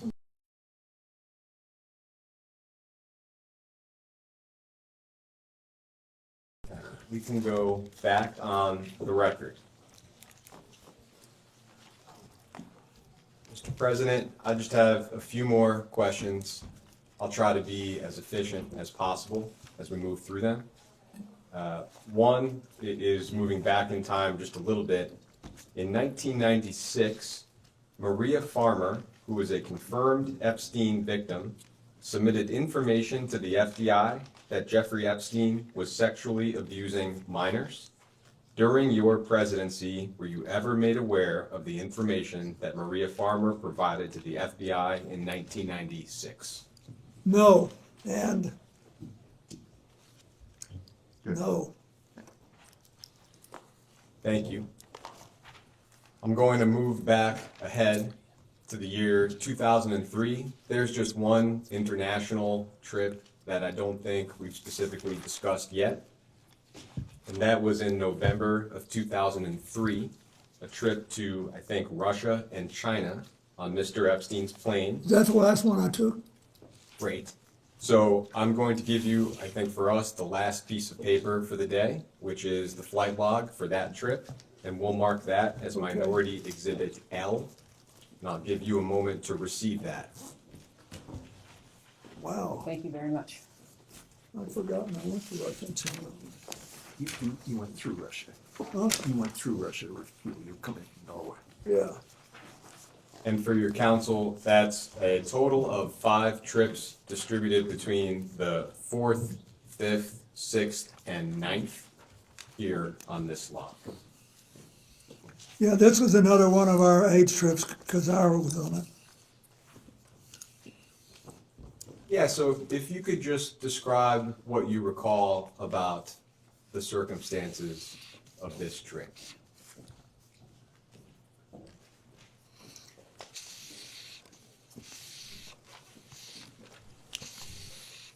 Can you refresh my memory about what stops were actually taken? Yeah, the countries in question are Russia and China. I think the final stop was Beijing. I do not, off the top of my head, recall what each of these airport codes are. It was Brussels to Oslo to Tolmagacho, Russia, to Hong Kong, Chengdu, Beijing. Well, thank you. I appreciate that. Okay, let's do it again. Brussels to Oslo, to the middle of Russia, Tolmachevo, to Hong Kong, to Chengdu, to Beijing. Got it. We stopped in Europe, and as I remember,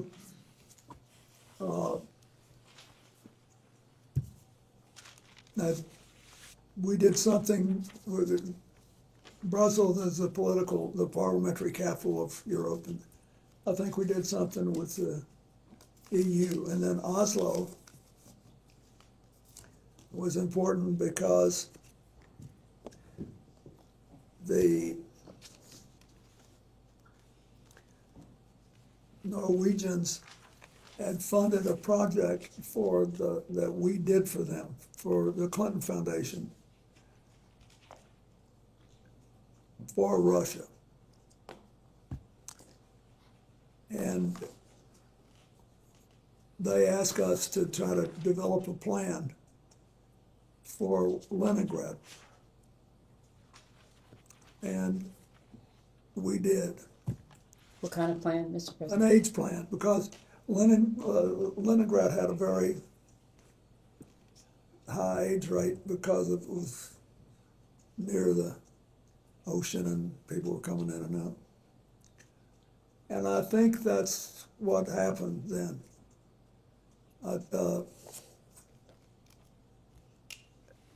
And then we went to China, and I had been doing a lot of work on China, and it was very interesting because the Chinese were eager to get into this and yet scared. It was very interesting. We could have been, if you were in Russia and China, you could have been in rural America on AIDS at the time. They were very reluctant to discuss this, and all hung up about it. And the Chinese, with whom I had good relations, were at the time, the national government asked me, they said they like you out in the country here. But I had been there in 1998 and had a big trip. And he said, we want you to go out there and be photographed on state television playing with children and talking to their families about AIDS. So that's what this whole trip was about. So I was doing that. And it was, I think, I'm almost sure that's it. Because, and then we stopped in Hong Kong on the way out, right? Yeah, Hong Kong and Beijing. Yeah. Thank you very much. I appreciate that context. Is it correct that while on that trip, you did not witness or become aware of sexual abuse of any kind? No, we were all busy as crazy. I mean, I never saw anything like that. Thank you. We have a few events for which we don't have exact dates. I'll ask about them one at a time. CNN has reported that in July of 2003, Ms. Maxwell co-hosted a fundraiser for your presidential library, and Mr. Epstein may have attended. We don't know whether or not you attended that event. Do you have any recollection of attending that event? I don't. I wouldn't be surprised. I don't remember anything about it. Thank you. An investigative journalist named Vicky Ward has claimed that Ms. Maxwell accompanied you on a trip to India sometime in 2003, including to the Taj Mahal, and that you traveled for that trip on a private jet owned by billionaire Ron Burkle. Do you have any recollection of the trip I just described? No. But I want to be forthright here. The first thing I did in the way of public service after I left office was to try to help India deal with the aftermath of the Gujarat earthquake, which happened literally 4 days after I gave up the White House. And so I called the Prime Minister of India, who was a friend of mine, and he said, I need help. I've got to build schools and hospitals, and I can't do anything in the small towns and the middle-sized towns and the rural areas. I only have the money to do something in the big cities. So I'm not saying I did or didn't do this. I have no memory. But I also I don't want to mislead anybody. We were doing tons of stuff. And we needed to finance it. So I can't say that I didn't do it. Thank you. In your 2024 memoir, you said that by the time Epstein was arrested in 2005, that you had stopped contact with him. When do you recall being the last time that you had any kind of communication with Mr. Epstein? The last time I remember was with him was sometime in 2003. Attorney Brad Edwards, that's an attorney who's represented many of Mr. Epstein's survivors. Excuse me, counsel, I believe there was a misstatement there. The book says who in 2008 had been convicted and jailed in Florida, not 2005. Okay, thank you, I appreciate that. Attorney Brad Edwards has represented many of Mr. Epstein's survivors. He claimed in a 2011 filing that he believed the Justice Department possessed some kind of correspondence from you from 2007 or 2008 on behalf of Jeffrey Epstein. At any of the various points when Mr. Epstein was under investigation, did you or any of your representatives ever submit any correspondence to the Department of Justice on his behalf? I have no memory of that. To your recollection or knowledge, did you or your representatives ever have any other communication with the Department of Justice regarding Jeffrey Epstein? Not that I remember, no. CNN has reported that in 2007, Ms. Maxwell co-hosted a fundraiser for Secretary Clinton's presidential campaign in New York City. We believe that Christina Aguilera may have performed at that event. Do you have any knowledge or recollection of attending that event? I don't. There was an email released as part of the DOJ files recently that suggested you may have attended a party at Ghislaine Maxwell's home in October of 2009, and that publicist Peggy Siegel, as well as Jeff Bezos, may have attended. My only question to you is whether you have any recollection of attending a party that I just described. Is this her home in New York City? It would be at Ms. Maxwell's home in New York City. I have no memory of that at all. Thank you. It's been widely reported that in July of 2010, Ms. Maxwell attended your daughter Chelsea's wedding in Rhinebeck, New York, and that she accompanied billionaire Ted Waite, who was, at least at the time, a family friend of yours, and you've described a little bit today. You, of course, were at that wedding as well. Do you have any specific recollection of interacting with Ms. Maxwell at that wedding? No, but I was an emotional wreck. I was just trying not to fall off the little, what do you call the pallets? The dais? No, the wooden we walked on the grass with. I knew she was there, and she and Ted were there. And what was your understanding of her relationship with Mr. Waite at the time? Well, I thought they were together, and I think Chelsea and Mark did too, and there.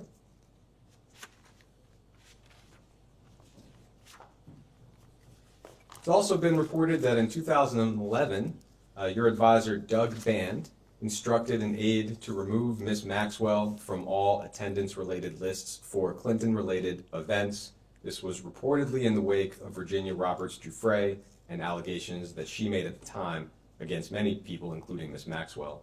Do you have any memory or knowledge of Mr. Band's instructions that I just described? I don't. Thank you. That takes us through most of the known timeline of your relationship with Jeffrey Epstein. There's just one more topic I would like to cover. That is the Clinton Global Initiative. In 2007, Mr. Epstein's lawyers claimed that he was part of the original group that conceived the Clinton Global Initiative. Would you agree with that characterization? No. Can you elaborate a little bit on why you would not agree with that? I wouldn't agree with that because the first time I ever discussed what became the Clinton Global Initiative was with Doug Band and the rest of our small group on the way back from Davos.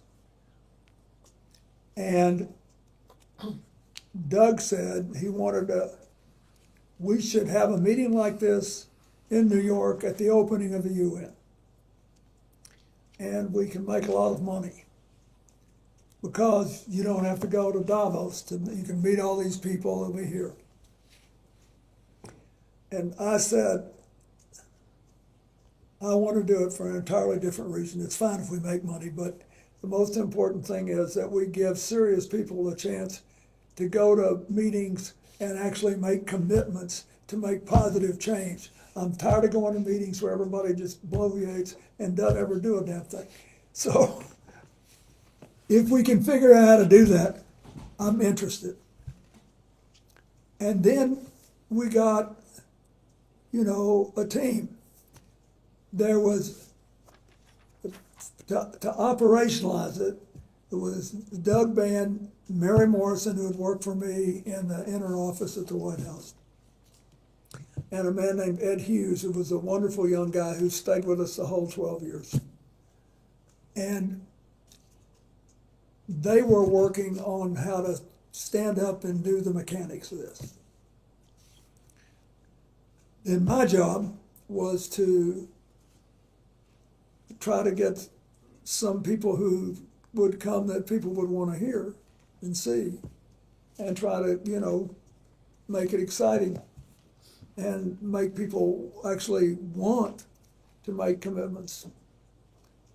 And so I think it was at that point that Ghislaine may have gotten involved. I don't know. You can ask them about it, but I'm just telling you how it began. It began with Doug said, let's do this and make money, and me saying, let's do this and make commitments. I think the question, Mr. President, which you've answered was Jeffrey Epstein involved in the At the time, no, not at all. Thank you. But I do not know what happened afterward. It has been publicly reported that in 2006, Mr. Epstein made a $25,000 donation to the Clinton Foundation. Do you have any specific knowledge or recollection of that donation? No, I saw it I saw that it was reported. I don't know. Thank you. With respect to Ms. Maxwell, and you just touched on it briefly, she told DOJ last July that she was, quote, very central to the startup of the Clinton Global Initiative. Would you agree with that characterization? I would agree that she worked hard. I now know. I didn't at the time, because I was working on the other, as I explained, I was working on a whole other part of this. If I can ask you to limit your answer to your knowledge at the time. At the time, I did not know it. Thank you. The New York Times recently reported that in 2004, Ms. Maxwell arranged a $1 million payment to an events company called Publicis Group, and that the payment may have had some connection with the first Clinton Global Initiative conference in 2005. The reporting suggests that Mr. Epstein may have been involved with the payment or somehow aware of the payment. Do you have any specific memory or knowledge or recollection of the $1 million payment I just described? No.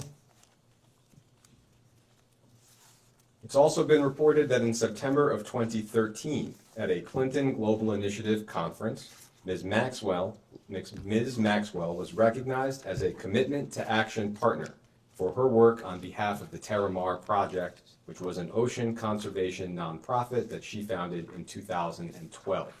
Do you have any memory or knowledge of that conference? I do. Great. Could you describe a little bit what you recall? Yeah, because this shows you how the CGI work, not for Ghislaine, for everybody.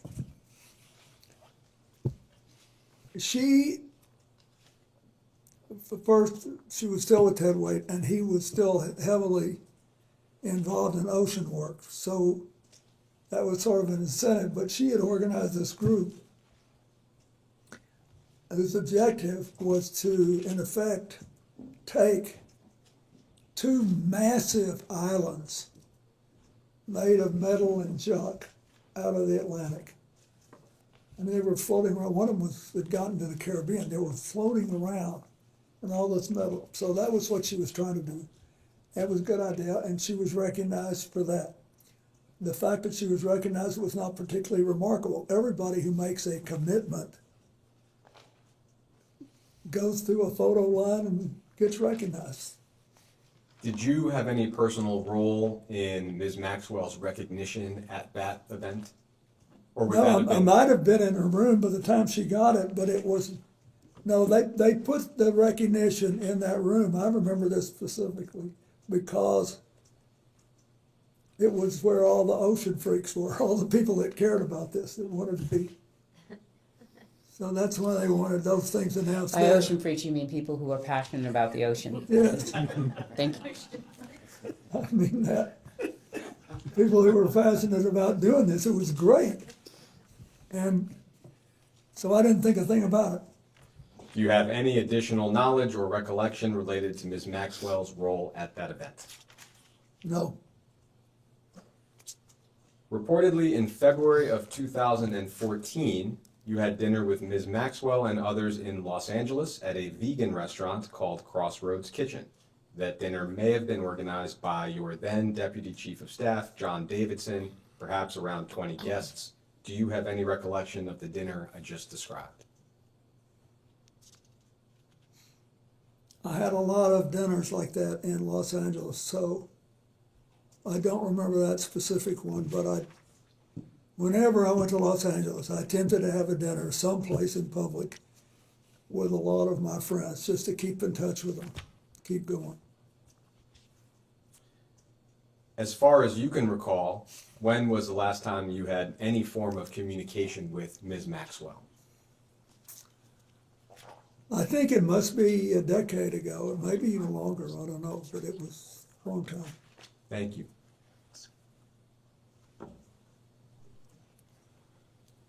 Mr. President, it's a pleasure to be here, and quickly, on a lighter note, point of personal privilege, my birthday is November 5th, 1974, which shouldn't mean anything to you, but what it means is that I turned 18 2 days after the election, and I couldn't vote, and I'm still upset about that. So on behalf of my mom, I apologize, she was a little slow. President Clinton, as counsel noted at the beginning of this deposition, Donald Trump posted on social media that he wanted Attorney General Pam Bondi to investigate you and other prominent Democrats in order to distract from his own close ties to Jeffrey Epstein. That post was previously marked as Minority Exhibit B, which you already have. Yep. President Trump's post refers to Jeffrey Epstein's crimes against young girls and women as the Epstein hoax. His post also completely ignores several other high-profile individuals, including Republicans and allies of President Trump, who were known to have had relationships with Epstein. In fact, the Epstein Files contain numerous officials in the current and previous Trump administrations who have connections to Jeffrey Epstein, including Howard Lutnick, RFK Jr., Steve Bannon, Tom Barrett, Kevin Warsh, and Mehmet Oz, to name a few. President Clinton, to your knowledge, has the Trump administration done anything at all to investigate these other individuals with ties to Epstein? Well, I wouldn't be in a position to know. That's the truth. As I said earlier, the only conversation I had with President Trump about this was in the early 2000s. And I have no information that he did anything wrong. I just want it all out there. I want everybody to get it all out there and let everybody see where we are. And had you had any conversations with him since the early 2000s about this subject matter? No.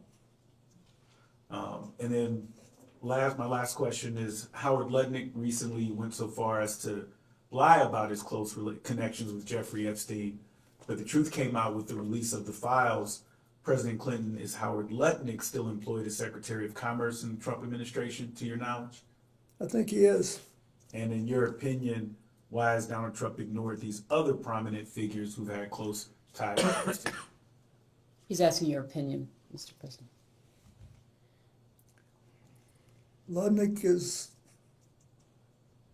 runs a big company and has made a lot of money and has supported him strongly. I don't think he believes that he's done anything bad enough I think he thinks he took his family to the island and he couldn't have done anything wrong. That's what I think he thinks. But I'm speculating. I'm doing what I have no business doing. Because I really don't know. Thank you, Mr. President. Thank you. That's okay. Thank you. I'll speak up. Thank you, Mr. President, for being here, for your service. I'll be brief. I think most of the pertinent questions have been asked today. I want to talk about transparency. You and Secretary Clinton were both very clear about your desire to testify publicly before this committee. In fact, on February 6, 2026, you posted on social media, quote, "I will not sit idly as they use me as a prop in a closed-door kangaroo court by a Republican Party running scared. If they want answers, let's stop the games and do this the right way in a public hearing where the American people can see for themselves what this is really about." President Clinton, why do you feel it is important for you to testify before this committee in a public setting? Because I think that, first, what happened with Jeffrey Epstein was horrible. What he did and what Ghislaine Maxwell was convicted of, it was horrible. We can't tolerate it in America and shouldn't. We ought to keep doing, as Hillary talked about yesterday, trying our part to get rid of that kind of trafficking around the world. Secondly, I was on the plane. It may be that I've said something today that gave you some indication that would help change policies or something. So I thought it was important. But I also think people know that there's been a little bit of zig and zag and ambivalence about, how hard this thing should be put out there. And I'm not pointing a finger at anybody, I'm just saying we know that. And so I think it's important that we get it all out. So to be clear, this committee issued a subpoena to the Department of Justice to release the full and unredacted files last summer. There's also now the Epstein Files Transparency Act that asked for the same that President Donald Trump signed into law. But still, the Department of Justice under this administration has not released all of the files, and there's been many illegal redactions. Do you think that we, of course, as Congress and the American public should get the full and unredacted files immediately? I think unless there is some serious danger of physical harm to one of the victims, or some national security interest involving intelligence, because you've heard these, that some of you think that there's some intelligence issues, national security issues. I think the rest of it ought to be gotten out, and I think we just need to get to a point where we can put this behind us. And then I think I hope you can and will help build us a system that works in America the way our international system works best in trying to identify and stop human trafficking and trying to make people whole once they've been damaged. And not a question, but just in response, the law is very clear about the identities of the victims. Yeah. Unfortunately, the Department of Justice has wrongfully released some of that information, including personally identifiable information, while illegally redacting names of potential co-conspirators. So they're going to kill me for saying this, but I think it's important, Jazzy. I think it is entirely possible that people in the Justice Department, I don't agree with on nearly anything, right? But when it's possible that they didn't intentionally cover some of this stuff up. But it's hard to accept that when you look at the other problems in dealing with the information. So you guys got to clear that up, clean it up, decide how you think it should be handled. Thank you. So before we go off the record, just one clarification. It's more just for counsels. The quote from the 2024 memoir, I think, was accurately quoted in the first instance. The full sentence is, quote, "He," meaning Mr. Epstein, "hurt a lot of people, but I knew nothing about it. And by the time he was first arrested in 2005, I had stopped contact with him." And that's the end of the sentence. That's page 373. So that's just for counsel. And my apology. No, not at all. And with that, we can end this round and go off the record.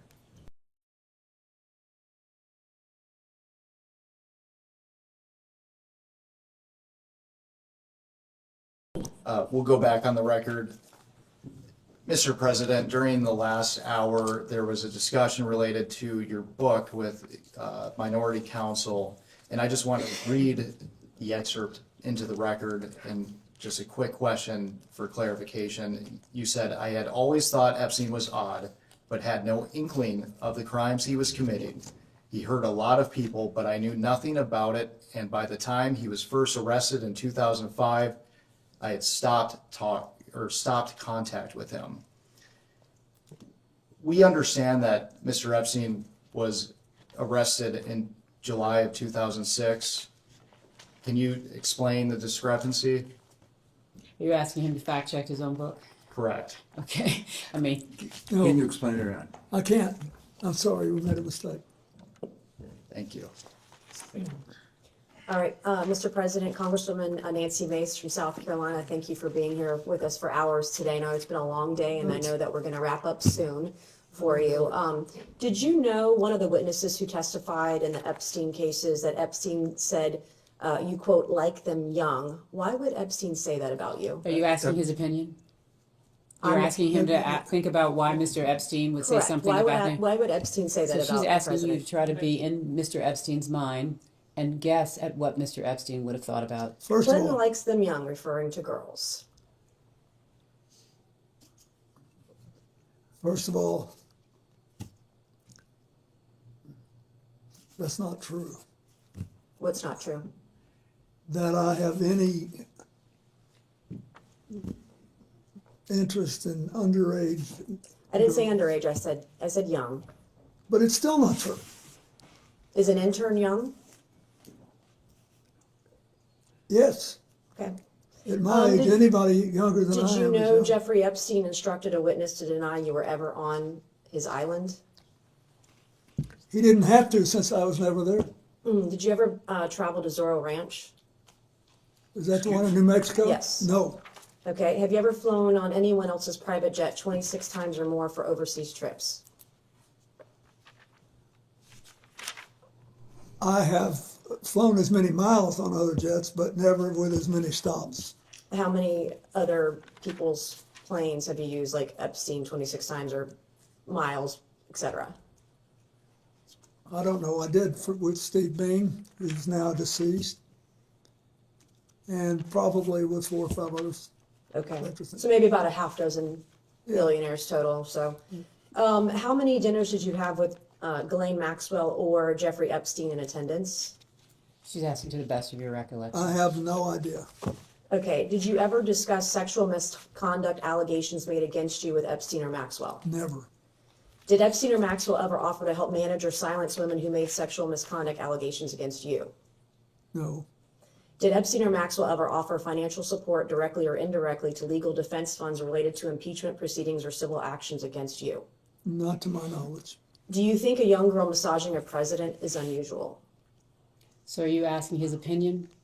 Well, he You're was asking his massaged by opinion? a young woman. I'm asking if he thinks it's unusual that a president, sitting president of the United States, leader of the free world, that So it's I'm sorry, unusual are a you young woman speaking would to, be. are you talking to the instance of the Yes, is it unusual that the a young back woman would be massage massaging- that occurred while he was not president? I'm just trying to understand. You said a president of the United States? Former president? Thank you. Just trying to make sure we're correcting the Are you time frame. filibustering? No, I don't need Okay. to. I'm actually trying to make I sure think that I'm as pretty you. clear. He said he You was said he young- was a sitting president. Excuse me, could we just please go one at a time? Thank you. You said a sitting president. I want you to be clear so that when he answers Former you, sitting the president, how record do is you want to clear. do it? Is it unusual? I have no idea if it's unusual. Objection calls for speculation. I figured.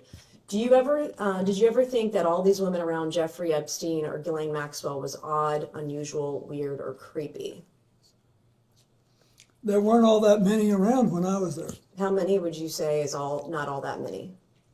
I think on this big plane that was working long hours, having 2 to 4 people on there, I thought was, as far as I knew, they were all helping. Flight attendants in tank tops and jeans, right? No. Do you believe you were a victim of a Jeffrey Epstein intel operation? Do you think that you might have been caught up in some of what he was maybe potentially doing? Excuse me, Congressman, which question are you asking? I'm asking Intel if the- operation? First of all, I don't, some type of intel operation. I'm just curious because it's been speculated on today and yesterday understand. that he may have been an intel asset. Do you think, perhaps knowing what we know now, the proclivity of it all, that he may have been targeting you as part of an intel operation? I doubt it. In 2019, you stated after he was arrested, I guess this would be the second time, you stated you knew nothing of Epstein's, quote, terrible crimes since you only met, quote, briefly on only, quote, 2 occasions. Was this statement false? Excuse me, Congressman. That's not an accurate statement. Can you please share us what you said? Yes, in 2019, as reported by the media. Which media? This says this is the. Could you share a copy of it, please? Okay, Daily Beast. It says the title of this is Bill Clinton failed to mention his intimate 1995 dinner with Epstein. We can give counsel and the witness a moment to review the exhibit. Well, we'd like the statement. I mean, he put out I a don't know anything statement about in 2019, full statement. And it will be marked Exhibit 22. So to be clear, the basis of your question is a news article with respect to the Daily Beast as to a dinner. Is that accurate? Nope, it's a question in the first paragraph which reads, hours after Jeffrey Epstein was arraigned Monday on several sex trafficking charges, former President Bill Clinton publicly downplayed his relationship with the pedophile financier, saying he knew nothing of his terrible crimes since they only met briefly on 2 occasions. And that's in the Daily Beast. Correct, Is that which not is in correct? your hand right now. Great, that's what I just said. Thank you. Well, what would you What's your like to question? know? So my question is, you stated you'd only met Jeffrey Epstein in 2019. You stated you'd only met him on 2 occasions. Was this statement false when you made To it? be clear, this is a news reporting that is saying that that's what he Did said. you make this statement in 2019? Congressman, would you put in the statement that he made? This is a news report. Okay. It's double hearsay. Did So- did you make this statement in 2019 as reported by the media? So you're asking whether or not he made a statement to the Daily Beast? Nope, it says, quote, it's quoting him or his office, etc. Are you denying you made this statement? It's quoting a sentence. If you put in the entire statement, that's all we ask. To be fair, give him the statement, not somebody's report on it. I have no idea what the Daily Beast take is. There was a statement that was released that was broader than this, and they relied on only a portion of it. They relied on only a portion of his full And statement. that's the portion I'm focusing on. Well, He said he then- only was with Jeffrey So Epstein on it's 2 actually a occasions. misrepresentation of his entire statement. Well, can you let your client answer the question? Well, can you ask it in a way that would make it clear that what you are I'm being actually very asking clear. His statement said is he the met with broader Jeffrey question of Epstein. what did he say? He said he briefly met with him only No, on 2 the occasions. Daily Beast selected that piece out. So are you denying that the president made this statement? What I'm saying is that there is an entire statement, that's the statement on which the president spoke to. Would you like to provide it to this committee? We're happily to provide that committee. It's Okay, been I would like publicly to ask the reported. president this question. Was that a false statement that you made in 2019, that you only met with Jeffrey Epstein briefly on 2 occasions? Object to the basis of this question. Wait. This is, you're asking him about a news article, not the statement he It's quoting made. him. It's quoting the president of the United Quoting States. Are a you sentence. denying? Are you denying the president made this statement? I'm telling Are you denying he No, made I'm this statement? telling I you- want to know. No, I'm telling you that the Are you president making a made a false full statement statement. You are selecting a piece of it. Let's put in the My entire source- statement he made. I wasn't in federal office in 2019. I was not a part of this committee. I was a state house rep from Goose Creek, South Carolina, and I'm quoting open sources that I have. To the best of my knowledge, I'm not rich with a bunch of attorneys, okay? I'm doing the best that I can to get the information I can, and I'm asking if the president was telling a lie in 2019 when he stated to the public he'd only met with Jeffrey Epstein on 2 occasions. He did not say to the public, you're misrepresenting. Congresswoman Mays, let me be clear. I'm not asking about your right to ask him any question, but don't do it on the basis of a news article. The news article is quoting his statement. So is the news It's quite- article lying? Is the news It's not article lying. false? It's false if you take it to mean what you say, which the statement did not do. Do you understand English? I think Seriously. I do. I I'm don't not think from you South do. Carolina, but I think I do. Did you make a statement, Mr. President, in 2019 that you only met with Jeffrey Epstein twice? I'm asking a question a different way. I have no idea, but I think that when I answer that, I don't believe I remembered anything about meeting him in 1995. So when making a statement about Jeffrey Epstein in 2019, would you have checked with your staff on maybe White House logs about the 17 times he visited, dinners you had with him, fundraising that you did with him, fundraising dinners he was on, you were on his flights 26 times.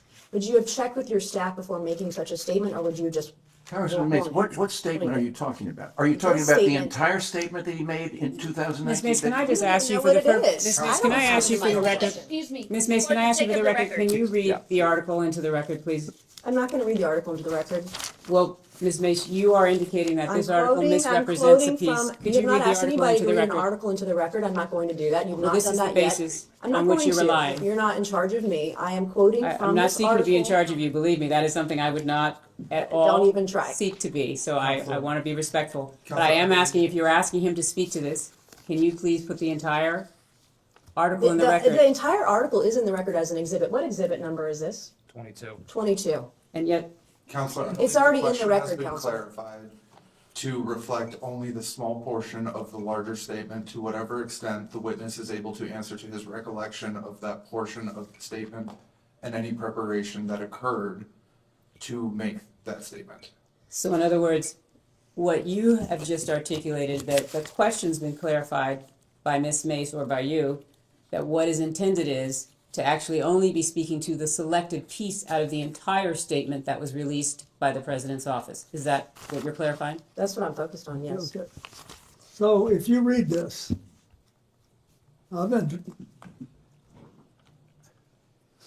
you really want to know is if I was at a dinner No, I don't. My question was that about your Ron statement. Perlman No, sir. gave. No, sir. I'm not asking about that dinner. I'm asking about the statement at the beginning of the article. I would like to ask another question. Your statement in 2019 about only meeting with Jeffrey Epstein on 2 occasions briefly. That is not was that- correct. I'm going to object to that characterization. I That is believe- not what the statement says. Okay, so the third You're reading the paragraph Daily down. Beast article. So to be which clear- is a leftist rag, by the way. And on the third paragraph down, it says, in his Monday statement, Clinton said he had only, quote, 1 meeting with Epstein in his Harlem office in 2002, and around the same time made 1 brief visit to Epstein's New York apartment with a staff member and his security detail. Those are the 2 That meetings is in that were addition to this. referenced. So the the Daily trips, the Beast, Bill statement Clinton failed to described. mention his intimate dinner, The statement 1995 described dinner trips. with Epstein. That's by Pilar Melendez on the 11th of July, 2019.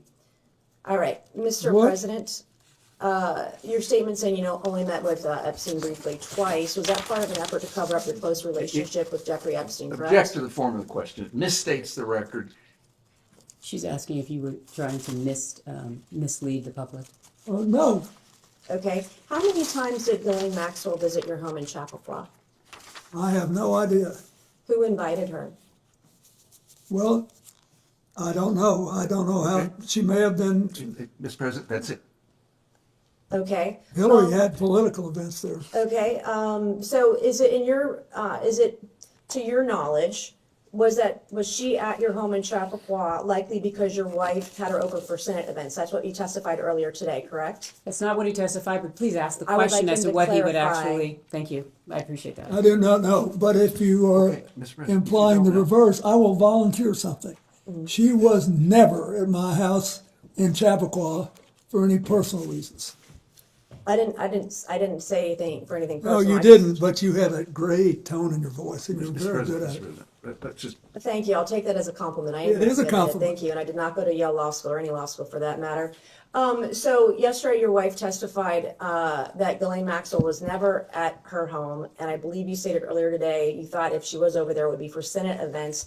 So was your wife falsely testifying Objection. yesterday before this committee, Mischaracterizes- or are So he you? doesn't have the benefit of his Mischaracterizes wife's testimony yesterday, Secretary's and so unless you all are gonna provide the transcript, or you're gonna actually provide that information, he's not in a position where he could address I that. believe all I said was that I didn't know Okay. that she had done. You postured that maybe it was for her Senate. I'm going to have one last question, Mr. Chairman, and then you'll take over. I believe you stated today on around, I know it's been a number of years, on around 2008, you ended, or before that, ended any communication with Jeffrey Epstein, correct? That's Around the time correct. he got arrested or right beforehand. And he was arrested for child sexual prostitution or hiring girls for sex or one girl for sex, correct? Roughly, child sexual exploitation.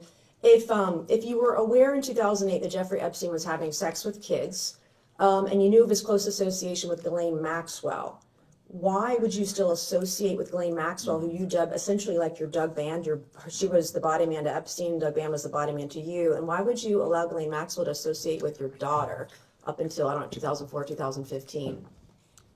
you knew he was a bad guy, why would you allow your So, daughter excuse me, to- what's the period in which you're saying he would have known that Jeffrey Epstein was After a bad guy? 2008, so up until Ghislaine Maxwell was involved with CGI until what, 2015, and we confirmed today that he had a dinner with Ghislaine Maxwell in LA in 2014, so he's still hanging out with a close associate, the closest associate to convicted pedophile Jeffrey Epstein. But Excuse me. I guess my question is Congressman, why? Yes, the question, excuse me, is the question why Ghislaine Maxwell came to the wedding? Is that the question? No, I didn't even bring up the wedding.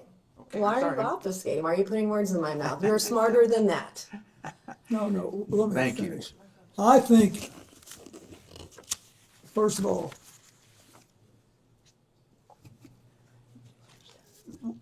when the wedding occurred,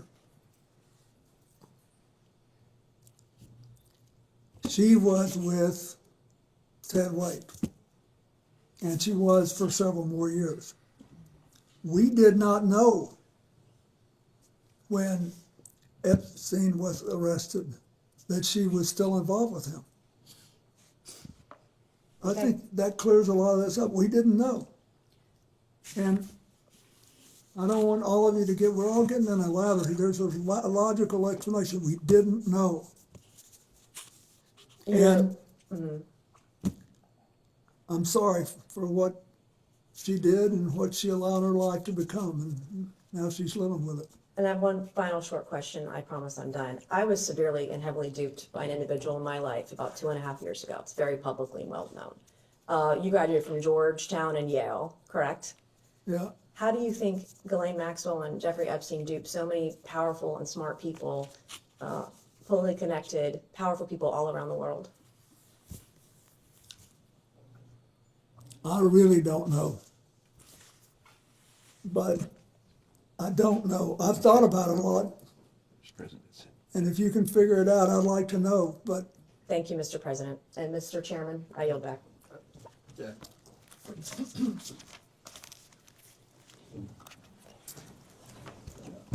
Point of privilege? I would like to say, since you made a great deal out of all this Ivy League stuff, I'm also the last president ever to live in a place without indoor plumbing. There's a full statement which we'll be happy to provide for the record that it might be that Representative Mace is unaware of, but the full statement says President Clinton knows nothing about the terrible crimes Jeffrey Epstein pleaded guilty to, Florida, some years ago, or those with which he's recently been charged. In 2002 and 2003, President Clinton took a total of 4 trips on Jeffrey Epstein's airplane, 1 to Europe, 1 to Asia, 2 to Africa, which included stops in connection with the work of the Clinton Foundation, staff and supporters. Secret Service detail traveled with him on his trips. He had 1 meeting with Epstein in his Harlem office, 2002. Around the same time, he made a brief visit to New York. That was the full statement. Ms. Mace was selecting portions out of the statement or relying on an article which only shows certain portions of the full statement. Let's go. Miss Luna from Florida. Mr. President, I just wanted to do a couple of follow-ups. Regarding your personal conversations with Mr. Epstein, you said that he wanted to discuss economic and political questions. Was there ever a particular region of the world or topics that he wanted to reoccur and address?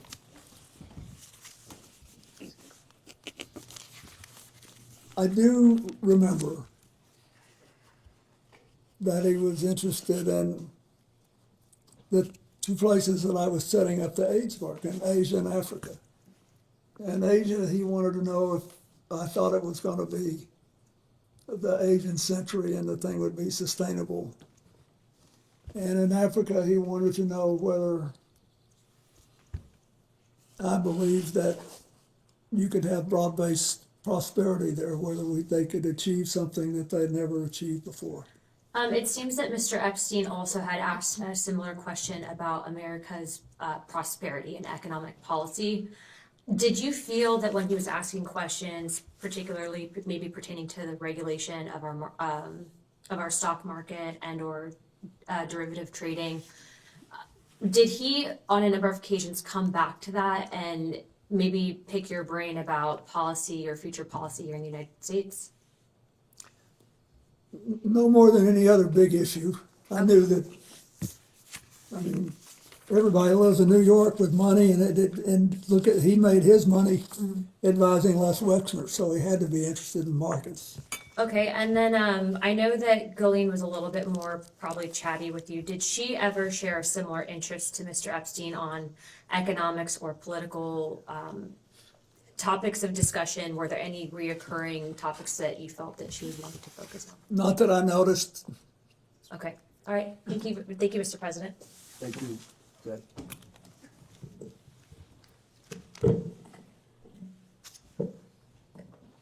Mr. President, we've covered a lot of topics today, and I'm going to walk through some topics we've already covered just to ask some questions for clarification. Okay. First, during your relationship or the time that you knew Mr. Epstein, what did you understand his job to be?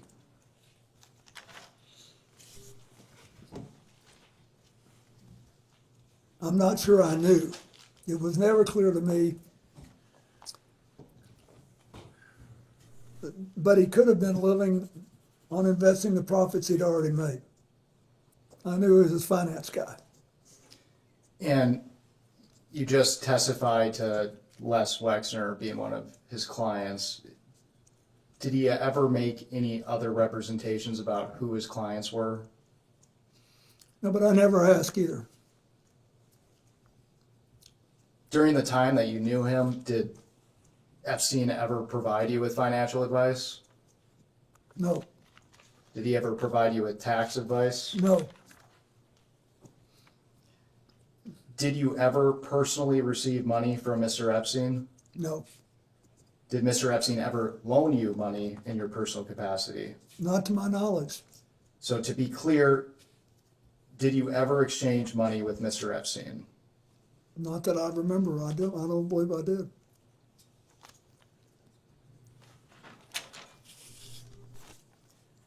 And throughout today's questioning, we had talked about the various properties that Mr. Epstein owned. You testified to have visited the Manhattan townhouse. Is that right?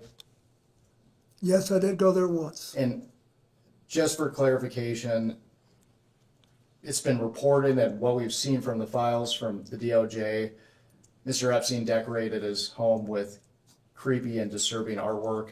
Did you notice anything unusual as far as his decor at his residence? Keep in mind, I was only on the first floor, ground floor. I did not see anything like that there in any of the rooms that I saw. It's been reported that Mr. Epstein had cameras on his premises. Did you notice anything, any cameras at the Manhattan townhouse? I didn't, but that may have been the whole point.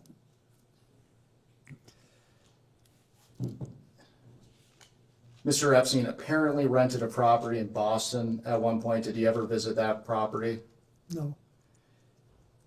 Did you ever visit Mr. Epstein's apartment in Paris?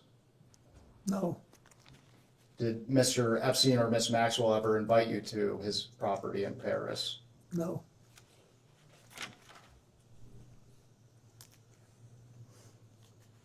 Did you ever visit Mr. Epstein's home in Palm Beach? No. Were you ever invited by Epstein or Maxwell to visit the Palm Beach property? I don't think so. Did you ever visit Ghislaine Maxwell's New York townhouse? No, I don't even know that I knew she had a townhouse.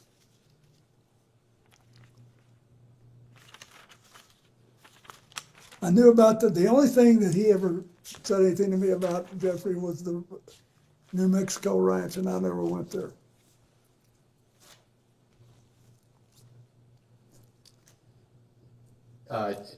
Did he invite you to the New Mexico ranch? Sort of. Can I you- mean, he was a little, but I didn't go. By then, I didn't go. Was there a reason? I don't remember, but I didn't. I think it was as we got closer to the end that he said something about it. Mr. President, in 2005, police in Palm Beach, Florida began investigating Epstein. In July 2006, Epstein was arrested for the first time for soliciting prostitution for minors. For the record, prior to Mr. Epstein's arrest, were you aware of any investigation into Mr. Epstein? No. On October 20th of 2005, police executed a search warrant for Mr. Epstein's Palm Beach, Florida home. Palm Beach Detective Joseph Carey spoke out about his belief that Epstein was tipped off about the raid since multiple computers expected to be at the house were missing when the search warrant was executed. To your knowledge, was Mr. Epstein tipped off about the October 20th search warrant in Palm Beach? Just asking for your knowledge. I don't know. I don't know. It's the first I've heard of it. They're only asking for your knowledge, Mr. President.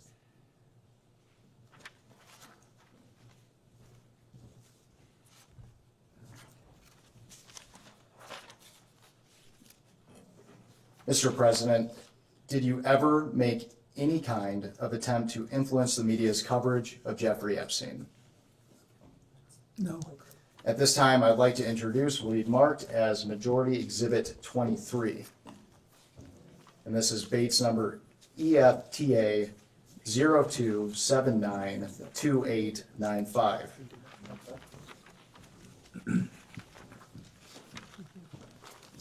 One page. Yes, ma'am. Thank you. Who's Shaza? I don't even know who that is.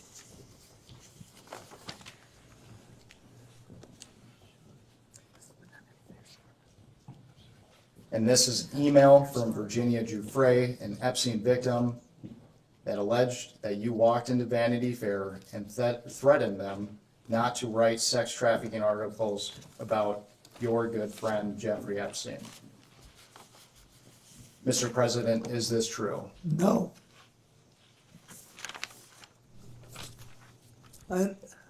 No. Not no, hell no. Not close, no. Why do you think Ms. Giuffre would make these claims? Are you asking him to have an opinion I don't about know, Ms. but- Giuffre's point of mind? Can we not do that? Like, ask him about the facts that he knows, as opposed to asking about the facts in other people's minds. Mr. President, have you ever asked any other publication to shut down a story related to Mr. Epstein? No. And by any other publication, counsel, he's answered the question about Vanity Fair, correct? Yes. Thank you. I absolutely didn't. Okay. No. Okay. That was hell no.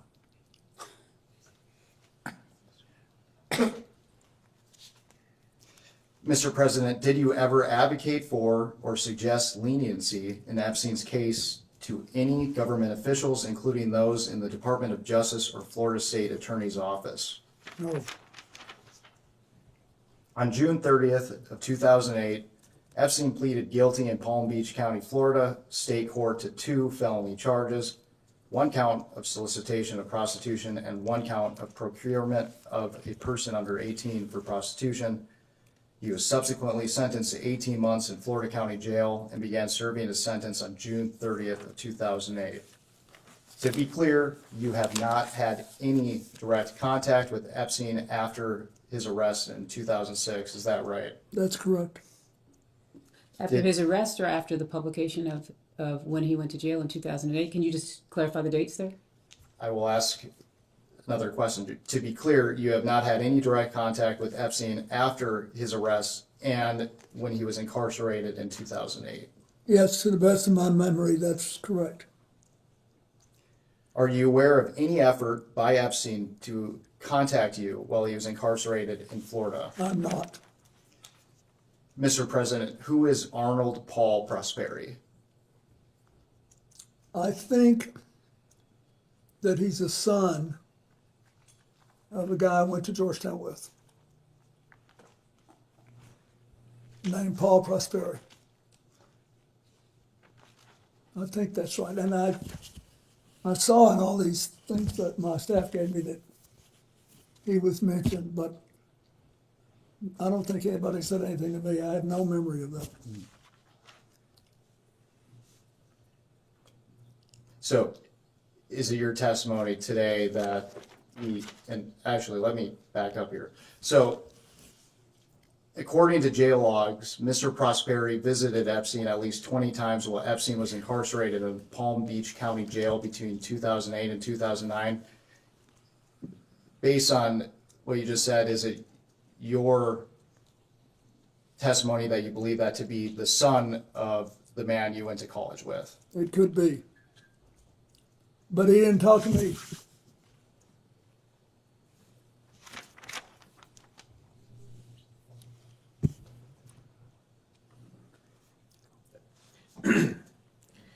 Thank you, Mr. President. Last week, Lex Wexner testified that Jeffrey Epstein often name-dropped powerful people to give himself an air of credibility. Did he ever do that to you? Brag about people he knew in high places, kings, princes? Yeah, he did a little bit. Okay. Going back to what was mentioned earlier about the search warrant on October 20th in Palm Beach for Jeffrey Epstein. Mrs. Clinton testified yesterday. I think she mentioned that it appears he got a sweetheart plea deal, and I don't think anyone on this committee would disagree with that when Alex Acosta was the U.S. attorney down there. And we've already deposed Mr. Acosta, and we've got the transcripts and everything. There's a lot of speculation, as had been mentioned, that he may have been tipped off prior to the search warrant, that Epstein may have been tipped off. Are you aware that whether or not Sandy Berger may have tipped off Jeffrey Epstein? The president just testified that he was unaware that anybody had been tipped off. So are you asking him to? This explains why I was asked yesterday about him. But no, I don't. I know nothing about that, and I wouldn't. Mr. Epstein was indicted by a grand jury on July 19th, 2006. According to an IRS Form 990 filed by the COUQ Foundation, a known Epstein entity, Mr. Epstein donated $25,000 to the William J. Clinton Foundation one day prior to Mr. Epstein's indictment. Are you aware of this donation? I know that they told me that the records showed that he'd given $25,000. When did you become aware of that, Mr. President? Were you aware of that then or in preparation? No, now. I mean, when I was preparing for this. Yes, sir. Did you solicit that donation from Mr. Epstein? Not personally, I didn't know. Did someone else solicit it? I have no idea. Do you know why Mr. Epstein made that donation? He's asking you to speculate about what No, Mr. I Epstein don't. would be thinking. We try to raise a fair amount of money every year to pay the bills. It seems to me that as investigators were narrowing in on Mr. Epstein, he may have been trying to earn some goodwill with you. What do you think about that? It wouldn't work. Right. Did it ever seem to you that Jeffrey Epstein was trying to suck up to you or get on your good side in order to further his schemes? No, I didn't think about it that way. I thought he wanted to do what he said. But he was, very idiosyncratic. Right. After his arrest in 2006, did you have any further contact with Mr. Epstein? I don't believe I did, no. Did anyone affiliated with Epstein, including Miss Maxwell, contact you on behalf of Jeffrey Epstein to discuss his arrest and the allegations against him? No. Did they ever ask, either Jeffrey Epstein or Miss Maxwell ever ask you for their assistance once Epstein was in trouble? No. Or once Miss Maxwell was in trouble? No. Did Jeffrey Epstein ever attempt to contact you while he was incarcerated in Florida? No. He didn't attempt ever to contact you? Not as far as I know, no. Yesterday, during the deposition of Secretary Clinton, she suggested that we follow the money with Epstein, because there's a big question: how did he accumulate so much wealth? And I think you had testified earlier, and if I'm wrong, feel free to correct me, that you didn't really know how he made his money. I mean, he had a big plane, and I knew that he had made an extraordinary amount of money from Les Wexner, who was quite wealthy. I had no idea whether he had made enough to support the lifestyle that I saw. and I assume you're aware Mr. Wexner testified under oath that he acted like he really didn't know Jeffrey Epstein very well, and which is kind of hard to believe because he paid him a lot of money and Yeah, he made him. Yeah. But you never know. Yeah. Well, one of the things when we concluded the deposition yesterday, we asked Secretary Clinton, for her advice moving forward in the investigation. And with respect to a statement she said yesterday, it was something that we've done on the committee, the majority has done on the committee. In the past, we followed the money. We've subpoenaed bank records. We've subpoenaed suspicious activity reports from Treasury. Those were some of the things Ms. Clinton suggested. And in order to do that, obviously, we have to subpoena banks, specific banks for specific accounts. Do you ever recall in the conversations you had with Mr. Epstein any particular bank that he was affiliated with, or any particular big banks that maybe he had deals going? No. You never asked me about that. Okay. And with that, we can go off the record.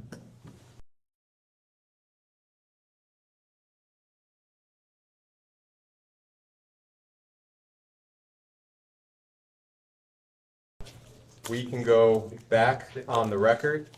Mr. President, I just wanted to clarify one thing from the previous round. Our understanding of your testimony today is that with respect to the dinner with Ms. Maxwell in Los Angeles, you were not actually sure whether or not that dinner occurred. That's Is that correct. correct? Is that correct? That is correct. Thank you. As we start to close, is there anything you would like to add or clarify about what you've said here today? You're good. Well, you're good. I think we're fine. I'm struggling because it's hard to know exactly what I knew when I knew it, given what I've learned since.